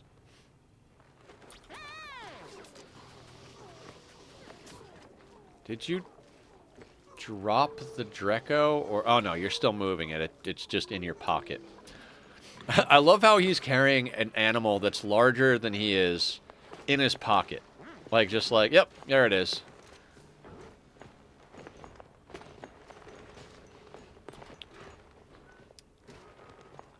Even if you love it, it still takes spoons. Maybe less spoons, but spoons nonetheless. Yeah, for sure. Okay, I'm gonna cancel these move commands.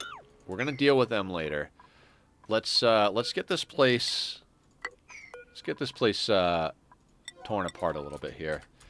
Yeah, that's a pretty big streamer. They have Santa Claus sack bag. It's magic. Oh, cool. I'm terrible about keeping up. Like, I know the people that we know. I generally don't watch really big streamers. I did watch Filza for a while, because that's what kind of got me into playing Minecraft. And then every once in a while, I'll peek in at, like, Adam versus Everything. Yeah, it is impossible to know everyone.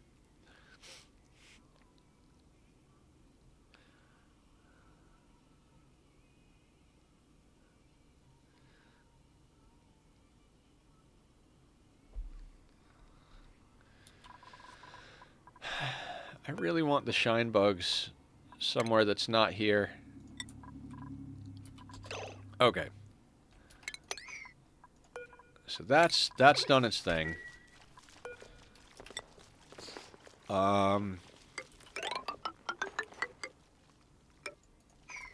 Let's just do a little bit of that. Yeah, I'm not really up to date on the biggest streamers these days. The #1 guy, have no idea who he is or how he got there. I know Shroud is big. I've seen a few of his streams. I saw that he was playing what's it called? Icarus one day, and I was like, wait, somebody actually plays Icarus? Because I was super stoked about that game.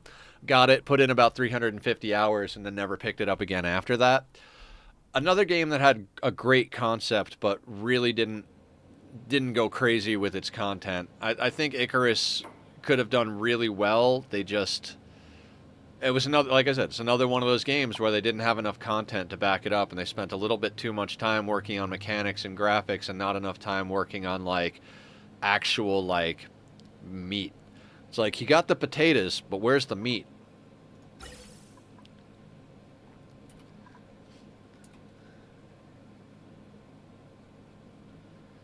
This is actually very satisfying to look at.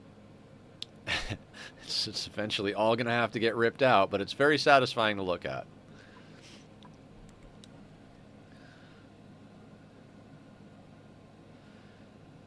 $86 tons of dirt. We should be fine for a while then. I think #1 right now is Kai Cenat. I watched like 20 minutes, had no idea what was going on, and left. Gotcha.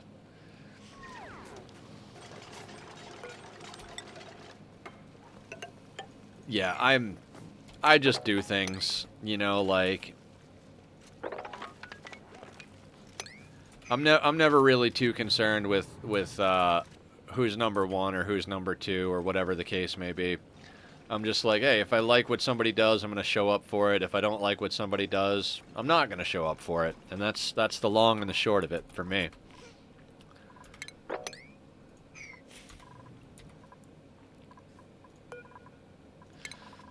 Okay, so the rest of stream here is basically going to be me cleaning up some of these messes and getting prepped for next week. We're going to get all this ripped out, because I think the most important thing is to get this steam vent sorted.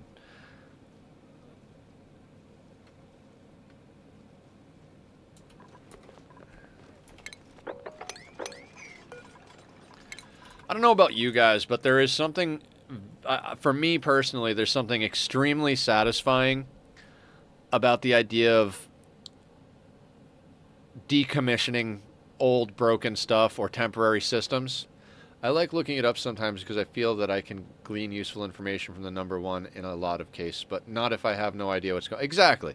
That's about how much I keep up with it as well. Is like, well, what is the, I don't want to say what's the formula or what's the meta, but more like, let me make sure I'm doing what I'm supposed to do. If I want to make it a career, then I have to be doing things the way that they should be done. Not that there's a should. What am I trying to say here? Basically, like, I'm not trying to reinvent the wheel. So I pay enough attention to know, like, am I doing the right things? And then, like I said, I go and check out people that I like hanging out with. Like if Julie is streaming, I'll go and hang out in Julie's stream, or Killer, or like any of our friends. I'll be in those streams hanging out, talking about stuff. And then if none of them are on, and I want to, like, and I'm like, oh, this streamer's streaming the game I like, or this one seems to have really good numbers. Like, I literally for a long time had like all of the like bigger streamers on my follow list. And even if I didn't go watch their streams, I would look at what games they were streaming. And it's like, you know what?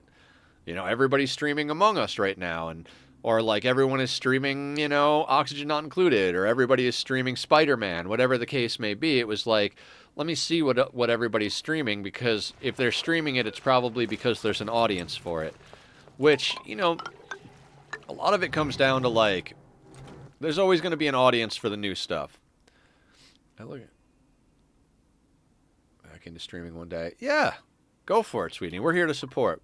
It kind of depends. I think there's a certain point where a system becomes so big and tedious to demolish that the urge to decommission it goes way to... Ah, yes. I know what you're talking about.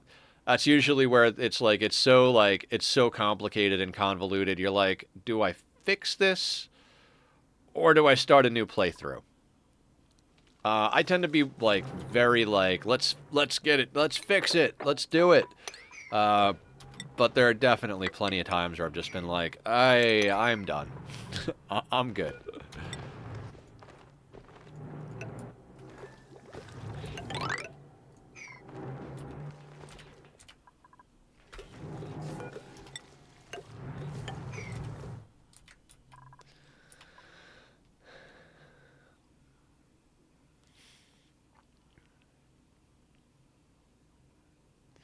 There are so many things we have to deal with here.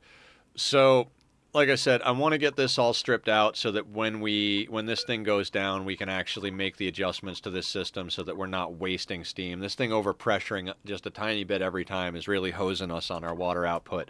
We don't have any other water sources on the map except for this cool steam vent. So everything we're going to get is either from this or from water positive processes. So it's very important, I think, that we get this sorted out. I just want you, Nether, to enjoy your time, man. Yeah, thank you, sweetie. I appreciate that. That was definitely a difficult thing to do yesterday. I really hate the cube event. Like, I love everything about the Anomaly DLC except for that cube event. That stuff, that was painful yesterday. I have played 1,600 hours of RimWorld, over 1,600 hours of RimWorld. Yesterday, that 6 hours was the worst 6 hours of gameplay time I have ever had in that game.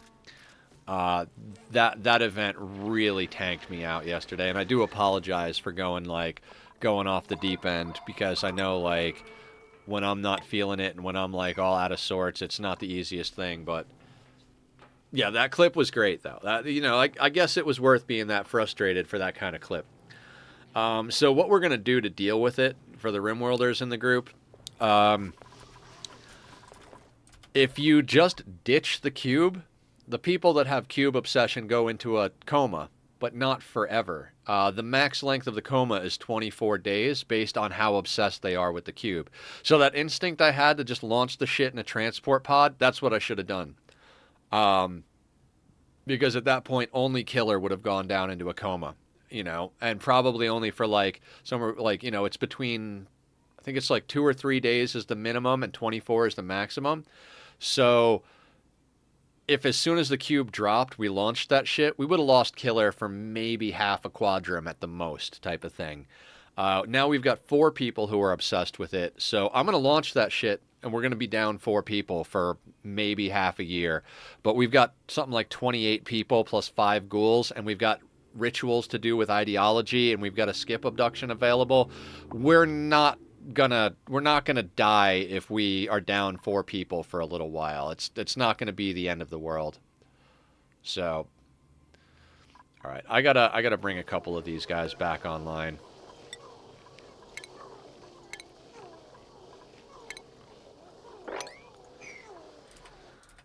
Give Green Thumb something to do.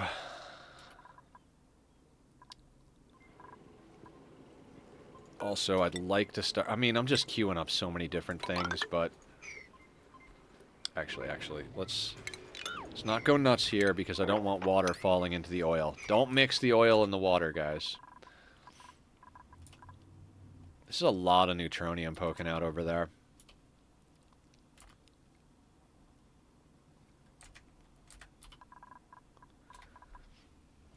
Yeah, I'll be happy once we have the vast majority of this map strip mined out and we've shifted our main ladder system so we can start working on like actual infrastructure. Yeah, Killer does good job clipping stuff. So does Barb. Like, I don't. Sweetney, did you see the? You remember the Piggy Nightingale Day? That clip went up the other day on the YouTube.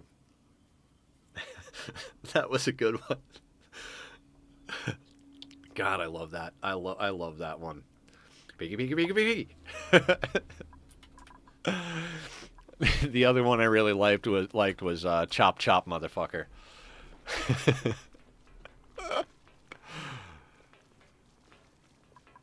What are you doing out here? Uprooting the bomb lily. Okay, so let's make Green Thumbs go inside only. They don't need to be out here.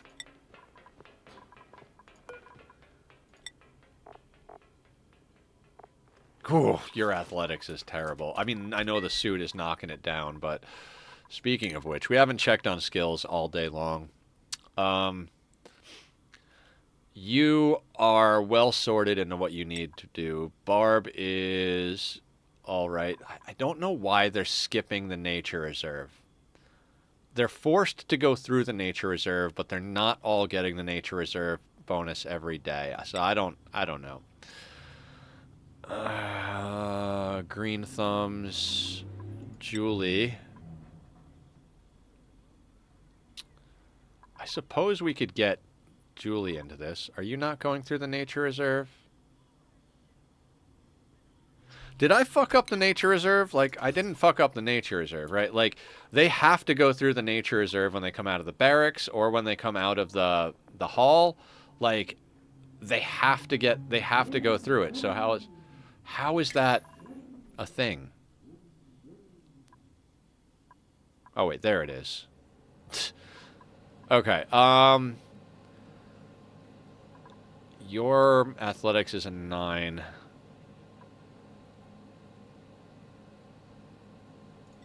Let's get Julie some extra stuff here. There. Now, Killer, I think, is pretty sorted. I mean, we could give Killer some other stuff like improved tinkering, but I don't even think Killer does any machinery. No, Killer's our builder. Turner, are you ready to get set free, Turner? We've got 7 total points on you. And I don't know why we pick... Like, I don't... Why did we pick you?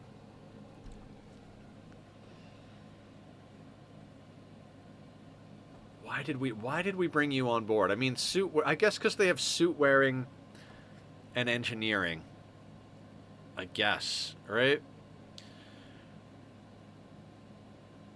I mean, we could theoretically use another operator. If we scrub them out of research, we've got 7 points to play with. 4 of those could go into exosuit training. I want more points on them. I mean, their athletics are doing all right. Maybe we do just set them free. 1, 2, 3, 4. Okay, 1, 2, 3, 4, 5, 6, 7, 2. Maybe, yeah, no. Let's let them stay in there for one more round. If we get one more skill point, we could basically put them all the way into exosuit training and mechatronics engineering, which means we could have them help build a lot of the shipping stuff, and they'll be able to run around without having too bad of a debuff. So, okay, we're going to let Turner cook for another level. Vermin over here. Vermin is more or less where they need to be. They're our dog's body, so to speak. They're doing our plumbing, carrying, supplying, all of that.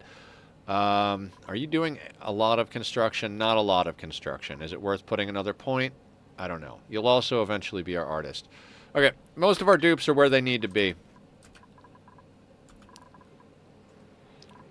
Just make sure. Yep.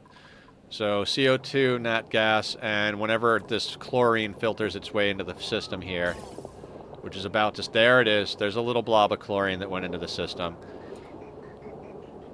And that's why we set up the chlorine storage, because I knew we were going to break that shit out. So the chlorine should go... Yep.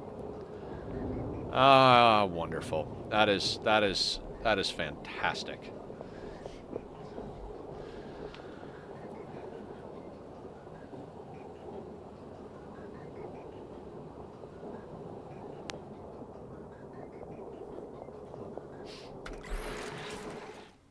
All right. Now, in theory, like I said, I'd like to get the main base onto this grid. It does mean we'd have to slap down some more transformers. But I think, I mean, that's 30. These aren't running all at the same time. We could probably just whoop, bring that wire in, because we're like removing a lot of stuff here, right? Like, we got to run the research facilities, the grill, the refrigerators, the water sieve. Yeah, there is not a lot that we need to run in the main base. So yeah, we're gonna wind up doing that. But first, we're gonna take these apart. These don't need to be here anymore.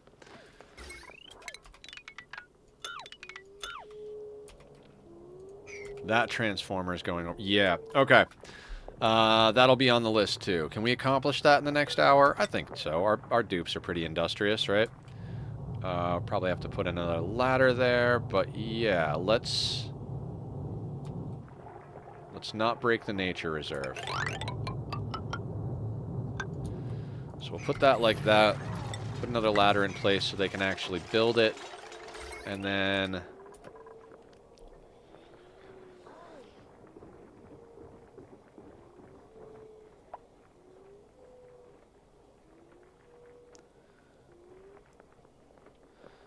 we'll get a little creative with how we route all that. I had put this here so that it would make the bristle blossom grow.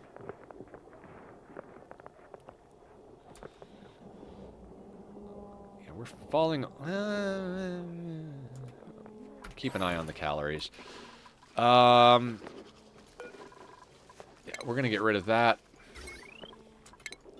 Just because it doesn't need to be there, so let's get things out of the way that don't need to be places. New printables. Let's see what we got here.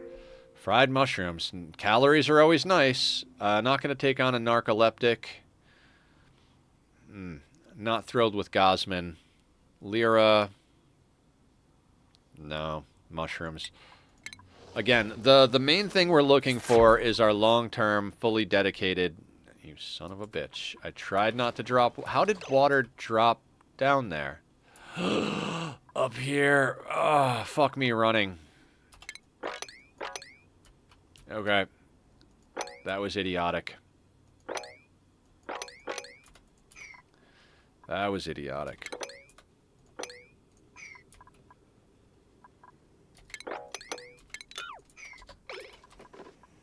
Oof. That was stupidity incarnate. I should have known better on that one. Gotta love a good sorting. Yes, you probably said that when we were looking at the pipes.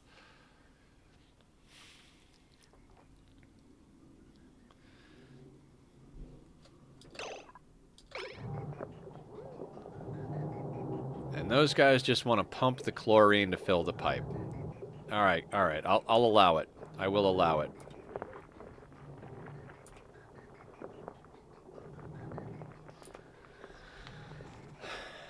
Again, it's not like we need the chlorine, but if we're going to sort gases, we might as well sort gases.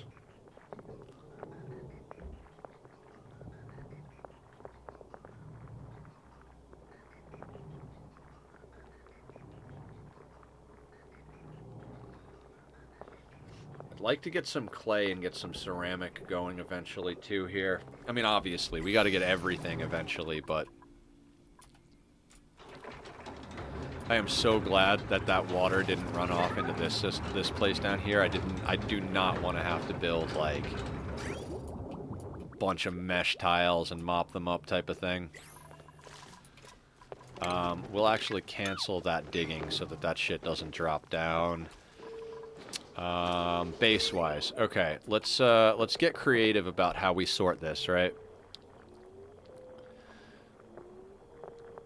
Because we're gonna hot swap this system. This guy right here is not pumping anything and probably won't be for some time, so we can delete that. Alright, here's what I want to do. We're gonna basically run this along here and just kind of like route it differently so that when we decide to swap this thing around,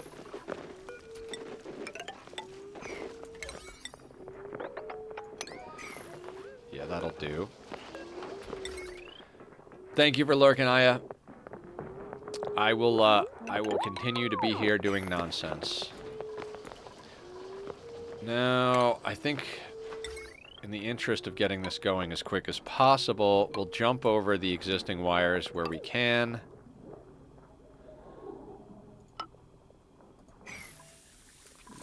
That way that's all complete, so we can, we'll replace those with regular wire, conductive wire once we sort that out.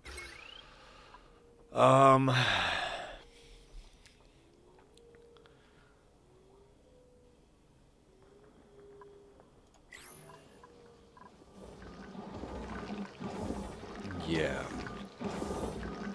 I mean, I don't mind having that hydrogen up there, but...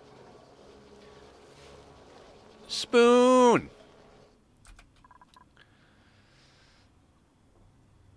I might just link that hydrogen generator into the grid and just let it burn. Because we've got a tank of hydrogen there that I don't know what to do with. Or, you know what I might do with it? I might leave it there for the radiation research stuff. We'll use that as the... That way we don't have to put that on the main base. I think that's a good call. That being said, if we're going to save it, let's get it off the main grid.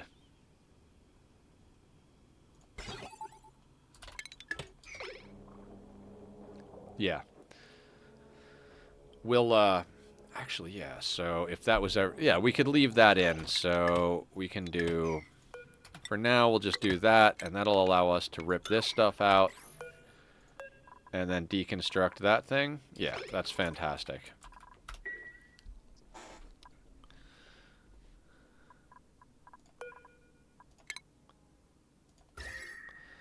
Even the temperature is starting to go down a little bit since we took the electrolyzer out of there.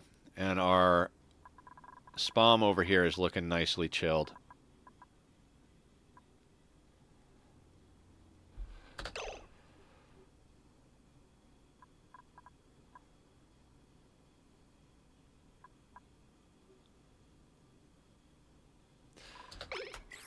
Because we've got about 70 tons of water in there. That's a lot of water.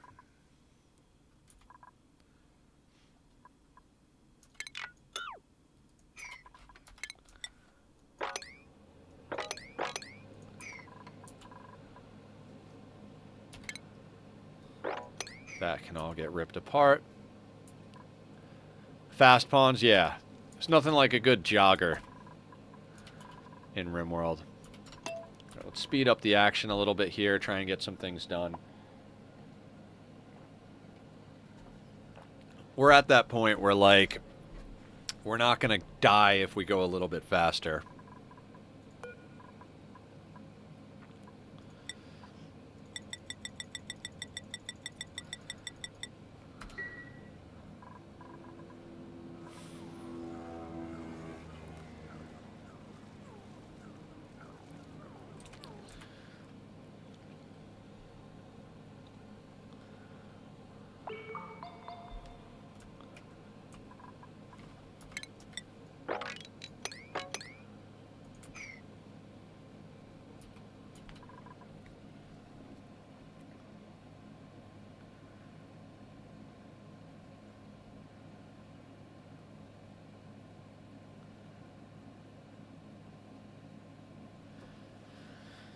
Now, what materials do I want to make the thermal injector out of? We've got 13.1 tons of diamond. How much is a diamond window tile? Do we even have window tiles unlocked yet? We do not.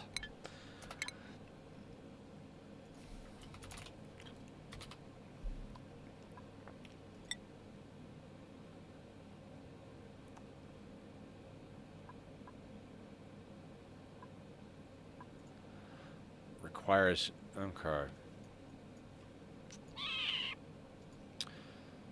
Requires Radbolt research, so we'd have to set that back up. I'm going to let them research... You know what? I'm going to do that. Although we don't have water set up for them because this thing is not in water. So... Deconstruct that. Deconstruct that. Try not to get yourselves trapped.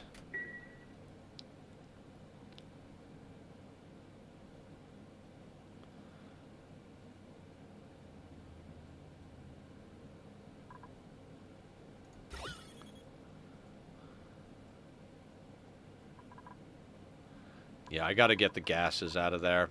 That should only be steam and water. There should not be anything else in there. That was a big mistake on my part, trying to do it that way.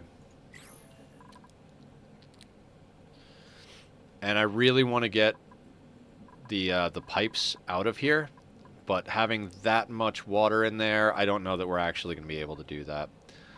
Probably have to leave these radiant pipes in here.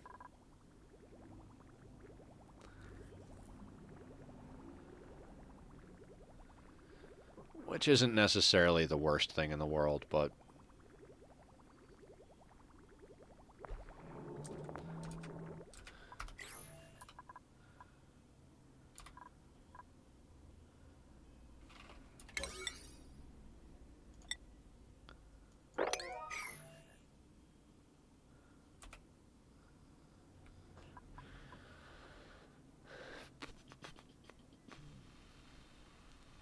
I'm pretty sure all of the lead exists outside of the base.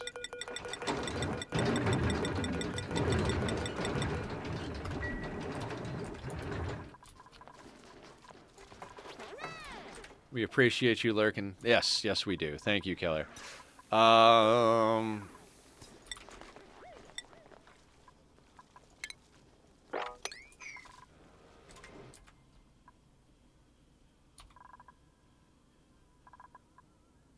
Actually, I'm not that confident, but...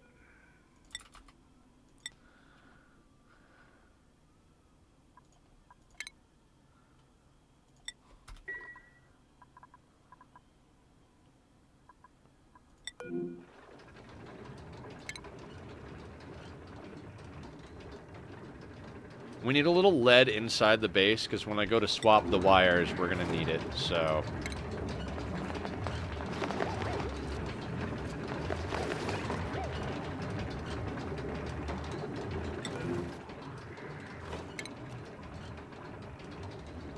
Do I just bring all of it?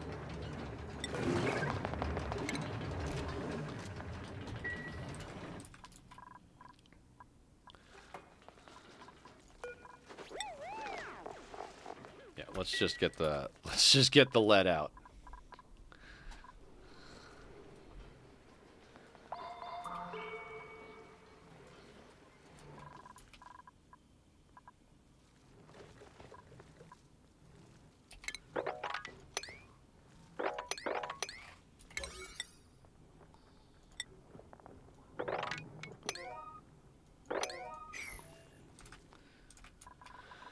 Boo-doot doot doot doot doot doot doot doot doot doot. So 43,000 pickled meal. 45 or 40, yeah. All right, let's bring a couple more of those back online. I know the other ones haven't started growing in yet, but it's not like we're flush with barbecue or anything just yet.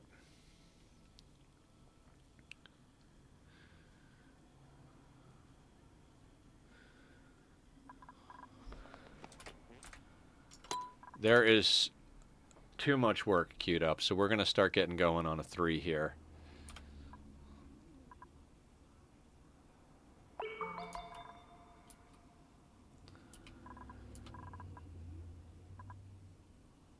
There's some stuff that I'm like, for a great while in the beginning of the game, I just feel like worried about things. I like to play on a 1 because I like to be reasonably efficient with my cycle time.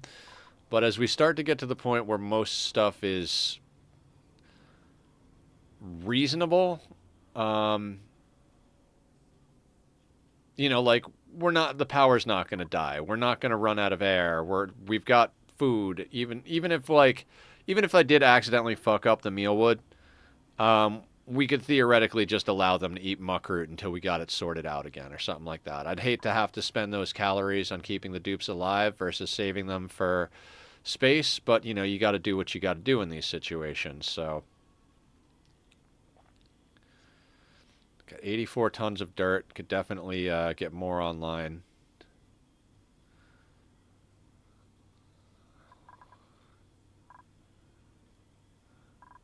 Temperature-wise, how are we doing? We're doing all right. We got some orange and some yellow, but nothing crazy. Our SPOM seems to be nicely chilled for our oxygen. Our base is the right temperature. I mean, like, perfect. You know, like just basically right on the money for our crops, so that's good. And the toastiness up top's going to go away once we finish getting all that conductive wire in. So, yay.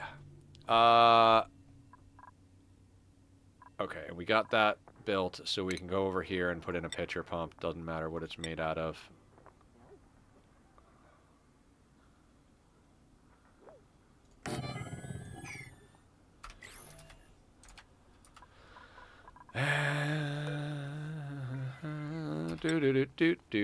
So yeah, tomorrow we are gonna do RimWorld, and we'll dump that fucking cube onto someone else, make it their problem instead of ours. You know what I mean?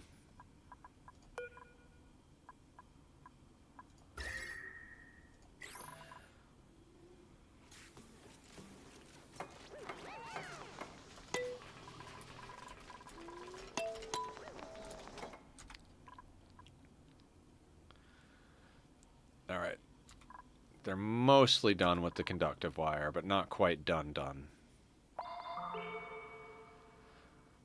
I like to put it in basically where it's going to be and then gradually, like, and then just hot swap a few things out, right? I'll show you what I mean in a second here.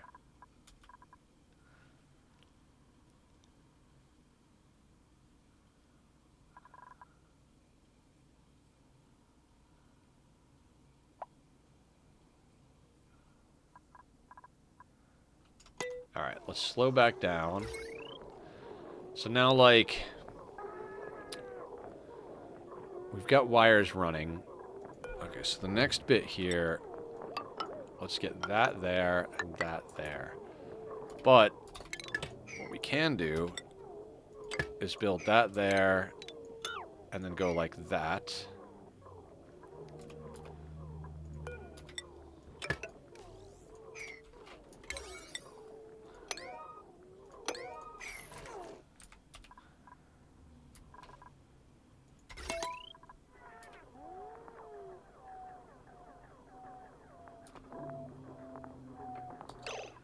Okay. We're gonna delete this stuff.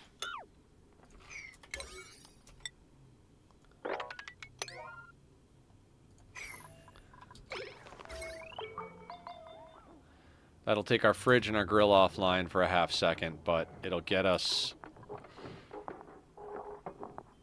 moved over. So now we can actually, that's unnecessary. We could just go like that.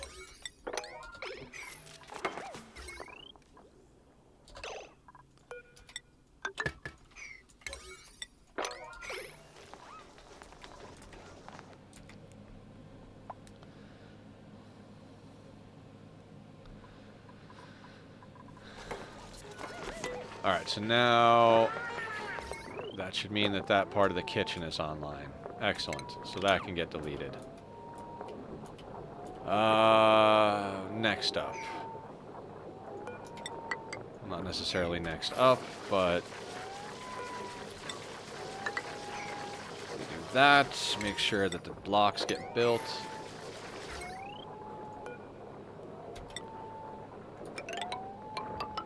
That's going to go to there. Quite honestly, I don't care if the research situation gets taken offline for a half second, so let's just snip snip.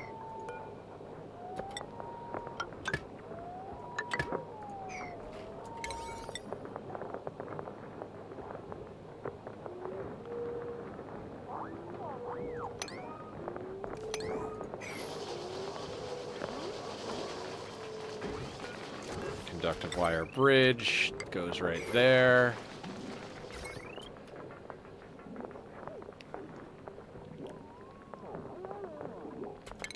You can get straight deleted.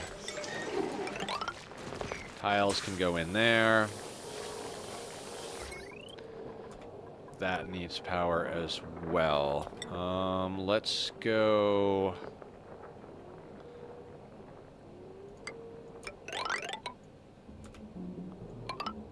like that.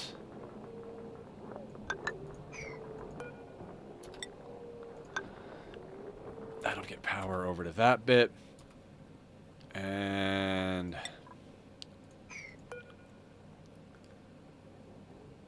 what were you just talking about, Sweetney? Oh, yeah, the chicken tendies, yeah. Frosty knows. Frosty knows.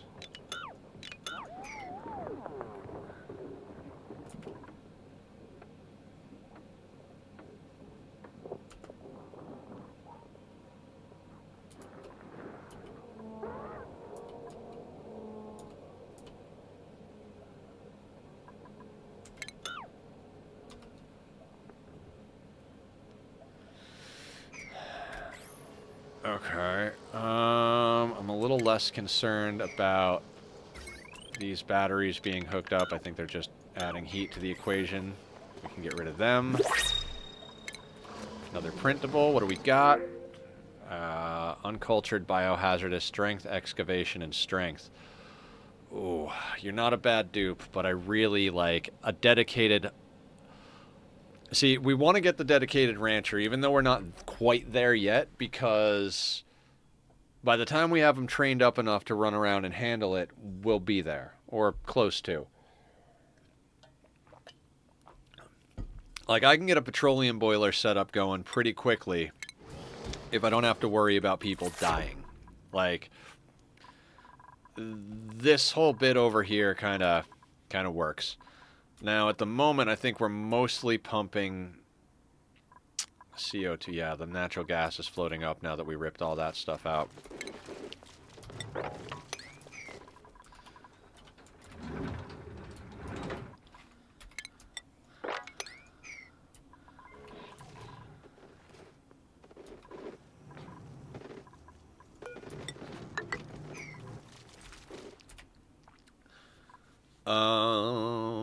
Okay. We do need to get a manual rad bolt generator going, because at the moment, that's the easiest way for us to deal with things. So we're just going to put that guy right there. Does this... Alright, it stores rads long term. Once we get the rads into it, it's into it. So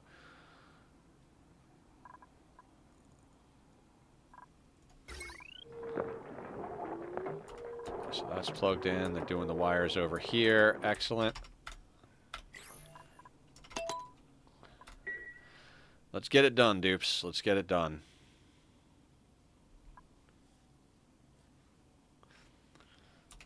Terrible meal. Don't worry, we'll fix that one day.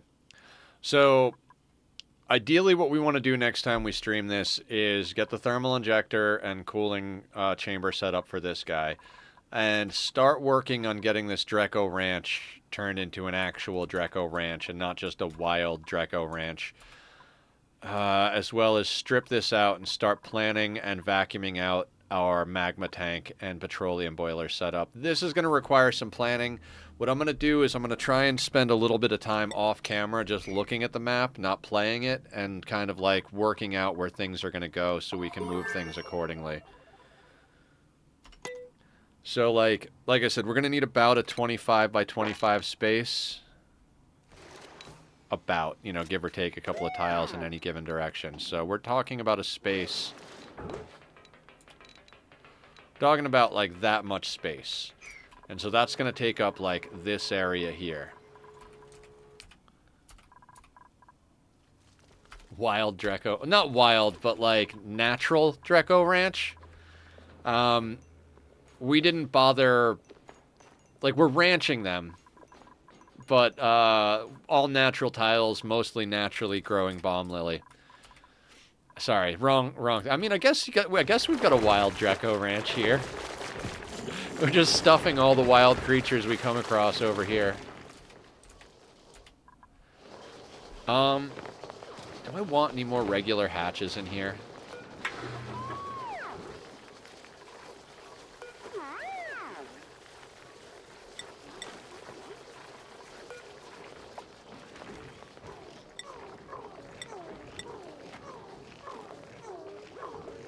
Yeah, we'll drop those off. There. I know they'll die, but... Oh, man. Oh, I can't wait to actually design a proper kitchen for this. Not even worrying about the eggs falling in the ceiling from this. No, I'm not. I'm not worried about a goddamn thing. We've got 112 units of reed fiber. It's not like we're going to be mass producing insulation or putting up 100 canvases at the moment. Like, I just needed enough reed fiber to get a couple of suits to get things done. I make highly ethical solitary confinement cells for those critters. Right. Ethical being the key word. Are you...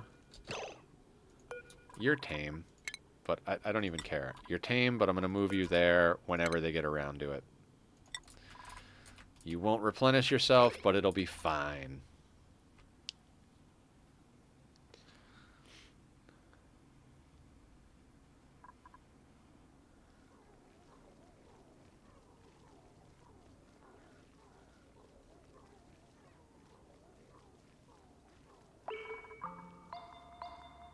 Wonderful. Okay. I do love this, like, cycling system for the refineries to dump the heat out.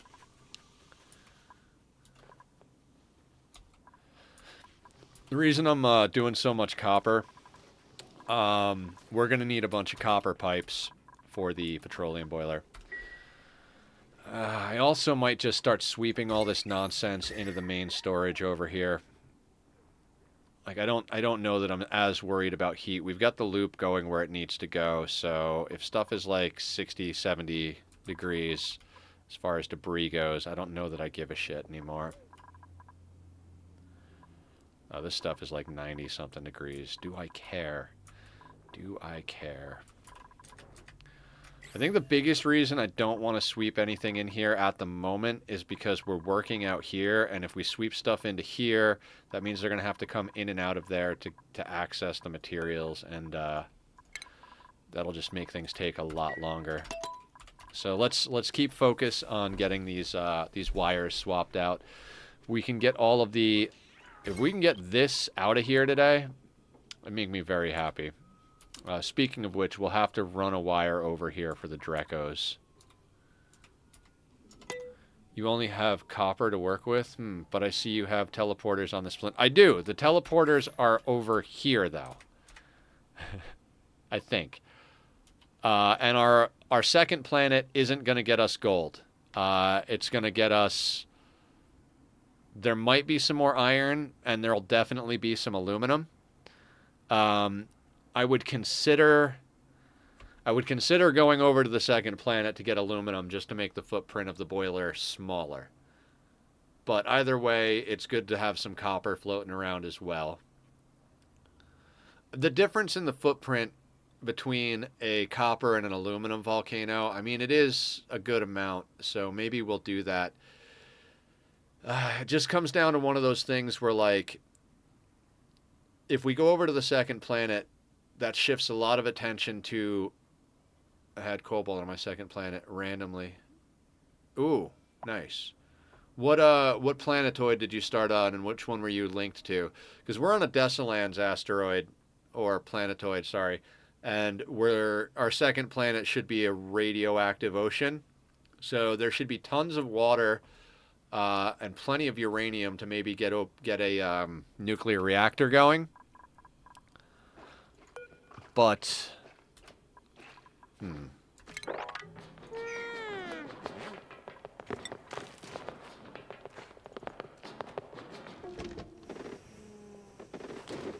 much does this hold? 100. So a kilo gives us 5 rad volts. I don't know, like let's just do like 20 of them. They'll research.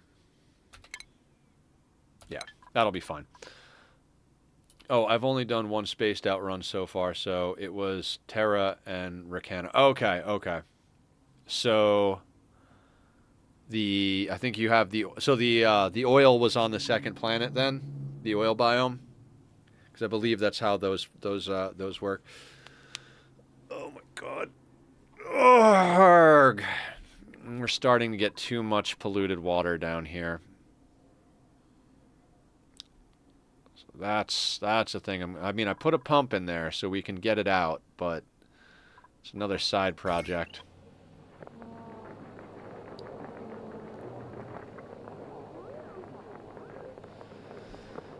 Okay.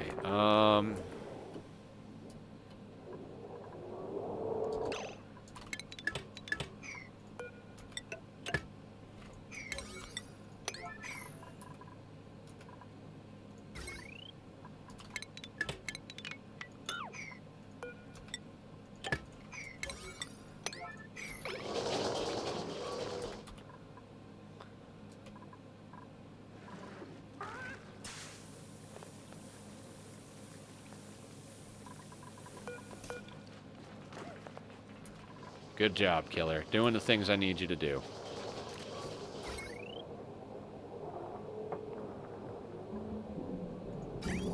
Don't want our bathrooms backing up.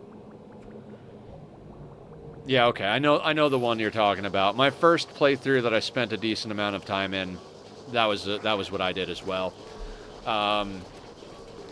I didn't quite get to the point where I got a petroleum boiler up on that one. I wanted to so bad, but I was terrible at the game.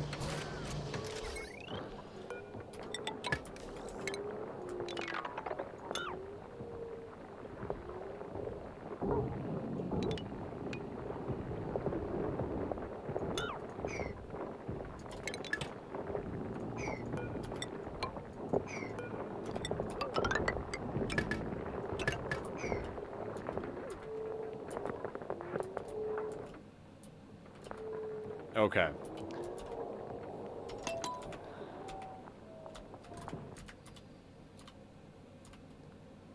I'm a little concerned about that polluted water, but not concerned enough to give too much of a shit right now. We'll deal with that in a moment. And by deal with, I mean probably make that tank a little bit bigger so I don't have to deal with it. Had a plan for a geothermally powered volcano rock extracting petroleum boiler and had 2 volcanoes close to each other. Very nice. Yeah, I'm a huge fan of geothermal power and petroleum boilers. I really like the way both of those kind of work out. Is anybody outside currently? Doesn't look like it. Anybody? Bueller? All right, doesn't look like anybody's outside, so real quick, like, let's just make that like that so that we can fix these. We're going to boop that. Actually,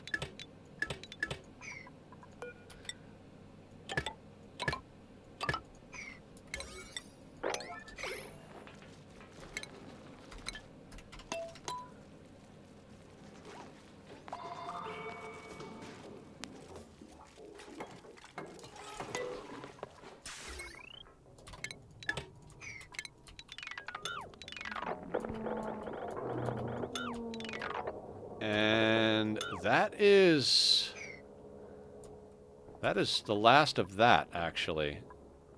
So I'm not worried about this going offline temporarily. We can take that offline temporarily. Let's do that.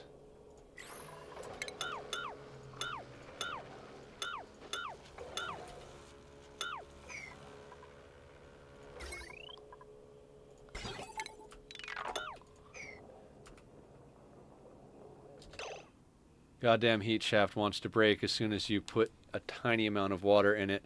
Liquid pressure man breaking straight through diamond. Feel that with.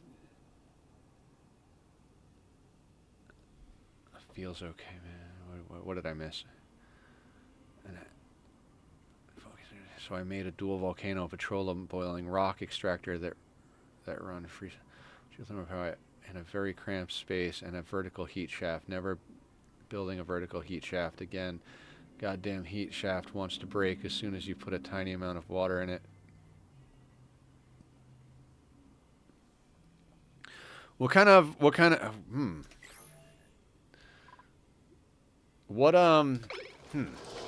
trying to think of what like, so vertical heat shaft. I don't have window tiles yet, but I'm guessing like diamond window tiles like this with ladders and temp shift plates, like something like that.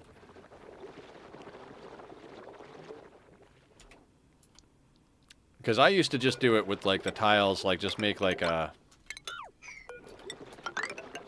something like that, and that really doesn't work. Just use a door. How so, Joker? I don't think you can build across doors to do a vertical heat shaft anymore. Or are you talking about using like the manual airlock so it doesn't overpressure from the lava? That's probably what you're talking about. When I do them, I'm going to be doing them kind of like this, because then you can make this serviceable. Oh, yeah, for the heat injector, right. So what I'm going to wind up doing is pretend these are diamond window tiles, right? And we have some nonsense like that, right? Then there will be over here an airlock type situation. Maybe not exactly in that order, but... and then above this, so then right here, above this, we would have... maybe there. Doesn't matter where. One of those spots right there, and then, you know, the other diamond tiles above here, and then this is your... that's your steam room. So your dupes can come down. Obviously, this is all a vacuum. So your dupes can come down, get in, and then gradually, like if this is like this to start, and this starts to get chill enough that you need to go deeper, you can break out that tile and then just go down another tile and keep doing that as you go down, or even start going to the sides. So this is probably how I'm going to start doing it. You could also make this space too wide and zigzag the temp shift plates on it. But that was my goal as far as... yeah, the ladder design was my original plan until the liquid started trying to break through the diamond on the first attempt. And the reason I have liquid in the middle is to absorb and buffer the heat. It helps stabilize the system on both ends. I found that the liquid, as it starts to turn to steam, will start compressing downwards, so instead of made a series of separated 3-space chambers and heated those up instead. Yeah, I wouldn't bother putting the liquid in the center. I would just put temp shift plates. Hi, Julie! We're getting to some Ani madness, so let's do a shout out for Julie Pixels over here, guys. If you don't know Julie, Julie also streams a lot of Ani. I'm doing good, Julie. We got a few things done. I mean, a lot of temporary systems, a little bit of gas sorting, and we're currently working on breaking down all of the old systems from the base.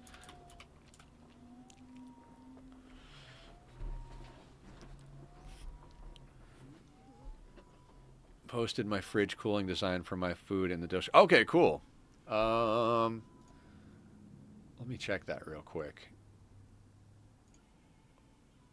Ani general chat. There we go. What am I looking at? Oh, wow. Oh, so you glitch a fridge inside of a metal tile?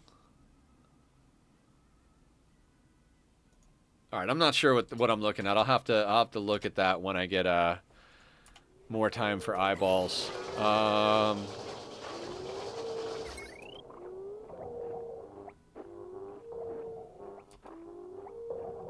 Alright, so that whole thing I'd said about automation, right?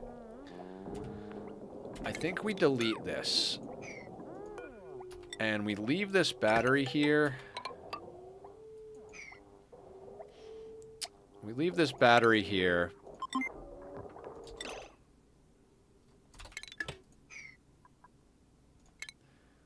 Because we want this to work for us.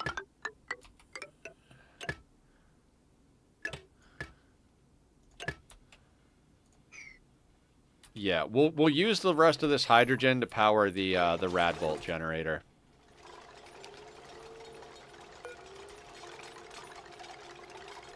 Although that does mean I have to... Oh, it's already hooked up proper. Okay.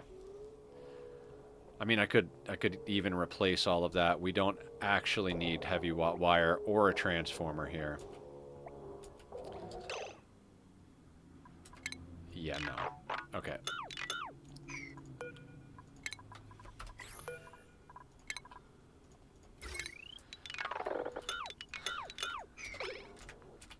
We'll put one conductive wire hooking that up. God, it's nice to see most of the regular wire gone.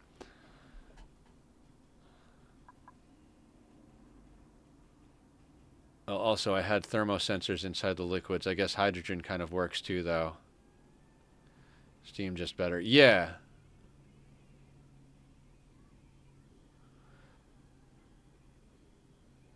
Yeah, that's an interesting idea. I just I don't think I would... I think I would just use the temp shift plates and leave it a vacuum. Just so you don't risk accidentally, like... doing what you said. It might not be as efficient, but I think it would be. I don't know. I haven't actually tested it yet. I'm just going off of, like, ideas I have. Okay. So pickled meal is starting to actually go down a lot faster, and I don't know why. We haven't brought on more dupes. We haven't really changed anything.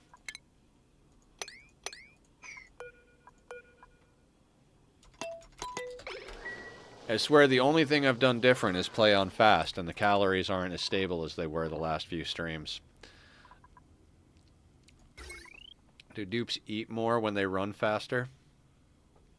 Just kidding.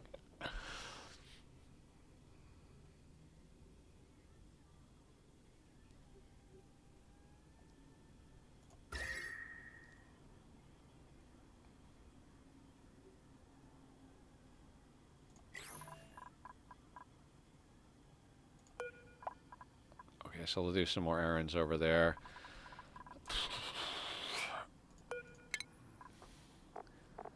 Unlocked plastic beds, fine. Unlocked clothing thing, don't give a shit. Plastic tile, don't care. So let's go back into power over here, snag this SOB, and just skadoop that.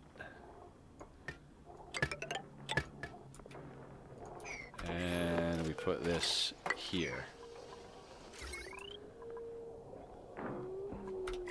That means we can deconstruct this, we can deconstruct this. You can go. You can go. You can go. Fuck you. To hell with you. Eat a dick. Sorry. I'm being ridiculous. I don't know if I trust the temp shift plates alone to stabilize temperature across like 20 tiles, but yeah, maybe with the best ones. Yeah, I would definitely use diamond temp shift plates, and you alternate because they inject heat to the 9 tiles or 8 tiles around them. So if you alternate them like temp shift plate, empty space, temp shift plate, empty space, and you've got diamond down, each one is going to pull the heat from lower and push it up to the next tiles. Not to talk too much about Francis John, because I know I've been like stroking his ego, metaphorically speaking. Not that he's here to stroke, but I've watched him do a bunch of different versions of heat spikes, and the last one I watched him do was that one on one of his more recent playthroughs, and it seemed to be a really good way to do it, because you really... Aren't temp shift plates the only blocks that actually force temperature into buildings? Yes. Yes. I think. Temp shift plates will actually force temperature. Yeah, they will force temperature. So, like, if we were to put a temp shift plate here, it would equalize the temperature in all of the tiles around, like, whether it's gases or anything. It'll even inject heat into the... That's thermal conduction panels. I use those too, incidentally. The conduction panels are basically used in a cooling loop, though. Like, you put those... You can use those in a vacuum to cool something, as opposed to, like, putting a blob of liquid to force heat transfer between objects. Temp shift plates will force heat. Like, let's say, like, again, let's say this was all magma down here, and you were doing the design we were talking about, right? Like this. The magma is going to heat the... Like, let's say... Okay. Let's say below this line is magma. And these... Whatever. There's nothing... There's no magma above this. The magma's down here, right? So, this bit's going to get hot as fuck. Right? And it'll slowly go up here. But if you take a temp shift plate, and you put a temp shift plate here, all of the heat from these tiles is going to get forced up into this tile here. And then if you put another temp shift plate there, that's going to suck the heat out of this tile and force it into these tiles too. Yeah, he's talking about tiles, not yeah. Sorry. Okay, so we had some miscommunication there. I didn't mean to like get preachy at all. So since this is, if this is vacuum in here, this thing is going to suck the temp out of these tiles here and force it up to these tiles. I mean, you could look at it the other way too. You could say it's pulling the cold out of here and forcing it down here, but we gotta look at it from one side, right? So it's pulling the heat out of here and forcing it into these tiles. Then this one's pulling the heat out of these tiles and forcing it into these four. And you just keep stacking that up. And as long as you're using good temp shift plates like diamond, that's just going to yank the heat. Because the heat will naturally transfer through. I'm assuming these are either metal or diamond window, like diamond window tiles or steel metal tiles. So the heat will gradually transfer up this anyway. But the temp shift plates massively speed up the process. And then you use the thermal injector setup up at the top, right? With the door. And the thermo sensor above it. And that's your steam room. Like, if this steam room drops below 130 degrees, and you put an AND gate there, right? You put in, like, a battery. Somewhere, doesn't matter. If it's in the steam room, it's got to be made out of steel. You can recycle a little heat that way, but it could be outside. And basically, you use an AND gate to say, hey, if this steam room is below 135 degrees and we need power, slam this door shut and then inject power across. So you use this to bring it to where you need it and then use the door to move it, more or less. We will probably get into doing some magma spike action when we get to other planets, because I'm assuming some of them are going to have magma cores, and geothermal is going to be a reasonable way to approach it. On this planet, it just makes more sense to use the volcanoes and the oil to do a petroleum boiler setup.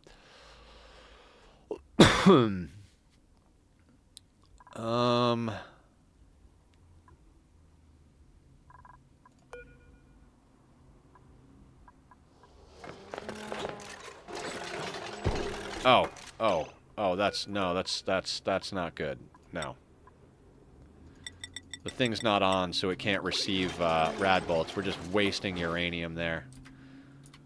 Let's get the wires built, guys. Let's get the wires built. And then on the other side of that, I don't really need the shearing station hooked up at the moment, but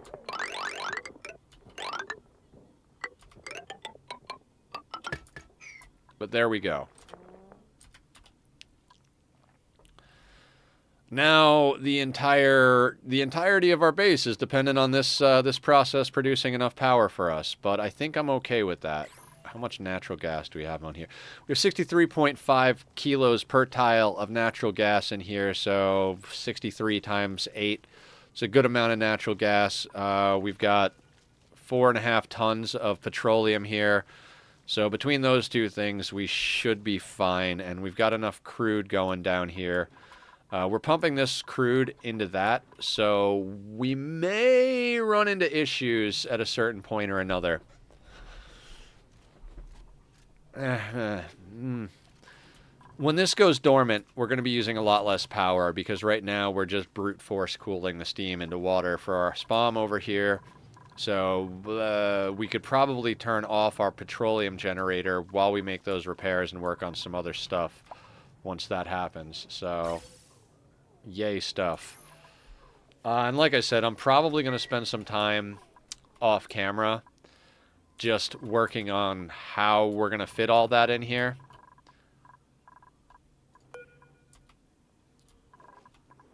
Now, what do we have to do? So they're working on the wire. That's fantastic. So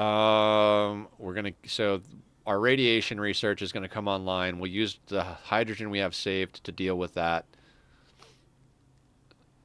We have a little bit of water over here, so we can use that water for research. If we have to, like if we start running real low on research water, we'll just take the water positive process of toilets and just dump germy regular water in here and use it for research because it doesn't matter. As long as they're not consuming it, we'll be fine. But we do need to... That being said, we could just start pumping over the polluted water from where we're fucking with it over there, which might be a good idea. That might be the last thing we queue up because this is... As much as I don't want to force it into this system over here,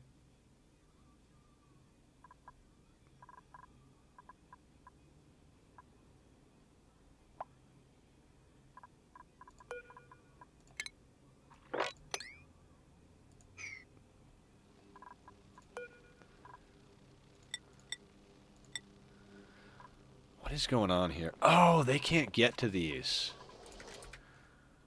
No, they can get to those. Am I crazy? No, it's there. Okay, so that's growing. That should sort itself out reasonably quickly.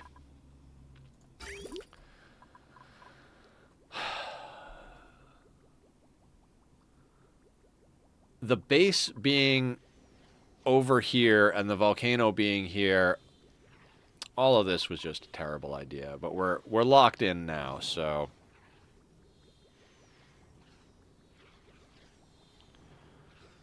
We're going to have to do just a whole bunch of reconfiguration. What I think is going to wind up happening is our volcano, our magma tank, we're probably going to, like, drop down a bit and put the petroleum boiler lower. Like, basically, the magma tank will be more of a long boy than a wide boy. That way we have enough space over here to do a few things. And then we'll enter our industrial area here. Most of our, like, refinement stuff will be up on this shelf. And then we'll have a ladder that goes down to, like, you know, petroleum generators and stuff on this side. I think that's probably going to be the best way to deal with that. Yeah. Once we get a few of these projects done, too, we can start cracking in over here. Timers. The new timer is going to become the crude oil. Like, yeah. Okay, so polluted water. We want to bring that back over to our main system, I think. Because... And I might... Well, I mean, even if we just let it go into the bristle blossom, that will help us get a little bit of extra food, right? We could just dump the polluted water in that way. 37,000 of pickled meal is not good. That's like 4 days. But they are... Okay, so 40,000 once they cook. Yeah, we're okay. We're okay.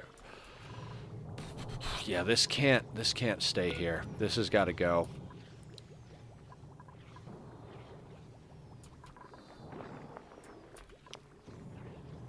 Okay, so how do I want to move that? I think we're going to do is we're going to build a dot there.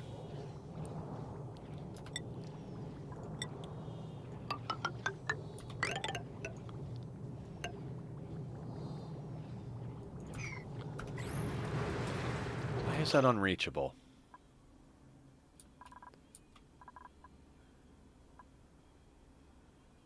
Why is it unreachable? They can't go out here. Oh, because I did this. Boop. Now it's reachable. And not through the volcano.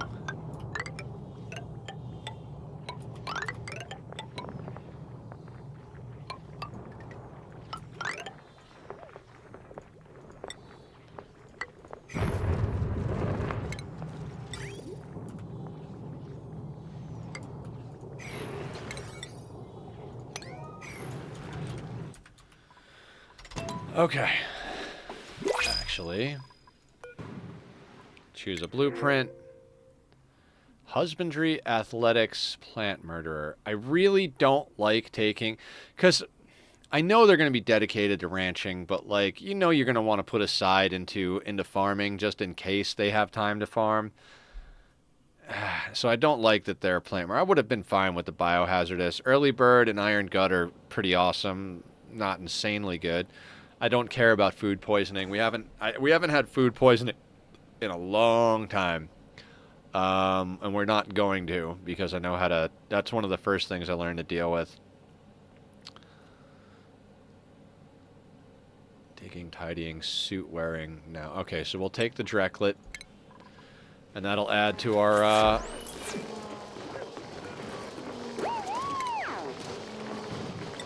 That'll add to our pile of nonsense.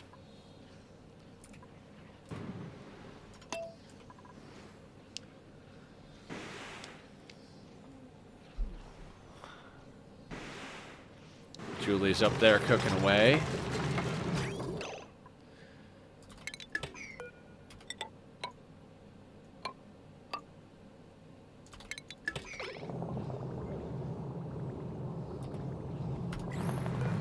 Is anybody coming over here? Barb is coming over here to deal with that.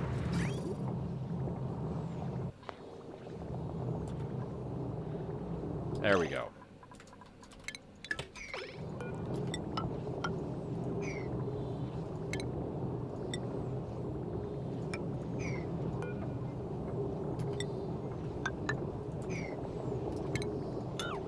Oop, did not mean to do that.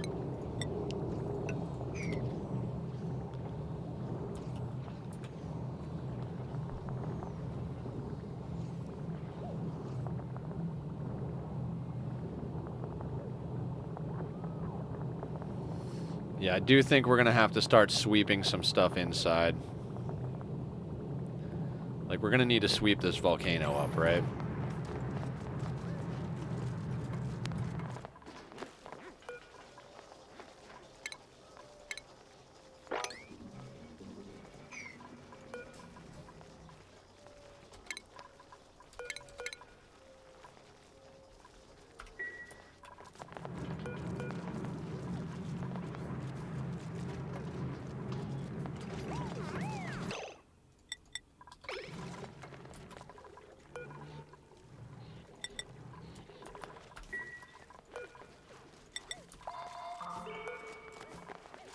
That had... Okay, that can keep lead in it. That'll be fine. So now we can start sweeping up that stuff. And that stuff. Getting it out of our way.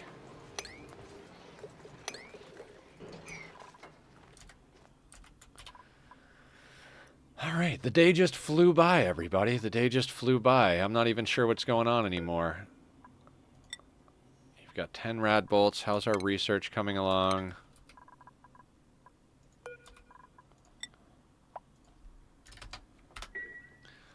Okay, so now they'll push rad bolts, and they'll be able to do research, which is perfect. That'll get us to our diamond window tiles. That'll make life a lot easier. Well, we need them for the petroleum boilers, and we're going to need them for a few other projects I've got planned for later on. We're doing all right.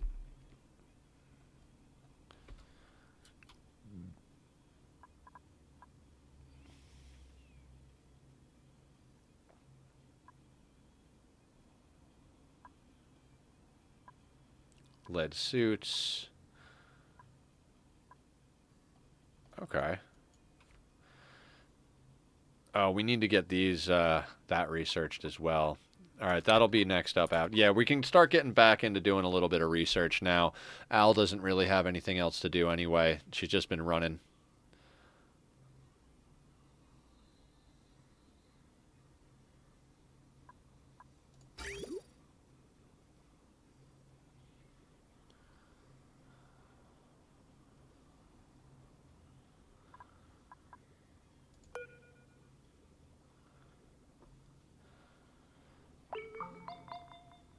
I'd like to get this pipe built before we call it for the day. Maybe we just put a little juice on it for that, for the sake of getting that built.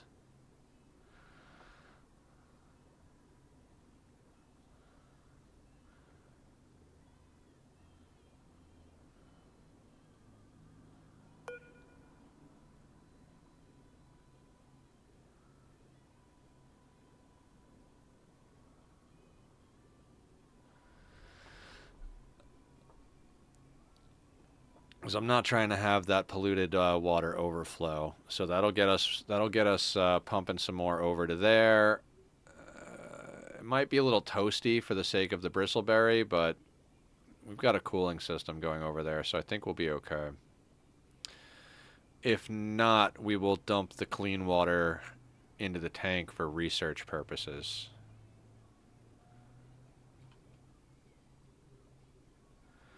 All right, so we're pumping polluted water over.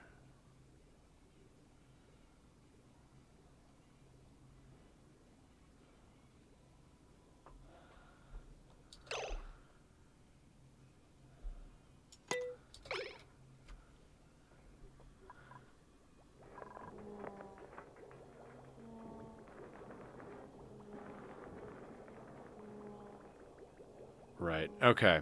So that's bridging onto this line. So this will take priority for the carbon skimmer. Then that's bridging onto this, so it'll prioritize the toilets so they don't back up. It gets filtered over here. Stuff's coming in at 42 degrees. That is going to heat this area up a bit. You are good up to 30 degrees. Okay, so...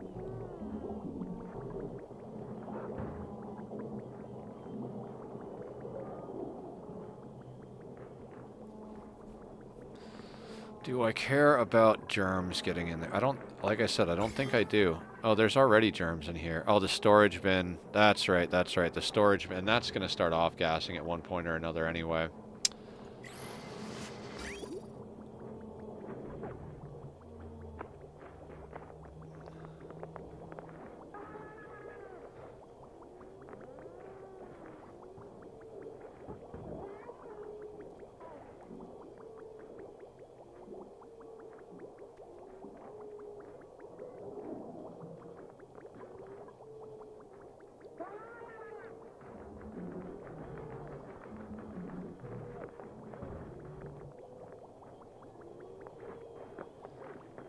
Yeah, we might want to change. Yeah, you know what? I'm gonna snip this for now. We'll let what's in the pipe process and the cooling loop deal with it, but I think we're probably overflowing our system here. This should be bridging on over here, not here. This bridge on is fine for the carbon skimmer, but yeah, I just put a little bit too much stuff into there. That is not a good call, Nether. We can do that if we're dumping it into the tank, but not if we're letting it go into the bristleberry. Right. Right. Okay. Yeah, because the output pipe's blocked because it's going into there, and then it's probably heating that up a bit. Cooling loop will freaking deal with it. I think we'll be okay. God damn it.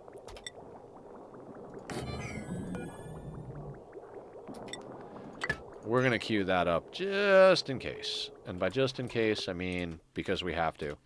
Okay. That brings us to the conclusion of our nonsense of a day.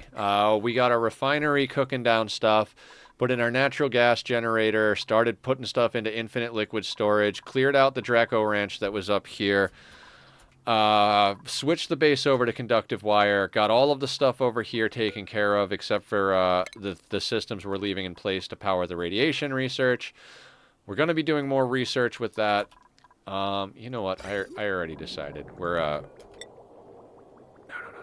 no. Don't get ahead of yourself, Nether. Don't get ahead of yourself. No, it has to be there. It has to be there. There's going to be some germs in the water, but we're not putting the water into the water cooler. The water cooler is disabled, so they're not going to drink it there and get food poisoning. And we're not using the water to produce any food because we're not using the micro musher for anything, so that won't be a problem.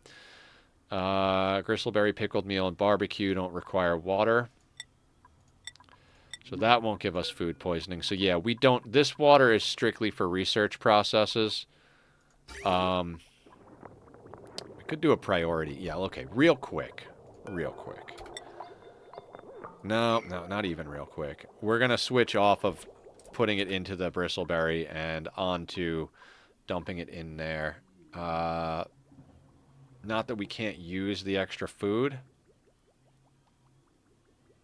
I'm like, yeah, we're going to be done here in a second. And I'm like, wait, maybe not. Maybe not.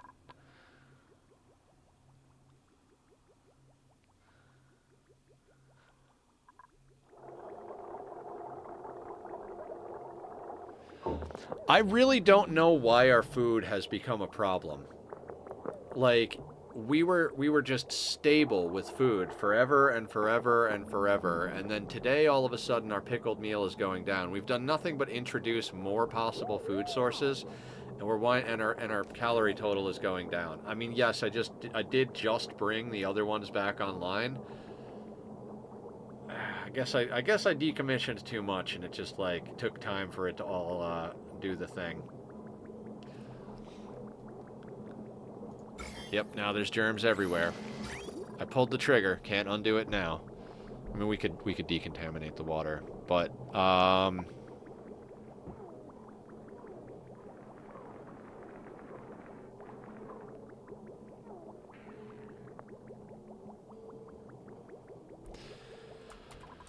okay. I think we gotta call it there. So let's press stop. We'll hit the save button, and then we'll see who we can raid out to and say hi. And then I'm going to eat some food and probably chill for a little while. I may or may not be in Discord tonight if anybody wants to hang out. If I'm not and you do want to hang out, just shoot me a message and we'll see what's up. Zed is playing Ani. Let's go bug Zed. You too, Joker. I'm stoked to see Zed back on the Ani grind. So, let's go say hi to our buddy. Zed was the one that came up with the last challenge playthrough we did where we were 100 cycle sustainability challenge. See you later, Julie. See you later, everybody. Pea water. Welcome back, Barb. I'll be back tomorrow for some RimWorld. We're going to ditch that fucking cube, deal with comas, and hopefully make a little bit more progress provoking the void. It's been a wonderful day hanging out with you all, and I will see you all tomorrow. Saturday's missed. Take care. Be well.